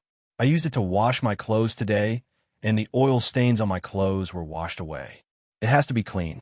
I finished cooking, and the oil stains on my hands were just a little bit of that white soap, and it was very clean without any nasty, greasy feeling. This thing called soap is amazing." Butch, who had already tried it today, couldn't help showing a happy smile on her face when she talked about soap, which is a good cleaning product. Really, hearing her mother say this, Jenny suddenly became interested. "Let me try." After speaking, she brought a basin of water. Under the guidance of her mother, she wet her hands with water, smeared some soap, and rubbed for a while. White foam immediately appeared on her hands. After rinsing off the foam with water, Jenny took a towel to dry her hands. She lowered her head and sniffed her freshly washed hands, and Jenny's face was full of surprise and joy. Not only are the hands no longer greasy, but they are clean and smell good. I just said that this thing called soap is very useful." Buchi was very happy, and her daughter agreed with herself. "Your father said that this can not only wash clothes, wash hands and face, but also take a bath. I will plan tonight." "Try it. I want to try too," Jenny said happily. In the evening, Jenny and her mother took a bath with soap, and they became very clean and fresh, and even exuded a good smell. The next day, Jenny, who was in a good mood, took a bar of soap and prepared to give it to her good sister, Miss Sansa. I believe she would love this fragrant and cleanable good thing as much as herself. "Really?" Sansa looked suspicious after hearing her continuous compliment from her maid and good friend Jenny. Asterisk. Looking at the pure white piece in her hand, it exudes an indescribable fragrance called soap. After hesitating for a while, Sansa, like a 12-year-old girl, finally couldn't hold back the temptation and asked the other maids to prepare to take a bath. "Water. She wants to try it herself. Is this soap 100 times better than saponin?" as Jenny said. Soon, the bath was ready to go to sleep, and Jenny helped Sansa scrub herself. After taking a bath, Sansa felt very refreshed. She had long, burgundy, smooth hair inherited from her mother, and Sansa's delicate and fair face further brought out the beauty of the girl. "It's true, Jenny. What you said is right. This thing called soap is really very useful. I feel that I have never felt so fresh on my body." Sansa's blue eyes shone with surprise and said happily, hugging Jenny, "Really? Miss Sansa, can I try? I want it too. Several other maids who were about the same age as Sansa also wanted to try it. Sansa was generous and gave them both a soapy bath. After washing, these little girls fell in love with soap, a white and fragrant little thing. "Jenny, where did you buy this soap? Tell me now. I'm going to buy one to use too," one of the maids asked Jenny, pulling her. The other maids also looked at her expectantly. Some enjoyed the attention of the girls, and Jenny told them the truth, telling them that this thing can be bought in the shop of the foreign noble from the far east in the market town. Sansa and the girls secretly wrote down the names, thinking that they would find a time to buy a piece from the shop of the grown-up in Winter Market Town. In the evening, after Sansa had dinner with her family, she went back to the room to get the soap that she had found in a delicate wooden box and walked into her sister Arya's room with a smug expression. With good things, little kids can't help but want to show it off. "Arya." Sansa walked slowly into her sister's room, one step at a time, neither in a hurry nor slow, completely in line with the lady's pace that Sister Mordane required. Compared to her sister Arya, who is always annoyed by Sister Morden, who is called a stone-headed and a tomboy by Sister Morden, Sansa has perfectly mastered the embroidery and knitting required by a nun as a noble lady. Etiquette, etc. Seeing Sansa walk in, Arya rolled her eyes, turned around and made it to the bed, with her legs on the edge of the bed, dangling constantly. "What are you doing here? Why don't you embroider with your little sisters?" Sansa glanced at Arya's dangling legs and couldn't help saying, "Arya, you can't dangle your legs like this as a lady It's so rude. Arya, who was taught by Sister Mordain every day, could not do well at all, and even hated embroidery and etiquette.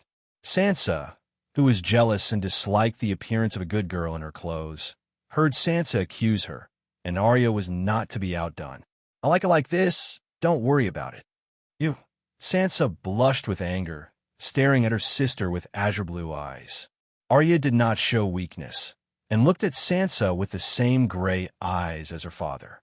After staring at each other for a while with Arya, Sansa finally lost to the wild boy sister and decided to wait and tell her mother and let her take care of her.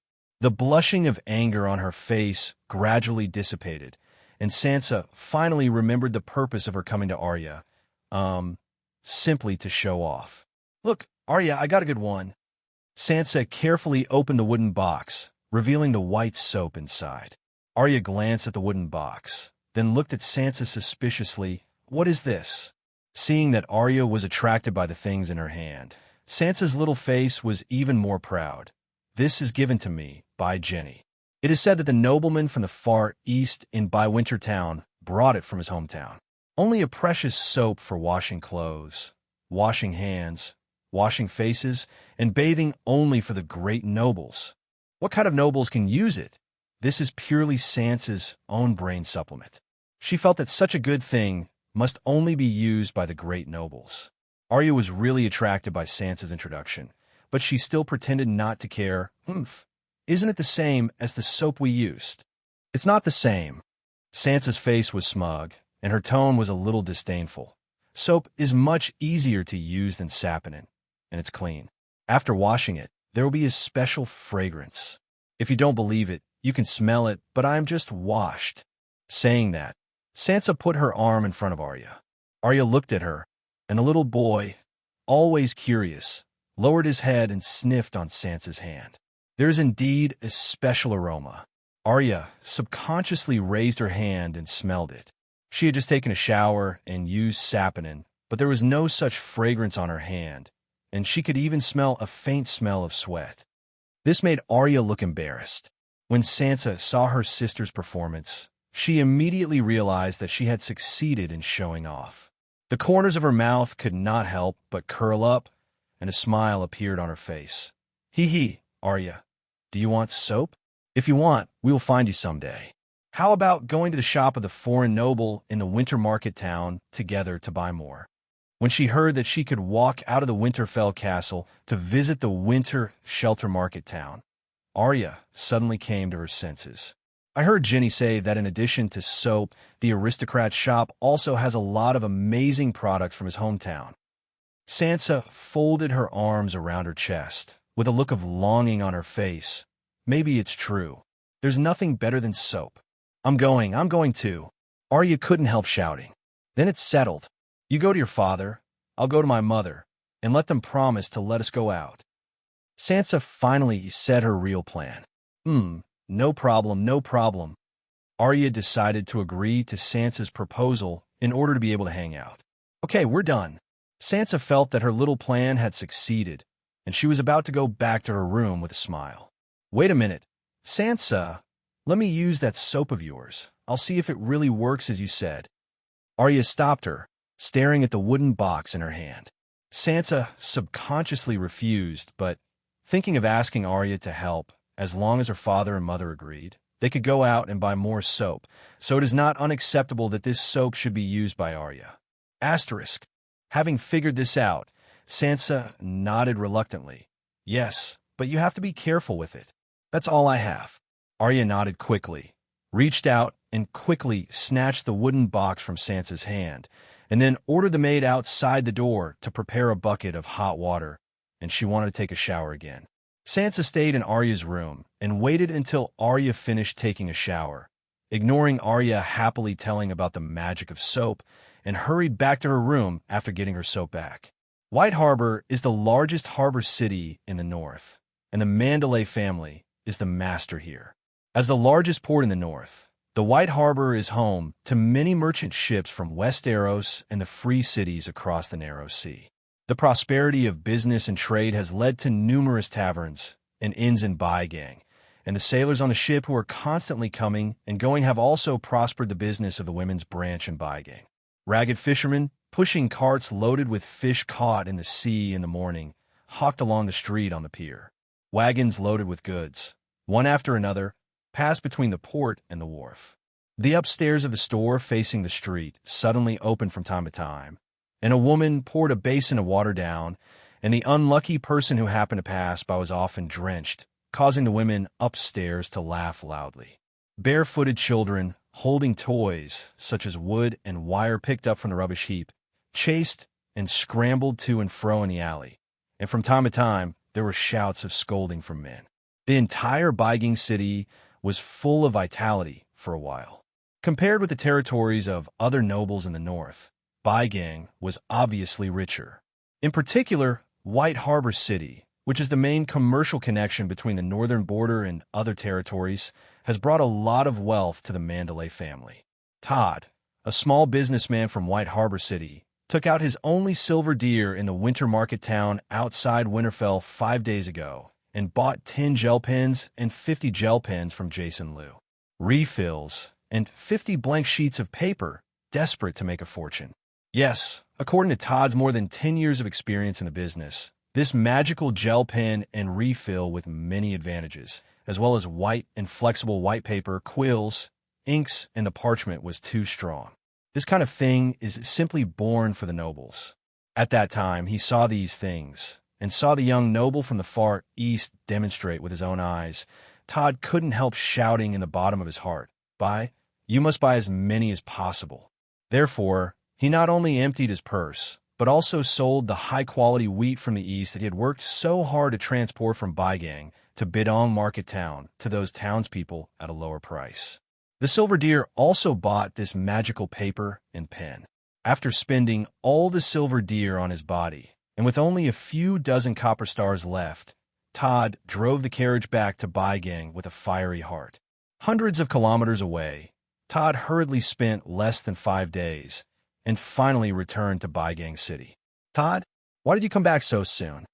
Wife Doreen opened the door and saw her husband, whose face was pale, and helped drive the carriage into the house worriedly. Todd's face was pale and bloodshot in his eyes, but he was still in high spirits. Hurry up and get me something to eat and drink.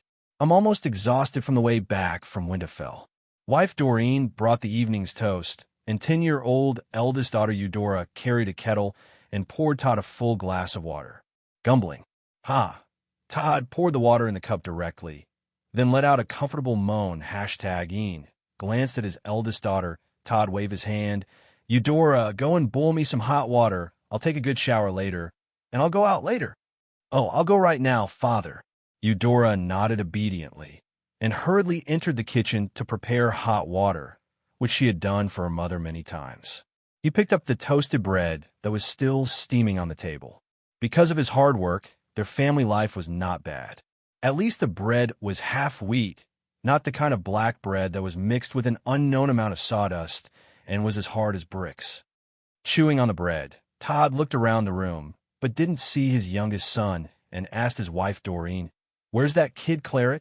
Doreen was in the small yard, leading the horses back to the stables, preparing hay and water for the horses. Hearing her husband's question, Doreen wiped the sweat from her forehead and replied, "Clayt ran out to play and hasn't come back yet. But he should press fast. It's almost time for dinner. He'll come back when he's hungry." Todd nodded. Not surprisingly, children from poor families are like this. When they were young, a large group ran around and played crazy, just like when he was a child. Ignoring his younger son, Todd devoured the whole piece of long bread and drank 2 more glasses of water, feeling that his stomach finally felt better. When Doreen finished feeding the horses, she saw that her husband only ate bread, and she couldn't help but say, "Why did you eat all the bread? There's still carrot soup in the pot, and I'm about to serve it." "Forget it.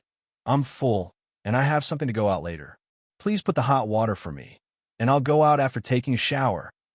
Todd waved his hand, then walked into the room, opened the musty-smelling closet, found his best set of clothes, and prepared to change into it after taking a shower. Doreen wondered why her husband was in such a hurry, but she still carried Eudora's hot water with a wooden bucket and poured it into the tub in the room and adjusted the temperature with cold water. Todd took off his clothes and scrubbed his body in the bathtub. The person he was waiting to see was very important to him, but he couldn't let the smell on his body offend him. After taking a shower and putting on his best clothes, Todd greeted his wife, took 2 gel pens, 2 refills, and a piece of white paper, and walked out of the house. Not long after walking out of the door, I saw a thin figure running quickly from a distance. Todd reached out and grabbed the other's collar. Feeling the struggle of his men, Todd couldn't help but scolded, "Clayt, you be asterisk, asterisk, asterisk, asterisk, asterisk D. Come back so late, don't you want to eat dinner?"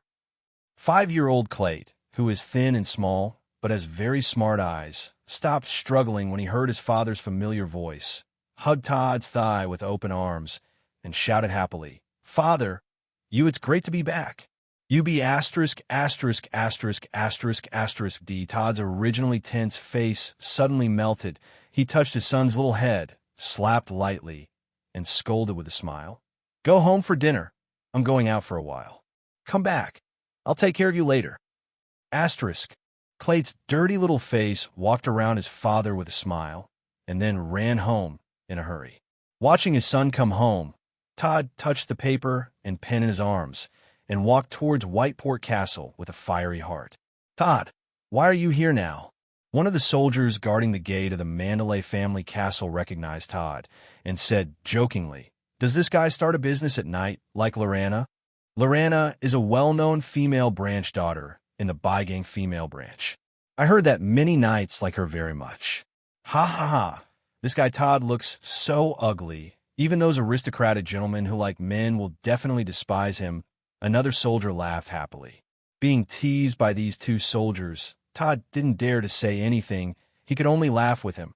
"Ha ha, I can't do it. If a nobleman sees me, I'm sure he'll be so frightened that his words will be soft. Ha ha." The 2 soldiers burst into laughter again. After laughing, Todd said his purpose. He wanted to find the chief chill man of the Mandalay family and hoped that any one of them could help to find it. He said that he had some goods in his hand that he should like. One of the soldiers smiled and said to let him go to the tavern next time for a treat. After Todd agreed, he talked to another soldier and ran into the castle himself to find Chief Chelman. Todd was chatting with another soldier outside the gate. Todd, who often travels to and for various territories in the north to do business, has good knowledge, and the 2 chatted happily. Blah blah. There was a sound of footsteps, and then I saw Chief Chillman in a gray silk coat, walking eagerly behind the soldier. "Todd, you better be like you said. You have something I'm interested in, otherwise don't even think about selling your goods into the castle next time." Chief Cheerman complained. "Come on, come over." With a ruddy complexion and a slightly raised belly, it seemed that he was living a good life. Todd immediately bent over and greeted him with a humble smile on his face. "Of course, esteemed Chief Chairman, I believe you must be interested in the magical goods that come from the far east in my hands." Hearing Todd say this, Chief Chillman couldn't help but wonder. "Hurry up and show it to me." Todd then took out the gel pen and white paper in his arms. "Mr. Chillman, look, this is a magical pen and paper from the far east, which is more convenient than the quill and parchment you usually use. If you don't believe me, you can try it." Todd generously contributed this A4 piece of paper and had Chillman write on it with a gel pen. Chillman held a gel pen, slightly unaccustomed, and tried to write on the white paper. It was a little jerky at first, but he quickly became proficient. This kind of pen does not need to be dipped in ink from time to time, or is careful not to worry that the handwriting will not be stained by clothes or something. This kind of pen called gel pen is indeed very convenient and comfortable to hold. "Ah, it's really interesting, a very good pen." Chellman's eyes are full of love. With this kind of pen, he can write and process documents faster, and the efficiency will be much improved. Chellman picked up the white piece of paper and leaned closer to the torch outside the door and took a closer look. This kind of paper he had never seen before and did not know what to make of it was clearer than parchment. If this kind of pen and paper were handed over to Earl Wyman, surely the Earl would also like it, right?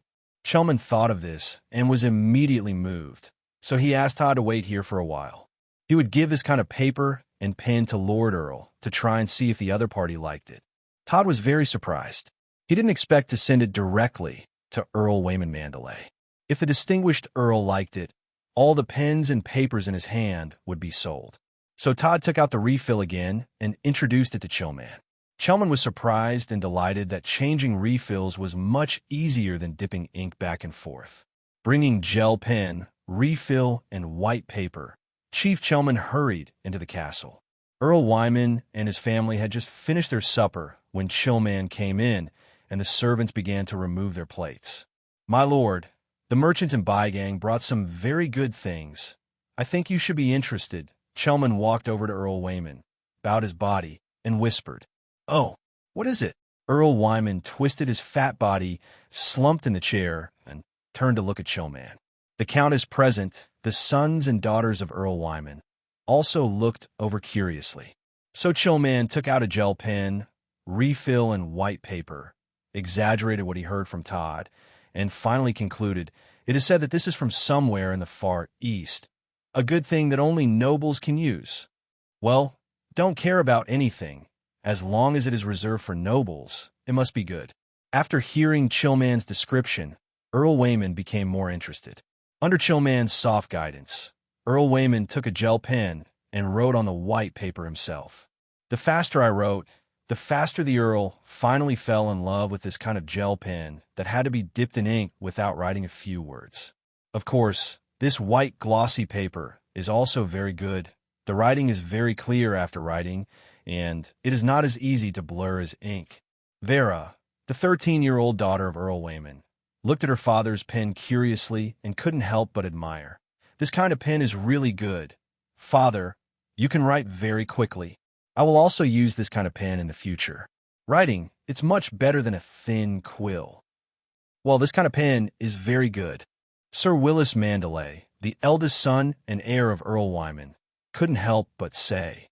The Countess and eldest daughter Wilfield next to them also nodded in agreement. "Well, this kind of pen is really comfortable to use. The quill is too thin. After a long time, it hurts my finger hair." Earl Wayman stroked the barrel of the pen with his thick fingers, and his eyes were full of love. He turned to look at Sherman beside him and said, "Chairman, you did a good job. Go to that merchant and buy more from him. Some of these pens, and this kind of paper. Let everyone write with this pen in the future." "Yes, my lord, I'll do it now." Chairman received the compliment from the Earl. A bright smile suddenly appeared on his face, and then turned around and hurried to the castle gate. While Todd was anxiously waiting, Sherman's chubby face appeared outside the gate with a bright smile. Asterisk, "Dear Todd, I have good news for you. The pen and paper you brought are liked by Lord Earl and the young masters and ladies. Hurry up and take out the pen and paper. I want to buy a lot." Chillman was all smiles, and his attitude was much better than before. Todd resisted the excitement in his heart and said after a while, "It is an honor for the villain to be favored by the Count's adults. I still have 8 gel pens, 49 refills, and 49 sheets left in my house. White paper, look, is there only so much?" "It's a bit less." Chillman frowned slightly, but nodded. "I want it all. Todd, tell me a price." 4 silver deer for a gel pen, 2 silver deer for a refill, and 50 bronze stars for a piece of white paper. Todd swallowed, tentatively quoted a high price, and then looked at Keel uneasily. "Well, although it's a bit expensive," Chillman just mumbled, "the price is more expensive than a quill and parchment, but to the Mandalay family, it's nothing." Chillman didn't bargain, and bought all the paper and pens in Todd's hands at this price. Todd, who was overjoyed, ran home quickly, shouting excitedly from the bottom of his heart. He made a fortune, and this time he really made a fortune. After returning home and taking all the remaining paper and pens, Todd ignored his wife's complaints and rushed out of the house. In less than 20 minutes, Todd was sweating profusely and ran back outside the castle gates, panting heavily. Chillman took all the paper and pens and counted them, no problem.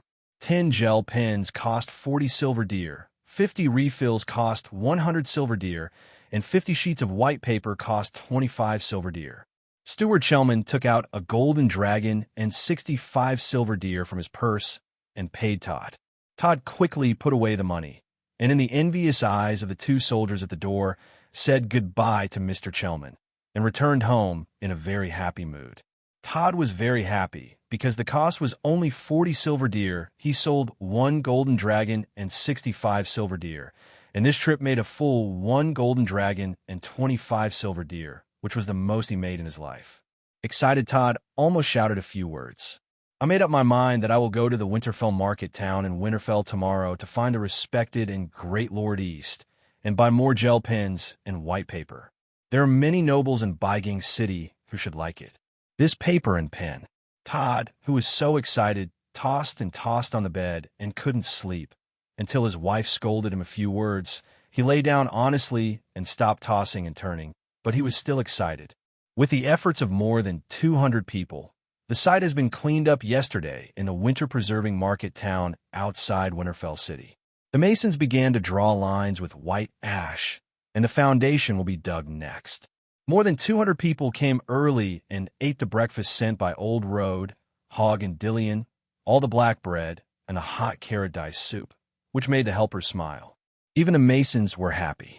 Everyone once again thanked Mr. Jasonese for his kindness and generosity, and patted his chest to promise that he would work hard and build a house for Mr. Easter as soon as possible. These rudimentary foods in the eyes of Jason Liu were praised by all the workers present, and his generosity and kindness of Lord Jasonese spread farther. In the morning, I visited the construction site that was in full swing. These strong laborers who were used to heavy work, digging foundations, moving stones, pushing mud, and carrying wood, all moved very neatly. Jason Liu, the father of Party A, was very satisfied.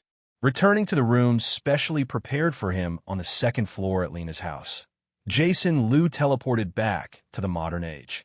The 100,000 bars of soap and 10,000 bars of soap he ordered from Boss Ma's soap factory have already been delivered from Uzbekistan.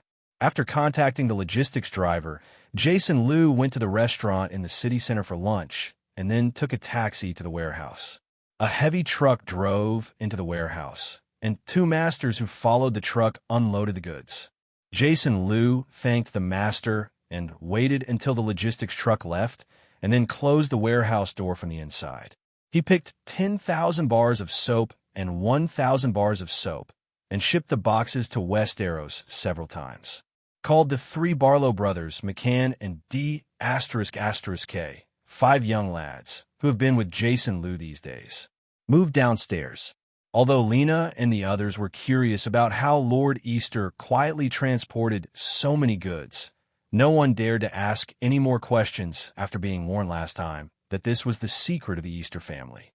In the evening, in the small hall of Winterfell, the Stark family and the important helpers of the castle gathered at the long dining table.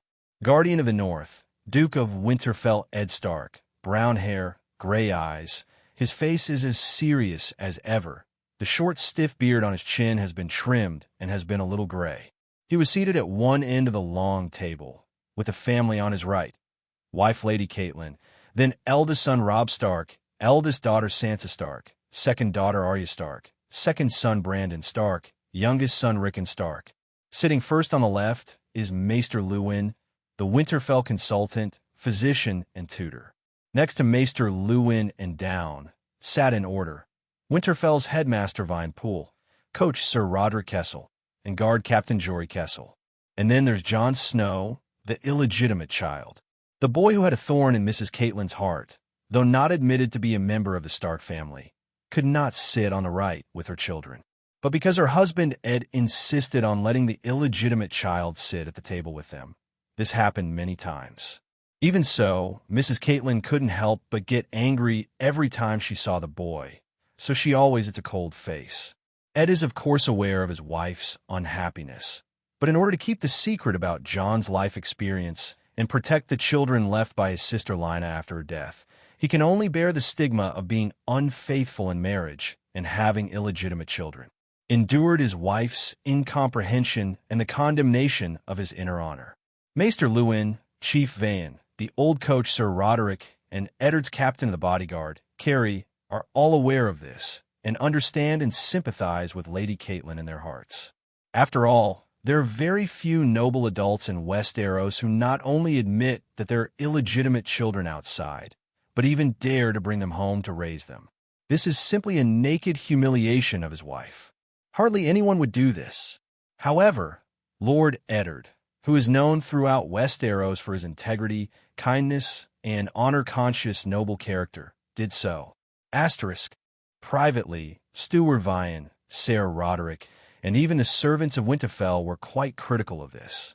To be honest, Jon has been able to live safely in Winterfell for more than 10 years now, and even has a pretty good life, enough to see Mrs. Catelyn's extraordinary kindness. Although Mrs. Catelyn has never given this D a good face in more than 10 years. But being able to tolerate him living by her side, seeing this child every day, is like being reminded of her husband's infidelity in person, and being tortured by such pain. Mrs. Catelyn is already amazing. Ed had nothing to say about this, and even felt guilty about his wife. Many times he wanted to tell his wife Jon's real life directly, telling her that he had never betrayed their marriage. But reason prevented him from doing that. The reason why a secret is that the fewer people who know it, the safer it will be. If Catelyn started to be very kind to Jon because she learned of Jon's background, such an abnormal situation will definitely attract the attention of those who care. Caring people, yes. They're talking about those important officials in King's Landing and his good brother King Robert. Robert can't wait to kill all the blood of the Targaryen family. If he knows that Jon has taken his fiancée, his sister Lyanna, and Rhaegar, the son of Targaryen, Ed is sure Robert will be the first time. Carrying his warhammer, he ran to the north and smashed Jon to pieces with his own hands.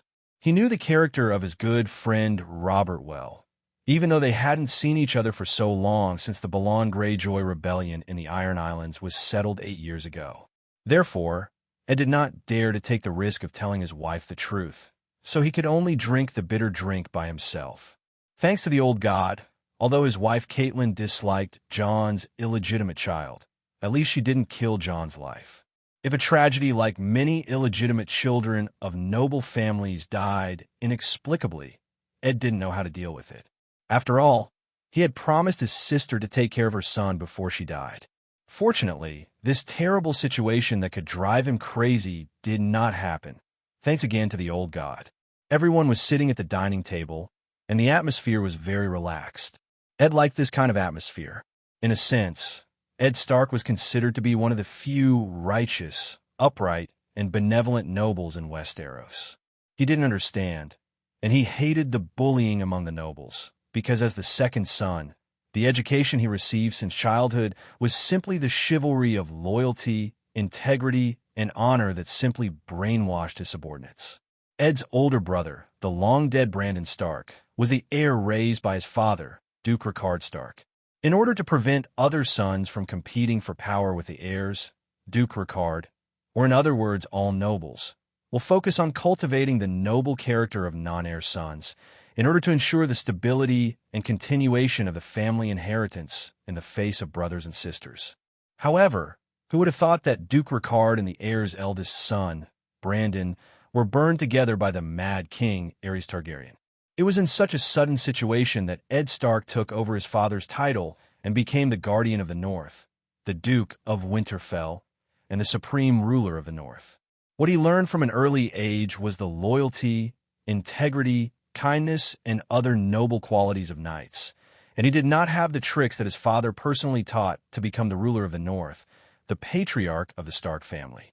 From the tragic ending of Ed Stark's naive, pure-headed governance in King's Landing, and his head being beheaded by Joffrey, it can be seen that he is not a qualified politician, and he is completely unable to undertake the heavy responsibility of the former Prime Minister of the King's Hand. Of course, Duke Ed, who is sitting on the main seat at this time and is talking intimately with his important assistants, will not think of the tragic ending of his future. On the right side of the table, Sansa turned her head to wink at Sister Arya as she lowered her head to eat the cake on her plate, a reminder that it was time to speak.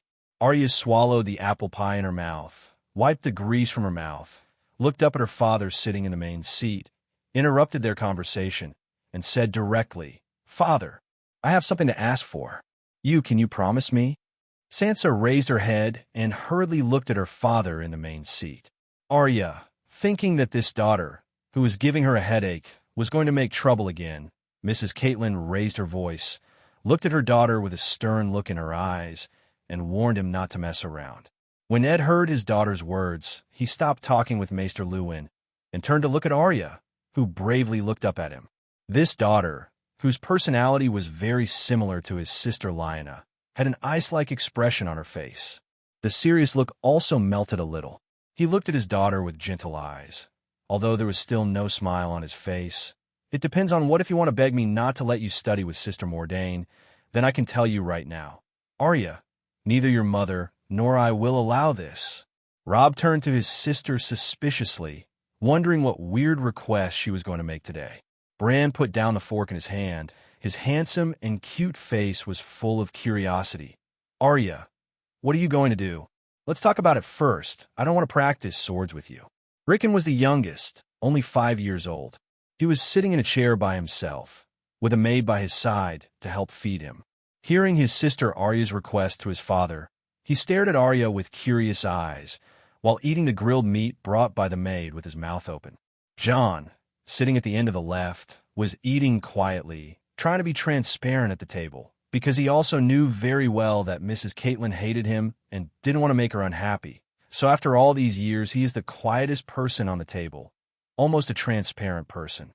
However, his sister Arya, who is closest to him, suddenly made a request to Lord Ed, which still made him a little curious, and he couldn't help but look up at Arya. Maester Luwin, Steward Wayen Poole, Ser Roderick, and Jory Castle smiled and looked at her with gentle eyes. Miss Arya is the most popular existence in Winterfell. She is kind, cheerful, brave, and equal to others. Just like her Aunt Lyanna, she is very popular in Winterfell. At this point, everyone looked at Arya, waiting to see what chaotic request she made. Arya was watched by everyone's eyes, not afraid at all. She didn't dare to look at her mother's stern eyes, but looked straight at her father. She knew that only her father would tolerate her little rebellion. Asterisk, I've been following Sister Mordain and Schoolgirl Hong all these days. I'm really tired. I want to go out to the winter shelter market town. Arya said confidently. Too tired? Mrs. Catelyn's face was ugly. That's not what Sister Mordain told me. She told me that you are often absent from women's red classes, and you can't find anyone. Arya, should you give it to me? An explanation? It's so hard to embroider or something. I can't even hold those thin needles. Arya lowered her head, stuck her tongue out, and complained in a low voice. Hee. Hearing Arya's innocent words, everyone in the room couldn't help but burst into laughter. Especially Bran and Rickon laughed the loudest. Don't laugh, Arya threatened her 2 younger brothers, shaking her fist in embarrassment. Rickon was so frightened that he quickly covered his mouth with his hands. Bran hummed twice, saw Arya shaking his fist again, and finally didn't dare to say anything. He really couldn't beat this sister, so he had to endure it. Seeing this warm scene, Ed's mouth could not help but bend. Worried about her father's disagreement, Arya glanced at Sansa, who was still smiling, and pulled Sansa in. It's really tiring. Even Sansa wants to go out with me. If you don't believe me, ask her. Sansa didn't expect Arya to pull herself in. She originally planned to ask her mother if she wanted to see the situation, but now she had to speak. Lady Catelyn looked at her eldest daughter, who was always obedient, almost proud. Sansa, is what Arya said true? Sansa blushed and nodded. Well, I really want to go out for a walk. Just circling. Mrs. Catelyn glanced at the eldest daughter, who blushed and bowed her head silently, and then turned to the youngest daughter, who made her the most uneasy. Being stared at by her mother's stern eyes, Arya, who originally wanted to lie, could not help but weaken her momentum and said the truth. Well, it's mainly because Sansa and I want to go to the winter town, the shop of the noble man from the Far East. Buy some soap? Soap. Ed frowned slightly. It was an unfamiliar term. He had never heard of it. Mrs. Catelyn's eyes were also puzzled. Cough, Chief Wei Yong, who already knew what was going on, coughed dryly, and then explained respectfully, "Soap is a kind of soap that can wash clothes, wash hands, face, and bathe. Something with a special scent is said to be loved by nobles in the distant Eastern Empire." Everyone's eyes turned to Director Wei Yong, and listening to his description, everyone couldn't help but become curious. A few days ago, the young aristocrat Jason Easter, who is said to have crossed the endless trembling sea and came from the distant Eastern Empire, came to me to exchange silver deer for golden dragons, and then gave me 10 bars of soap. I was planning to personally try it out. I didn't expect that Ginny had brought it to the two young ladies to use. Director Wei Yong said with a smile on his face, "However, my wife Buki and I have also used it, and it's really useful. I originally planned to give it to you and your wife, Mrs." After listening to Director Wei Yong's explanation, Ed and Caitlin were finally relieved. After reassuring, Duke Ed was also a little interested in the young noble Jason East, who came from the far east through the endless trembling sea. God knows how far. I remember hearing people talk about this foreign young noble, but I don't know much about it. Ed said casually, "Yes, my lord, recently, this miraculous Lord East almost made my ears calluses." The old coach of Roderick couldn't help complaining. "The people below have been discussing recently what a handsome, generous, benevolent, kind-hearted aristocrat, what a magical commodity, what a magical medicine that saves lives from the hands of death. In short, I heard all kinds of bizarre rumors." Well, indeed, it seems to have been heard recently that the Lord Easter bought several houses, and after they were all torn down, they are rebuilding and recruiting a lot of people to work. Jory continued his uncle's words. "Is there actually such a famous person in the winter market town?" Mrs. Caitlin was a little surprised. She had been praying in the church recently, and she didn't care much about the outside world. "It is indeed very famous, and many of those rumors are true," Bachelor Lewin said slowly. "Ed is more interested now, and all his important assistants have heard of this young man." Seeing the curiosity in the eyes of Lord Eddard, Master Lewin reached out and touched the special necklace representing the knowledge and status of the bachelor and explained, "Master Rickon's nurse Martha. Some time ago her youngest daughter is seriously ill. I have seen it myself, and even the best bachelor in the city can't cure such a serious illness. However, my assistant Boris told me some time ago that he saw with his own eyes that the poor little girl was completely cured. It was the young nobleman who cured it." With that said, Maester Lewin took out a gel refill from a pocket of his bachelor's uniform. "And this refill, which is also from the Lord Easter. This pen is very convenient to use. You don't need to dip the ink once to write a few words like a quill pen. This pen can write all the time until the ink in the refill runs out." Everyone's eyes couldn't help but fall on the refill in the hands of the Master Lewin. "So, the rumors that the young noble has a lot of magical goods from the far east are also true," Maester Lewin finally concluded. "It's really curious. I kind of want to see him." Rob's eyes flashed with the curiosity of the young man. Bran also raised his face and listened very seriously, thinking the same as his brother Rob. "I want to go too." Only Rickon was young and didn't really understand what they were saying at all, and only cared about eating for himself. "It's miraculous, it's a little incredible." I was also very curious. Such a young nobleman who just arrived in Winter City has made so many widely publicized stories in a short period of time. It was enough to show that the young man was indeed very capable. He even wanted to see the young man a little. However, Ed knew it was impossible because he was so busy every day that he had no time at all. "Father, please let me and Sansa go to the winter market town tomorrow. Buy some soap from that lord's store." Arya left the seat, ran to Ed, hugged his arm, and said coquettishly, "I beg you, just promise me." Asterisk. Shaking his arms by Arya, even the stern-faced Ed can't help but show a helpless expression. He really can't stand the simple request of this daughter, who looks very much like his dear sister and whom he also loves very much. Refuse. So, he nodded. "Okay, stop shaking, I promise." "Ha ha! Thank you, father. I love you," Arya exclaimed happily. Ed looked at his daughter dotingly. Hearing her father's promise, Sansa's pale face flushed slightly with joy. You must bring enough guards. Mrs. Catelyn did not refuse, but made a request. Arya, you have to make sure that you're only going to buy soap from the Lord's store, and don't run around, you know? Yes, I promise. Arya immediately assured with a raised hand. Father, Mother, let me accompany my sisters. Robb puffed up his chest, eager to try. I can protect them. And me, I can protect Sansa and Arya too. Bran raised a hand and shouted hastily. Seeing that her favorite son, Bran, was also going, Catelyn wanted to refuse him. But looking at Bran's handsome and cute little face and the request in her big eyes, Catelyn, like her husband, couldn't refuse at all. Jon also wants to go, but no one cares about his opinion here, so no one cares about him. He can go with Robb and the others tomorrow. Tomorrow I will send Harris, Desmond, Jakes, and Poser to protect the young master and the ladies. As Ed's captain of the guard, Jory said. Ed nodded. The Winterfell market town was just outside of Winterfell City. The townspeople were all loyal to their own subjects. There was indeed no danger, for guards were enough. My lord, let Bors follow along. Bachelor Lewin said suddenly, I heard him say that in the shop of that lord, there is a kind of pen called gel pen, which is better than the refill, and there are other kinds of pens. Snow White and clean paper if I want it to be true. Let Bors buy it back. Well, no problem. Ed nodded, then looked at Director Wei Yong. Wei Yong, if you're not busy tomorrow, you can go there and see if there is anything we need, and you can also give it to Kate. Lynn buy some.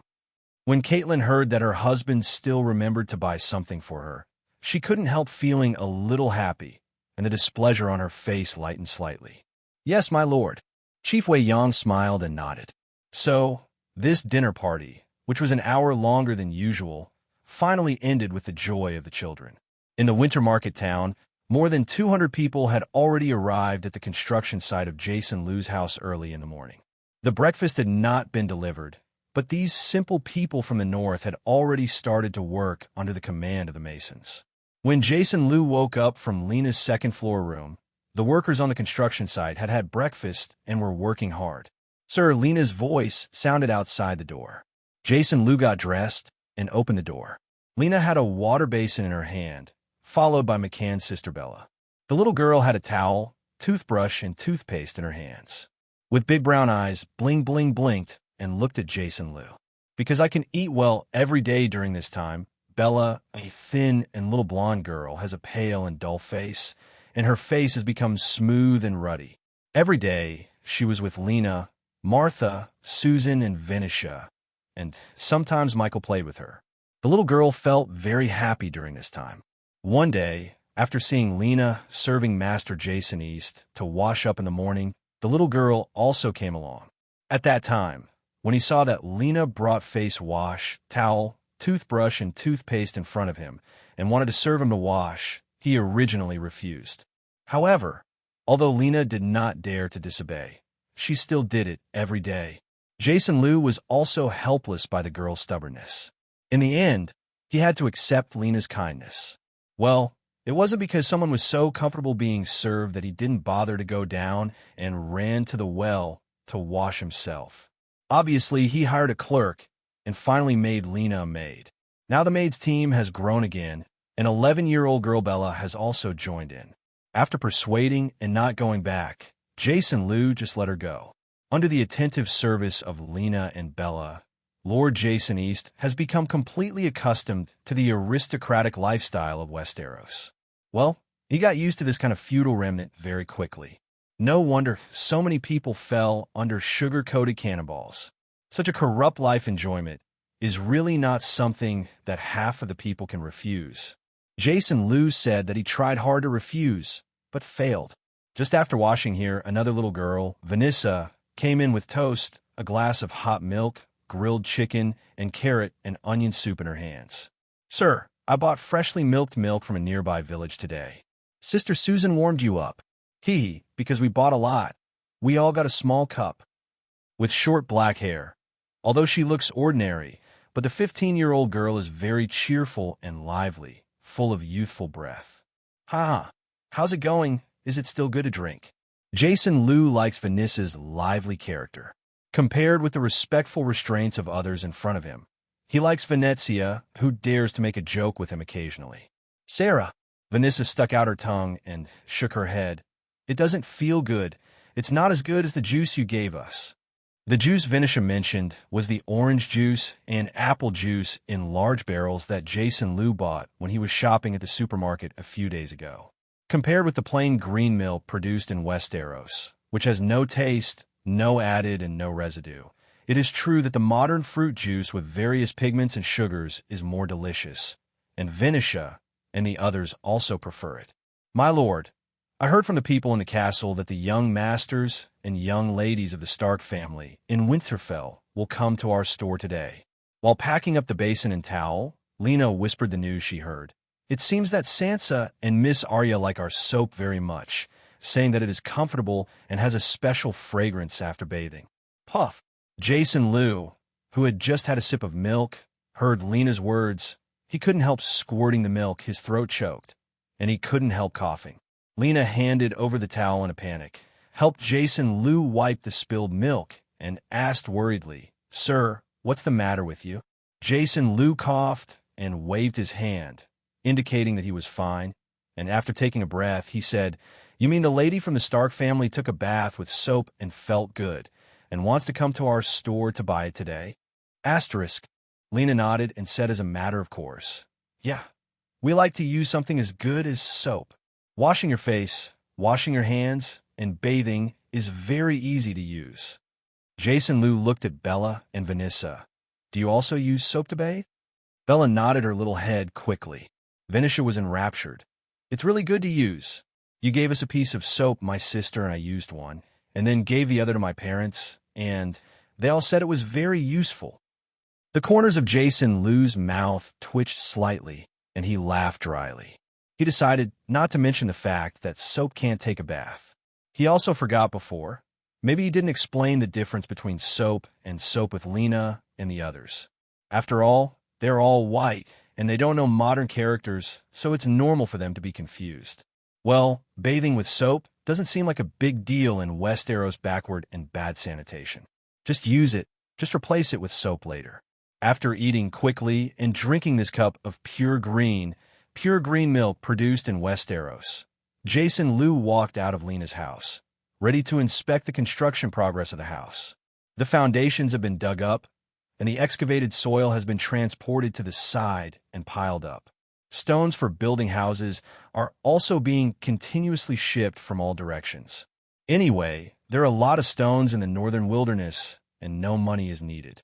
Just as Jason Liu made a satisfied tour of the construction site, 5 of his guards, the 3 Barlow brothers, McCann and D***K, came over with flushed faces. It turned out that they were disliked by the Masons, and the other helpers knew that they were the guards of Lord Jason East, and did not dare to ask them to help. Therefore, the 5 had no more work to do, so they had to come to the adults and listen to his arrangements. Jason Liu looked at the construction site that was almost full of more than 200 people and felt that there was no shortage of 5 people from McCann. So, when he was idle, he decided to let the 5 guard boys pick up weapons and start practicing. After finding an open space, Barlow, Barron, Bud, McCann, and D***K all put on stab-proof suits with iron swords in their hands and stood there not knowing how to start. D***K was the tallest and strongest, but fortunately his stab-proof suit was the largest. After putting it on, he looked more like a black bear standing upright. Jason Liu touched his chin with one hand and didn't know where to start practicing swordsmanship. After all, he didn't know either. After staring for a while with the 5 subordinates, a male voice with a Drake voice came from one side. If they haven't learned swordsmanship, they should start from the most basic steps and sword-holding posture. Jason Liu turned his head to look over and saw a handsome boy with black hair, gray eyes, and a height of less than 1.7 meters. His hand was on the hilt of a sword on his waist. His feet were wearing moccasins, and he was standing not far away, watching them. That's what he just said. Jason Liu looked at the handsome boy suspiciously, searched his memory, and found that he didn't know him at all. Master John, at this moment, K's simple and honest voice sounded, greeting the boy opposite. John? Is it Jason? Lou could not help staring, carefully looked across the big boys. The boy should be the Jon Snow. Looks very handsome. Handsome after all, inherited from the father Rhaega Targaryen and beautiful mother Lyanna Stark. Jean, compared to the drama actor, younger and more handsome. At this time, Jon should be about 15 years old when he joined the Vigil people, that is 16 years old adult. The distance seemed right to travel far to start the story. Jason Lou is being looked lost in thought. John D***K responded. D***K. Hello, dash. Young nodded toward D***K. Handsome face, deliberately tight dress out of a serious, mature, very upset tone. Did not I told you many times yet? I was not a young master. When it comes to master word, handsome boy's face flashed a haze. It seems John D***K and understanding, but also normal, AB***************** D, identity is very low differentiable, and D***K can play this tavern owner's son together. It is not surprising. Speaking, Jon survivors of this tragedy really, because from an early age the identity of the people around illegitimate child pointing suffered supercilious. He grew up and was hoodwinked into the Night Watchman, only to find cheated after entering the Night Watchman, which is what this full honor legion is clearly criminal scum concentration camp. Night Watch Commander Mormont finally get the help, and good friend Sean Moo Wire, Tully, and other partner support in Mormont's death. It became a Night Watchman commander-in-chief. But because he had to put the Great Wall into the savage, brutal Black Brothers' betrayal by the one Jin wearing body pain of tragic death.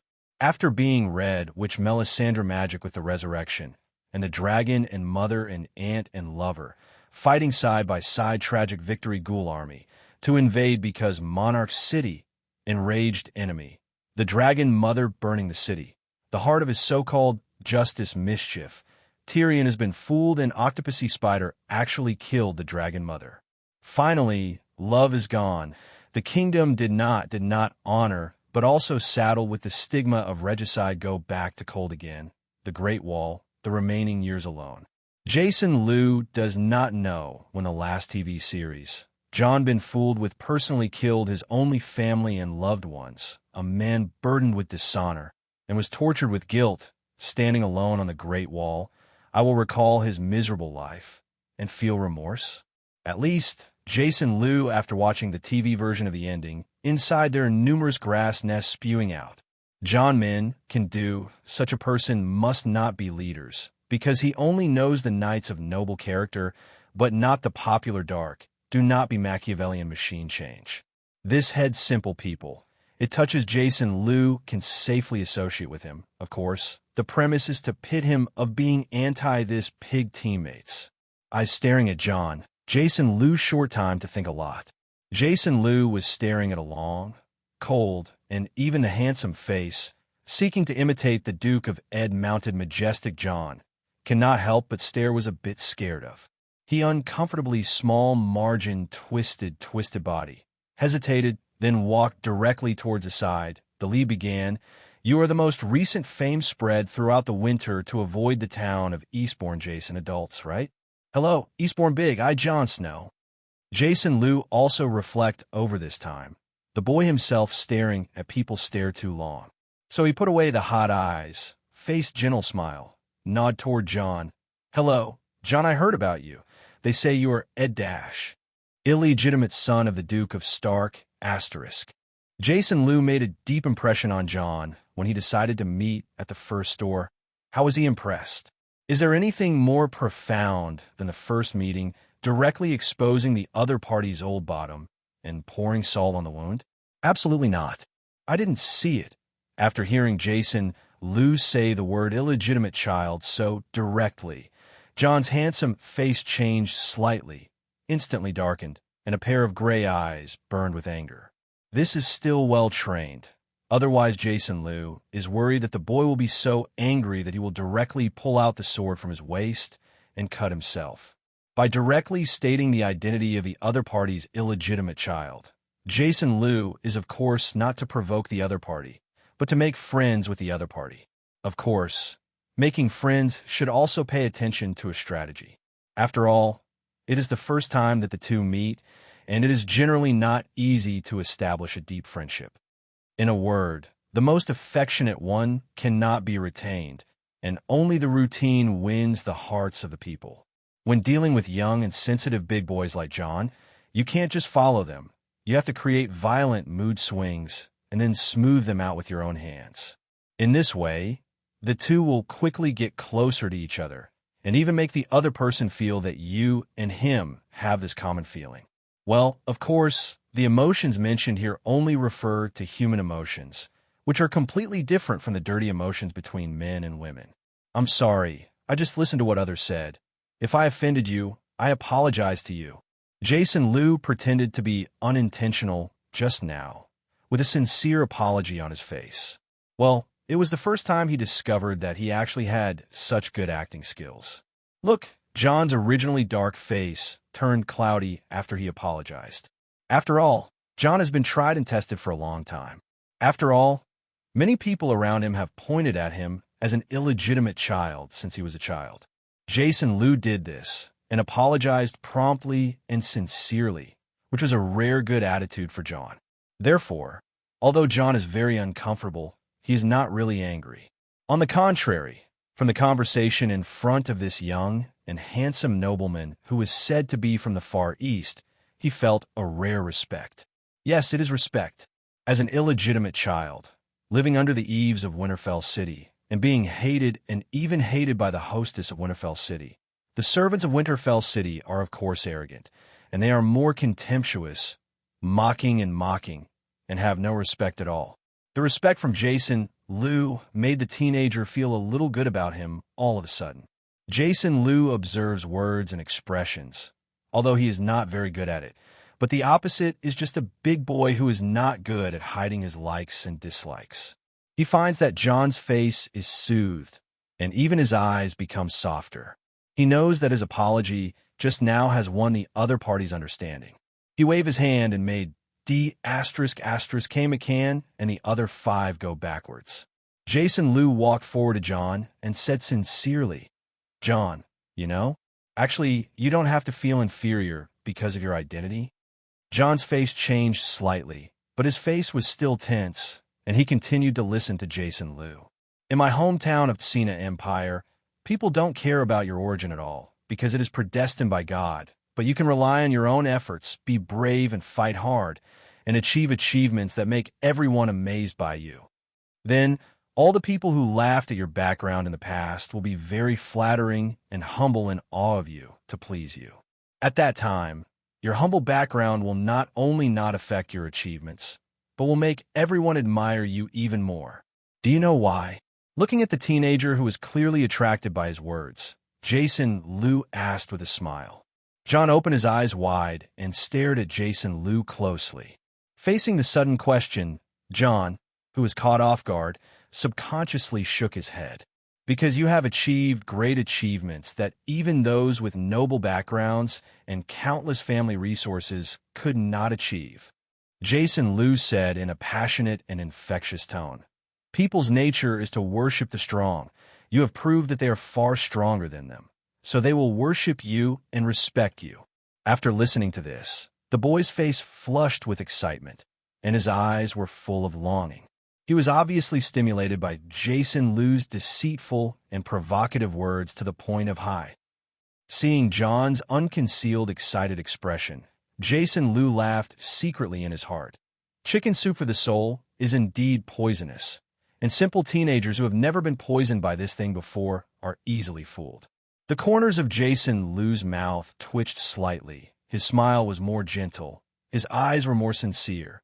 And he looked at the teenager. "So, John, tell me, you will not be as good as those who only know how to hang around in the women's branch and dress up like a feather every day with grease and powder. The noble children of the gorgeous C*****K. No, I'm better than them." John replied immediately, as if to prove that what he said was true. He raised his head, and his tone was full of pride. Even Rob can't beat me in swordsmanship, although he is a few months older than me. Well, this young man was really fascinated by his own chicken soup. He even said what was more powerful than Rob, the heir of Winterfell and his elder brother. It was obvious that he regarded him as his own. Sure enough, as soon as these words were blurted out, Jon's face changed. He also knew that he was too rash just now. If Rob and Mrs. Caitlin listened to these words, he would not dare to imagine that the lady should hate him again. To what extent? Thinking of this, Jon couldn't help but turn pale.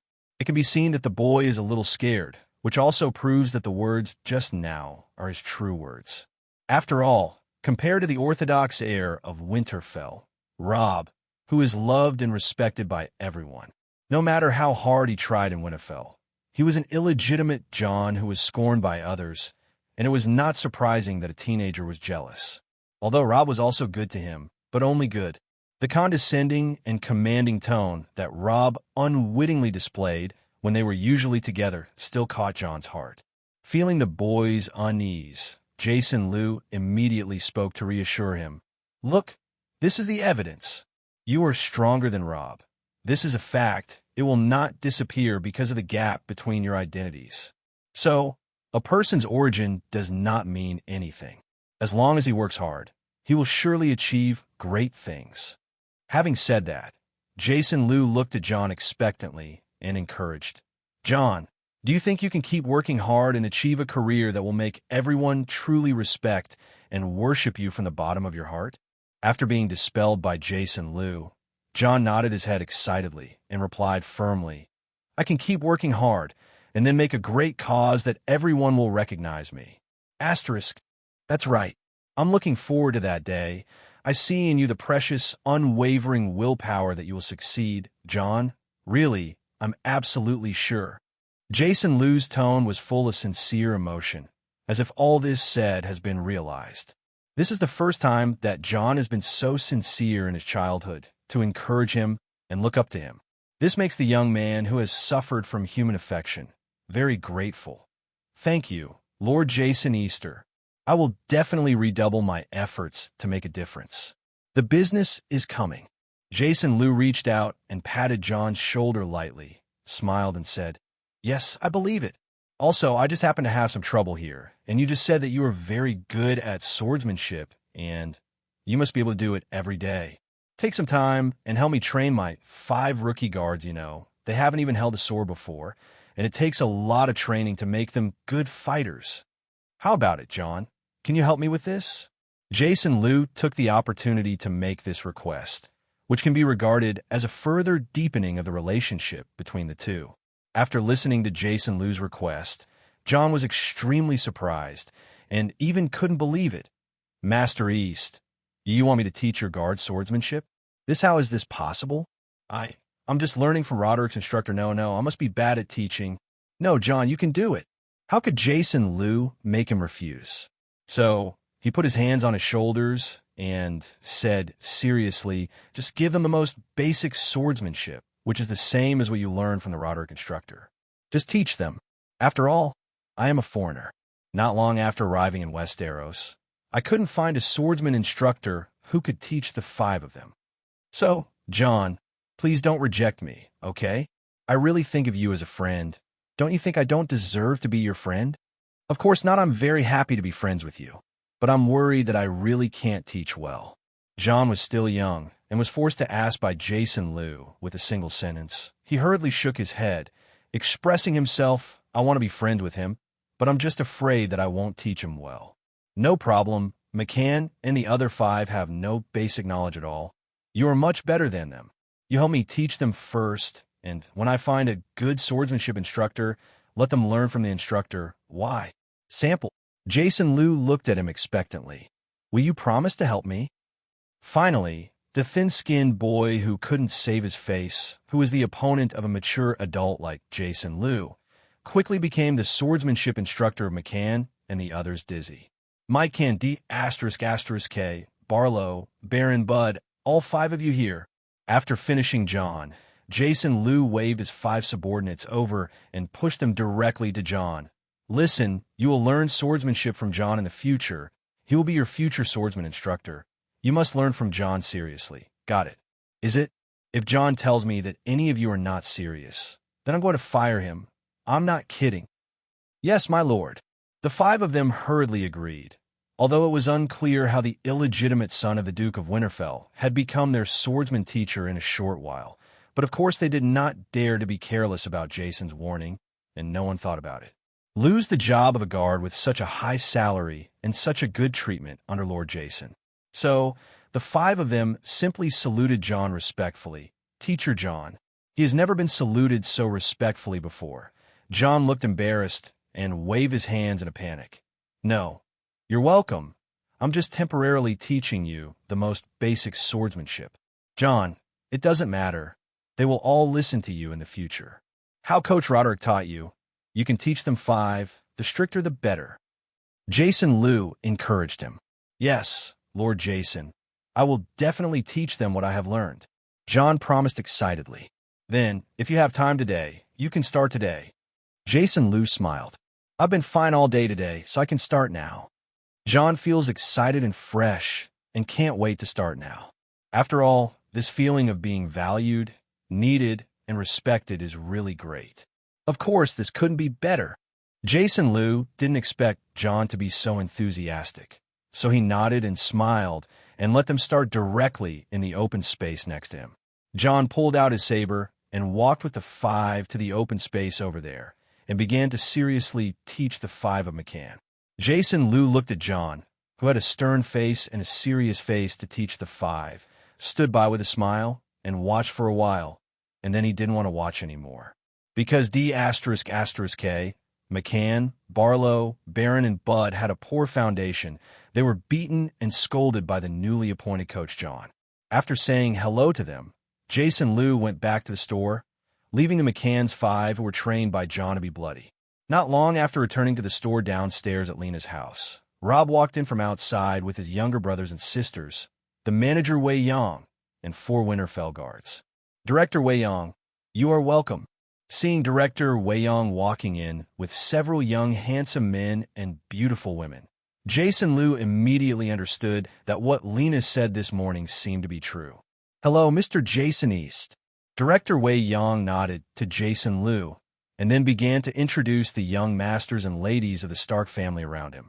This is the Guardian of the North, the eldest son and heir of the Duke of Winterfell, Master Robb. Robb Stark, who was introduced, is a little taller than John and looks quite strong. He has slightly curly black hair, gray eyes, and a high nose bridge. His face is not as handsome as John's, but his temperament is extremely outstanding, as expected of the eldest son and heir of the Stark family. Hello, Mr. Jason East. Robb greeted politely. Jason Liu smiled back. Master Robb, good day. Just call me Robb. I like the kind words of friends. Robb's smile was gentle, and what he said made people feel comfortable, and he really received a good aristocratic education. You can also call me Jason. It's my honor to be friends with you, Robb. Jason Liu also responded appropriately. After all, his current status is a great noble from the Far East, and his etiquette must not be ignored. Compare. Asterisk. Director Wei Yong continued to introduce. This is Miss Sansa, the eldest daughter of Lord Eddard. Your beauty is impressive, especially your long red hair that's as smooth as satin. Jason Liu has also read a lot of Western-themed online novels, and he can say a few words of Western-style praise. Moreover, Sansa, who is only about 13 years old now, is indeed very beautiful. When she grows up, she will definitely be a great beauty who will bring disaster to the country and the people. Sure enough, hearing Jason Liu's sincere compliment, Sansa couldn't help but smile, with a shy smile on her fair and delicate face, and thanked Jason Liu. Thank you for your compliment, Mr. Jason. Your handsome appearance is equally impressive. Deep impression. Jason Liu just smiled and was a little surprised. Is he really handsome? After all, it's not easy for Sansa, who is a Yongo, to praise her. This is Miss Arya, the second daughter of Lord Eddard. Director Wei Yong continued to introduce. Arya has black hair, not as beautiful as her sister Sansa's long burgundy hair, and her face is not as delicate as her sister's, but she has a heroic spirit. Arya rolled her gray eyes and looked Jason Lu up and down. Are you the nobleman from a foreign country who has been talked about the most recently? Arya, Robb, the older brother, glared at his younger sister. After all, it was the first time the two parties met outside. Arya's behavior was really a courtesy, and Robb didn't want to leave the impression that the Stark family was uneducated. Robb glared at him with warning eyes, and Arya also realized that her behavior just now was too rude. Although she was impatient with these cumbersome etiquette, she was born in a noble family after all, and she knew how to do it instinctively. So, Arya stood up straight and greeted again. Welcome to the north, Lord Jason East, and welcome you to visit Winterfell if you have time. Jason Lu smiled and nodded. Thank you for your invitation, Miss Arya. When I'm ready, I'll definitely go back to Winterfell to visit Lord Eddard and Lady Catelyn. In the end, Director Vian introduced Brandon Stark, the second son of Lord Eddard. You can call me Bran, my lord, my father and mother, Robb, Sansa, Arya, that's what they call me. He's not even 9 years old this year, but he is handsome and cute, and he will definitely be a handsome guy in the future, Bran said with a small grown-up kiss. Of course, it's nice to meet you, Bran. Jason Lu smiled and praised the little boy who was in the same miserable situation. It's the first time I've seen such a handsome and lovely boy.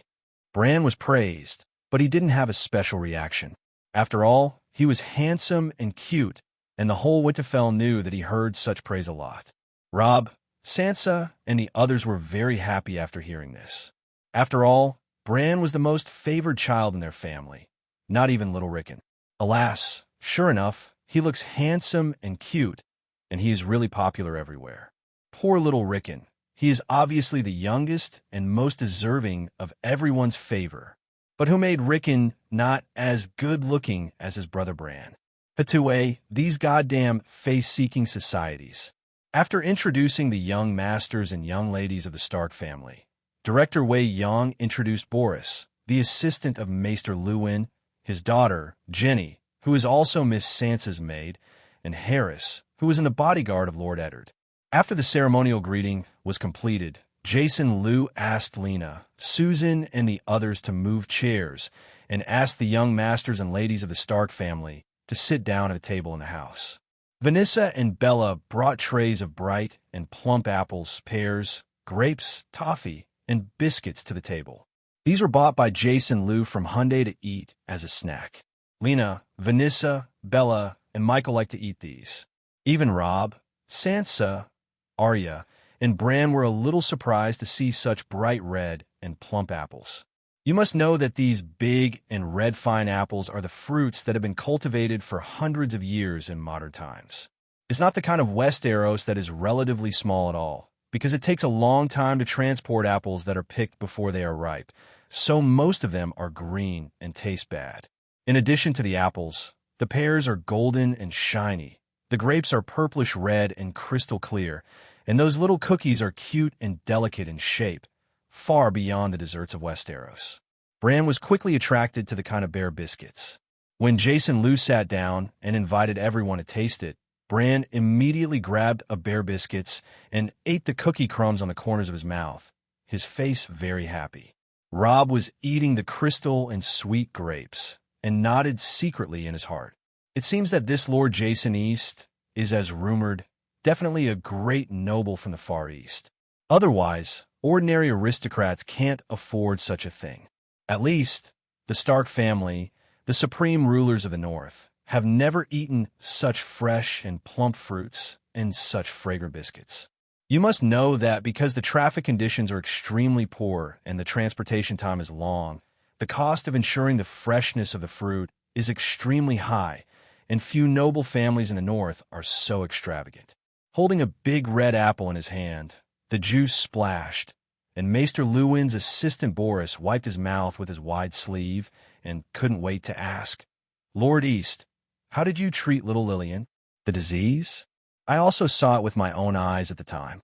Little Lillian was very ill, and with Westeros medical skills, it couldn't be cured at all.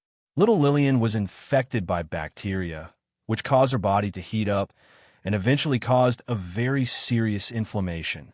It happened that I brought it from my hometown, the most effective medicine for treating inflammation, so I can cure little Lillian's disease. In fact, I myself do not what kind of medical skills do you know, but I just brought medicine from my hometown. Jason Liu immediately explained that he didn't want to be regarded as a doctor with superb medical skills. After all, he didn't understand medicine at all, so he could only give medicine by chance. Therefore, if someone came to him for treatment in the future, he would only give medicine and when a drug dealer, not a doctor. The medicine is given to you, but there is no guarantee that it will cure the disease. It is up to you to eat or not. If something goes wrong, don't hold me responsible. Well, yes, I'm a drug dealer.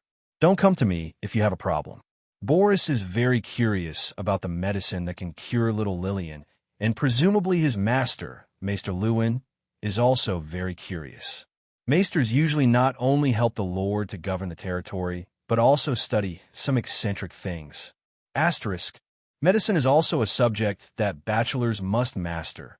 After all, they also serve as doctors of the Lord's family. In response, Jason Liu took out a bottle of penicillin, a bottle of sterile water for injection, and a syringe. I briefly explained the process of treating little Lillian at that time.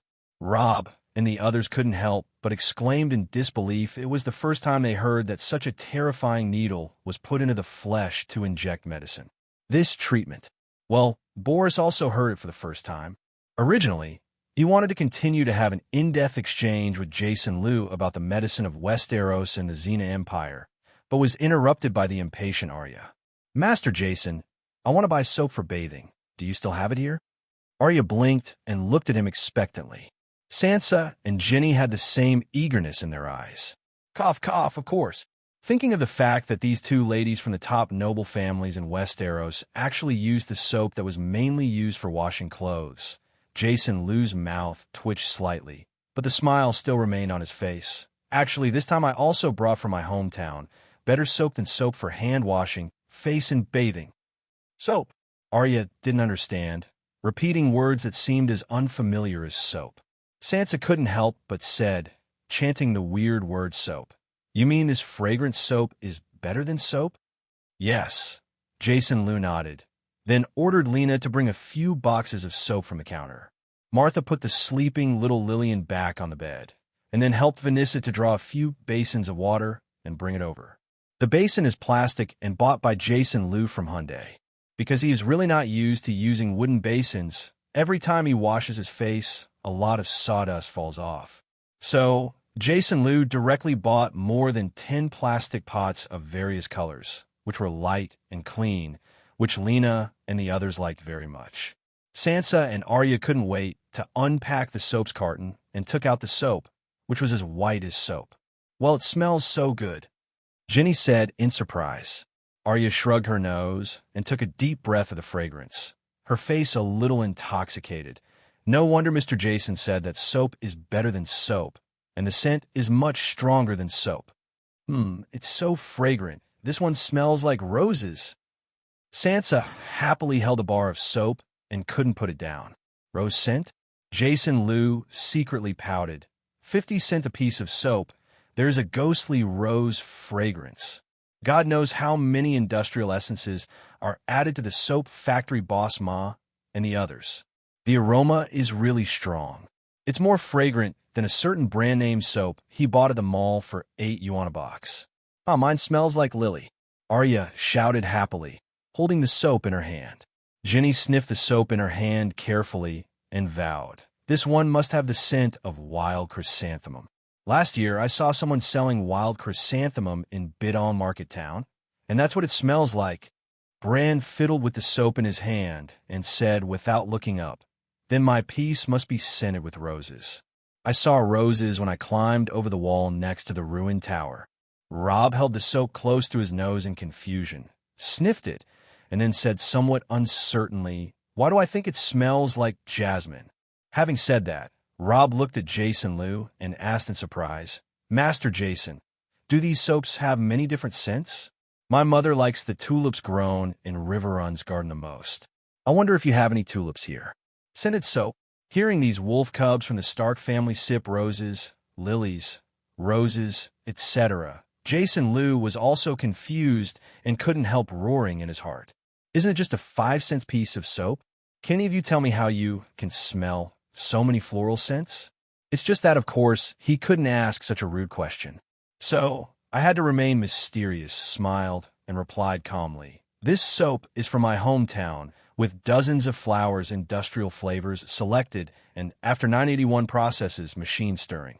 Using extremely advanced technology, semi-automation, the high-quality soap, 5 cents a piece, is made.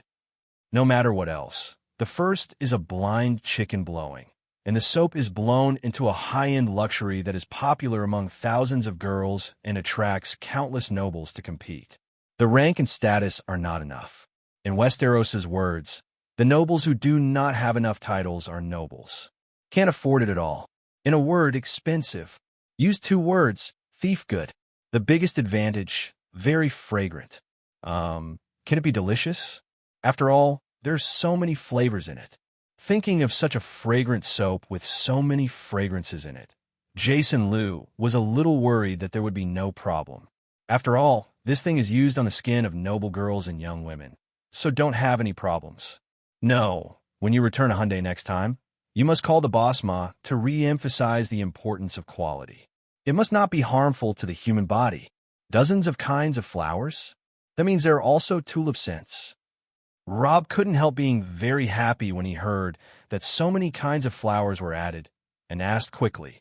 The smile on Jason Liu's face froze slightly, and then returned to normal in an instant. Tulips, this, that, Rob, like the specific affairs of the workers during the production process. I am impossible to ask. Hearing Jason Liu's explanation, Rob was stunned and nodded again and again. Well, yes, a great noble like you must be busy with things every day like my father. How could he have time to care about this? What a little thing. Call. You understand just fine. Jason Liu couldn't help but secretly let out a sigh of relief. Rob was a good brainer. Here Jason Liu has dealt with Rob's question, and next to Sansa, Arya and Jenny have already started to wash their hands with soap in the sink. After washing it, it was really fragrant, much more fragrant than soap, which made several girls very happy. Girls, don't you just like this kind of fragrant stuff? What? You said that many girls like stinky tofu, and stinky tofu stinks like shit? Generally speaking, they're all single dogs like him. Live alone. Does stinky tofu stink? Not smelly at all. They just smell more special. Vomit. Even if you vomit, it's still fragrant. Hey, what's painted in this blue pot? It's black and white, like a Mormont bear. Bran chewed a cookie in his mouth and pointed to an animal pattern on the bottom of a blue plastic pot. Surprise shouted. Asterisk. Jason Liu turned his head and glanced at the basin. Oh, it's really a bear, or a bear sitting in prison. This is a special animal from my hometown. It has round ears, black and white on its body, simple, honest, and cute. It is a very popular animal. The panda. Jason Liu explained to Bran. Arya, Sansa, Rob, Jenny, they glanced into the basin and then stopped paying attention. Panda? Bran tilted his little head. His handsome and cute face was full of doubts. Raised his little head, stared at Jason Liu with big eyes, and asked, then is it a panda or a cat? Jason Liu is more patient with children, and replied with a smile, of course it's a bear. Since it's a bear, why does it have a cat in its name? Bran said seriously, I think it looks more like a cat. There is a black and white cat in Winterfell, very similar to it. Panda is a bear. Why is there a cat in its name? Jason Liu thought about it subconsciously, and then he found himself stumped by this question too. Just wanted to say that this name was given by the ancients a long time ago. I don't know why there is a cat in the bear's name. However, seeing Bran, who had ignored him, turned his head and ran to the other side of the table to see Director Wei Yong and Boris, under the guidance of Lena, Bran, who tried gel pens and A4 paper. Jason Liu shook his head with a wry smile. What is the real difference between myself and a little brat? Going to Director Wei Yong, seeing that Rob was also very interested in gel pens and A4 paper at this time. He personally took a pen and wrote on a piece of A4 paper. Rob, what do you think? Jason Liu asked as he watched Rob quickly Write a long string of words on the white paper. Rob stopped writing, picked up the gel pen, and looked at it. His face was very pleasantly surprised. Very easy to use pen. The pen quill is comfortable to hold. The writing speed is faster and more convenient, really. I don't know how to describe it. It is very useful. This kind of pen is used by almost everyone in our place because it is convenient for writing. After the ink in the refill is used up, you can continue to use it with a new refill. It is very convenient to replace. Jason Liu once again talked about the advantages of gel pen writing, not loose ink, clear handwriting, etc. Rob, director Wei Yong, and Boris nodded repeatedly, looking very satisfied. Over there, Sansa, Arya, and Ginny also tried the soap, and at this time they also came over and picked up the gel pen to write. Wow, this pen is so easy to use. I never knew I could write so fast. Arya shouted happily. Rob, let's buy some of these pens for my father later. He will definitely like. Of course, don't worry. I've already thought of it. Rob put his hand on his sister's shoulder and patted her hair dotingly. I want it too, I want it too. Bran waved the pen in his hand, then picked up the white paper on the table with his left hand. And this white paper is much cleaner than stinky parchment. Only then did Rob and the others notice A4 paper and found that this paper is indeed more suitable for writing than parchment. If the parchment is left for a long time, it will always have a rancid smell. The paper, which looks smooth and white, should not stink. Satisfied with Jason Liu's soaps, gel pens, refills, and A4 paper, Manager Wei Yong directly purchased a large sum for Winterfell. 100 bars of soap, 1 silver deer each. 500 soap bars, 50 copper stars each. 100 gel pens, 1 silver deer each. 1,000 refills, 50 bronze stars each. 2,000 sheets of A4 paper, each with 5 bronze stars. A total of 50 silver deer. Director Wei Yong took out 10 golden dragons and 50 silver deer from the purse and paid them to Jason Liu.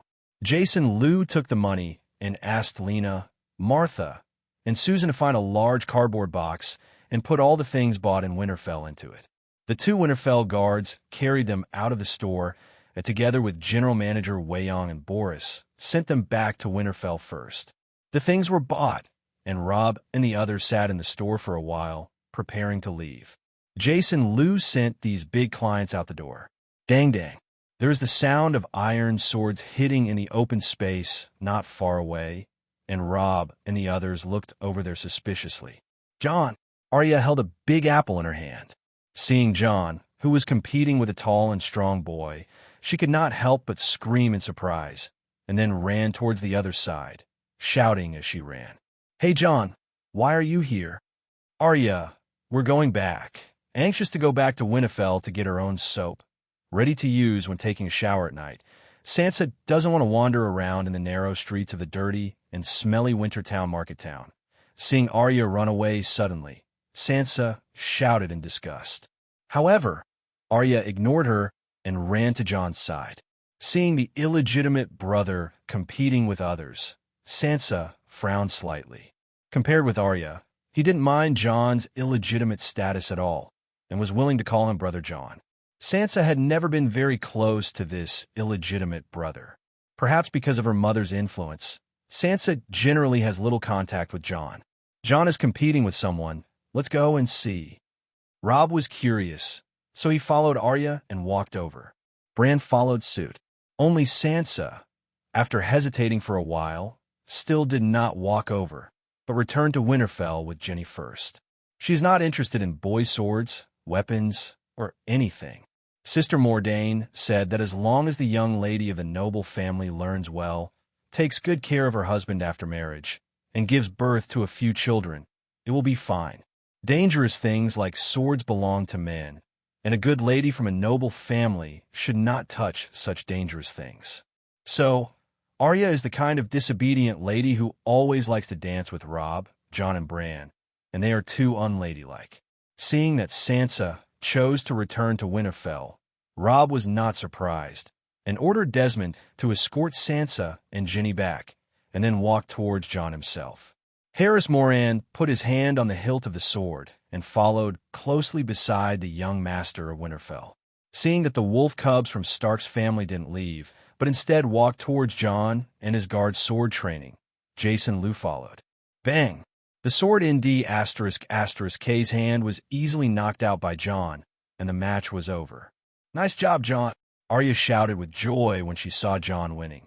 Your swordsmanship has improved again, Jon. You can teach me more in the future, and I want to be as good as you. Arya. Jon was not surprised that Arya, Robb, and the others appeared, because he knew before that they were coming here to buy things.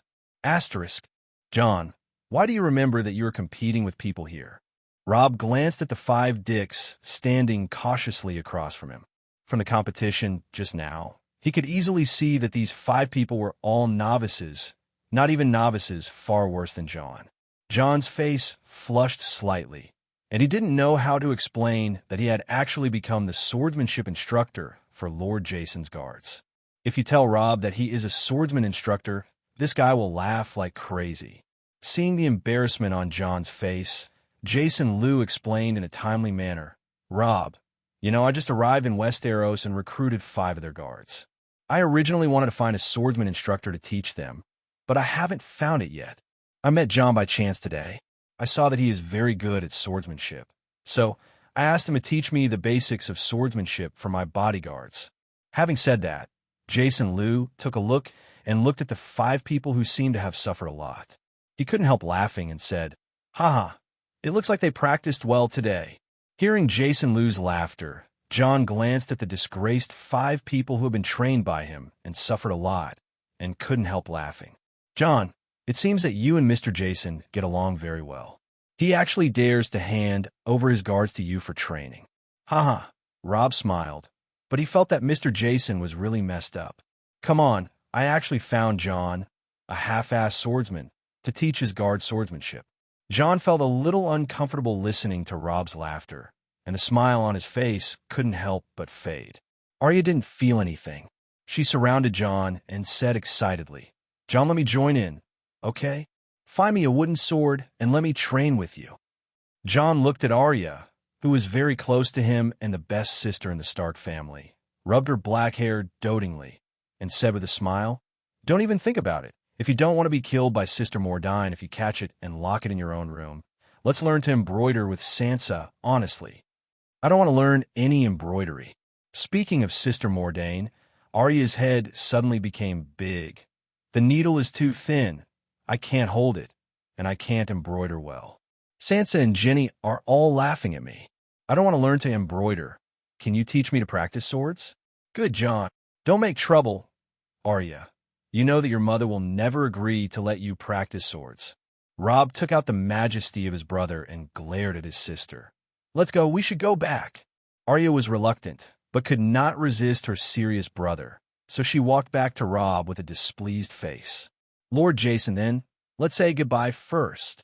Robb politely said goodbye to Jason Lew and looked at Jon again. Are you going with us, Jon? Jon shook his head. I'll go back later, Robb. You guys go first. Robb nodded and didn't care, then returned to Winterfell with his younger siblings. Compared to climbing the wall, climbing the broken tower to feed the crows, and sitting on the roof overlooking the wilderness in the distance, Bran has long been bored. Hearing Robb say go back, he immediately followed. Well, he was still carrying a big bag of bear biscuits from Jason Lew, and he was going to take it back to his brother Rick in a try. Watching Robb and the others leave, Jason Lew glanced at the 5 dicks who were all dirty and announced the end of this morning's training and asked them to go back to fetch water, take a shower, change into clean clothes, and resume training in the afternoon. Then, Jason Lew invited Jon to have lunch with them. Jon was a little embarrassed and wanted to decline the invitation. Don't say no, Jon. Of course, Jason Lew wouldn't just let Jon go. Compared with the 5 illiterates under his command, Jason Lew wanted to bring Jon into his subordinates and use Jon's ability to be a good man. A right-hand man is more than enough. Being by his side as a subordinate, and even giving Jon a knighthood in the future, is much better than being fooled into joining the Night's Watch. At least, because of his appearance, Jon's tragic fate has been slightly changed. As for whether it can be changed, Jason Liu doesn't know. Let's just walk and see. He couldn't refuse the invitation of the noble man who was already a friend of him. John was really touched that Jason Liu didn't dislike his illegitimate status as an illegitimate child, and that he valued and respected himself so much. It's just that he is not good at expressing his gratitude to the Lord East in words. So he can only secretly decide that he must give the skills he learned from Coach Roderick to the guards of Lord Jason without reservation. This is worthy of Master Jason being so kind, respectful, and equal to himself.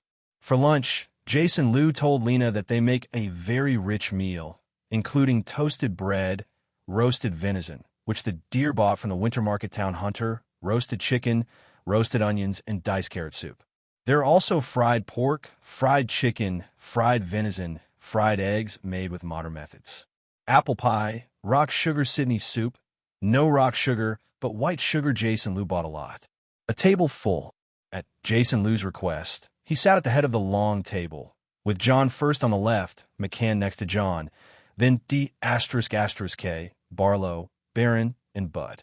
First on the right is Lena, followed by Martha, Michael, Susan, Vanessa, Bella. It was an Easter family dinner. As for Old Rhodes, as well as the three Barlow brothers and Susan and their parents, they were busy cooking for the workers in Old Rhodes Tavern, and they also followed the workers to eat in the tavern. This is John Snow. I'm here to teach McCann and the other 5 swordsmen. Jason Liu solemnly introduced John to Lena and the others, giving John the greatest respect. It was the first time John was introduced to such a formal occasion, and he couldn't help but feel a little unnatural, but more excited. In my heart, I am very grateful to Jason Liu, who has just met him today, but has made him feel the respect he has never had in his life as his best friend.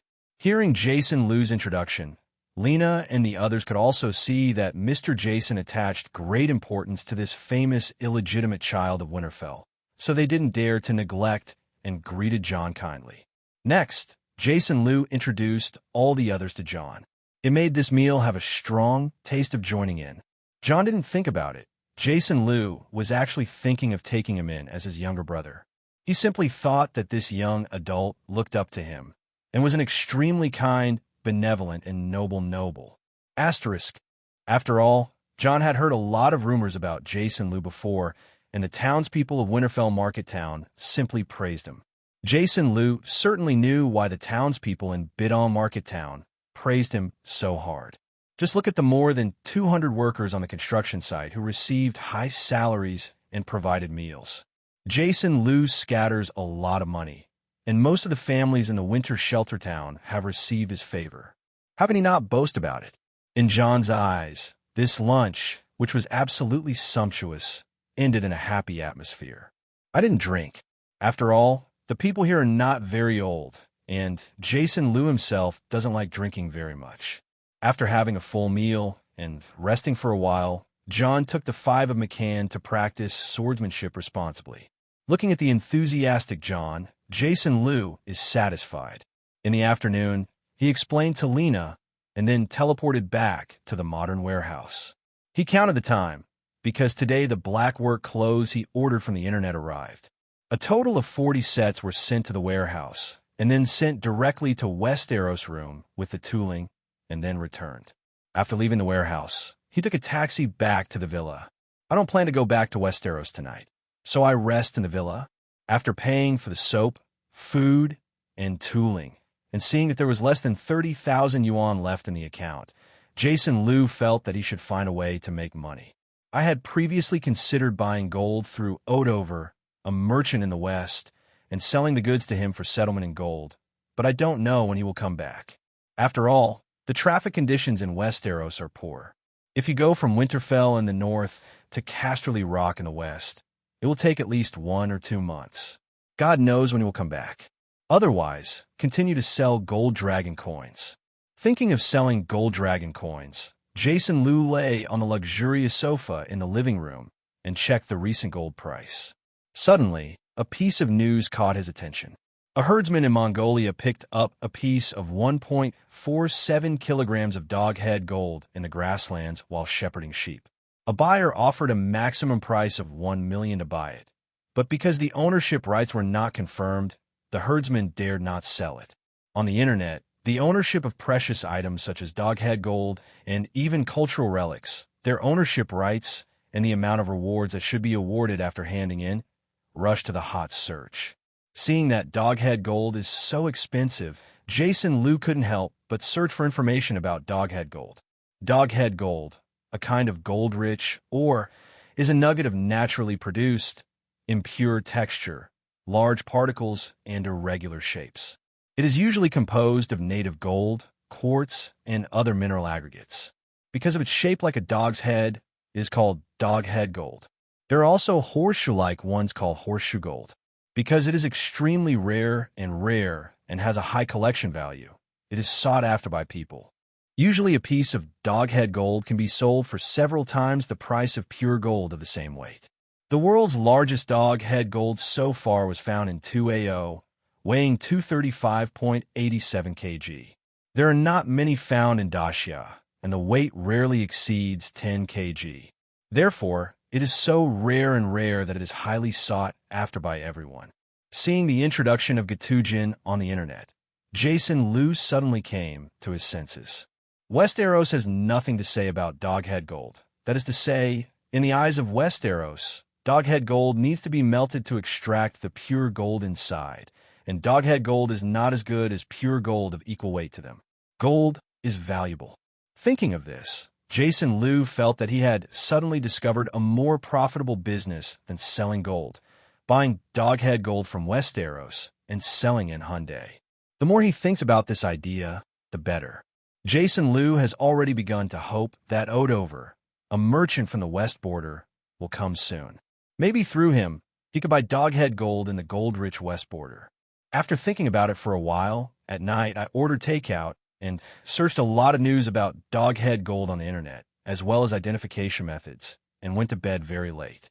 The next day, he got up early, took a taxi to the nearest supermarket, and bought another batch of flour, cooking oil, pork, beef, chicken, mutton, sugar, salt, bowls, chopsticks, and toilet paper.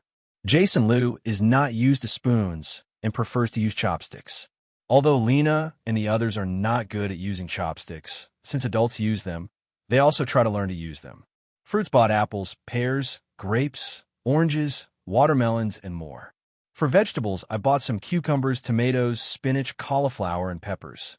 I bought a few big bags of candy and a big bag of biscuits. A total of tens of thousands of yuan were spent, and there was not much money left in the account. The manager of the supermarket asked the handlebar to help him deliver it to the warehouse for free, and also enthusiastically gave him a super membership card, which will give him a discount next time. Although it is not bad for this discount, it is always good to be able to save a little. It is a virtue to be diligent and thrifty. Remembering that the batch of soap I bought before was too fragrant and worried that there would be a problem, Jason Liu called the owner of the soap factory and asked what was going on. "Oh, Mr. Liu, don't worry. There's absolutely nothing wrong with that batch of soap, and it will never cause harm to the human body." Boss Ma promised again, and then thanked Jason Liu. "You don't know, if it weren't for your large order, my factory would have really closed down. So I really want to thank you." "You're welcome. As long as the soap produced by your factory is safe and the quality is guaranteed, I'm going to place a bigger order next time."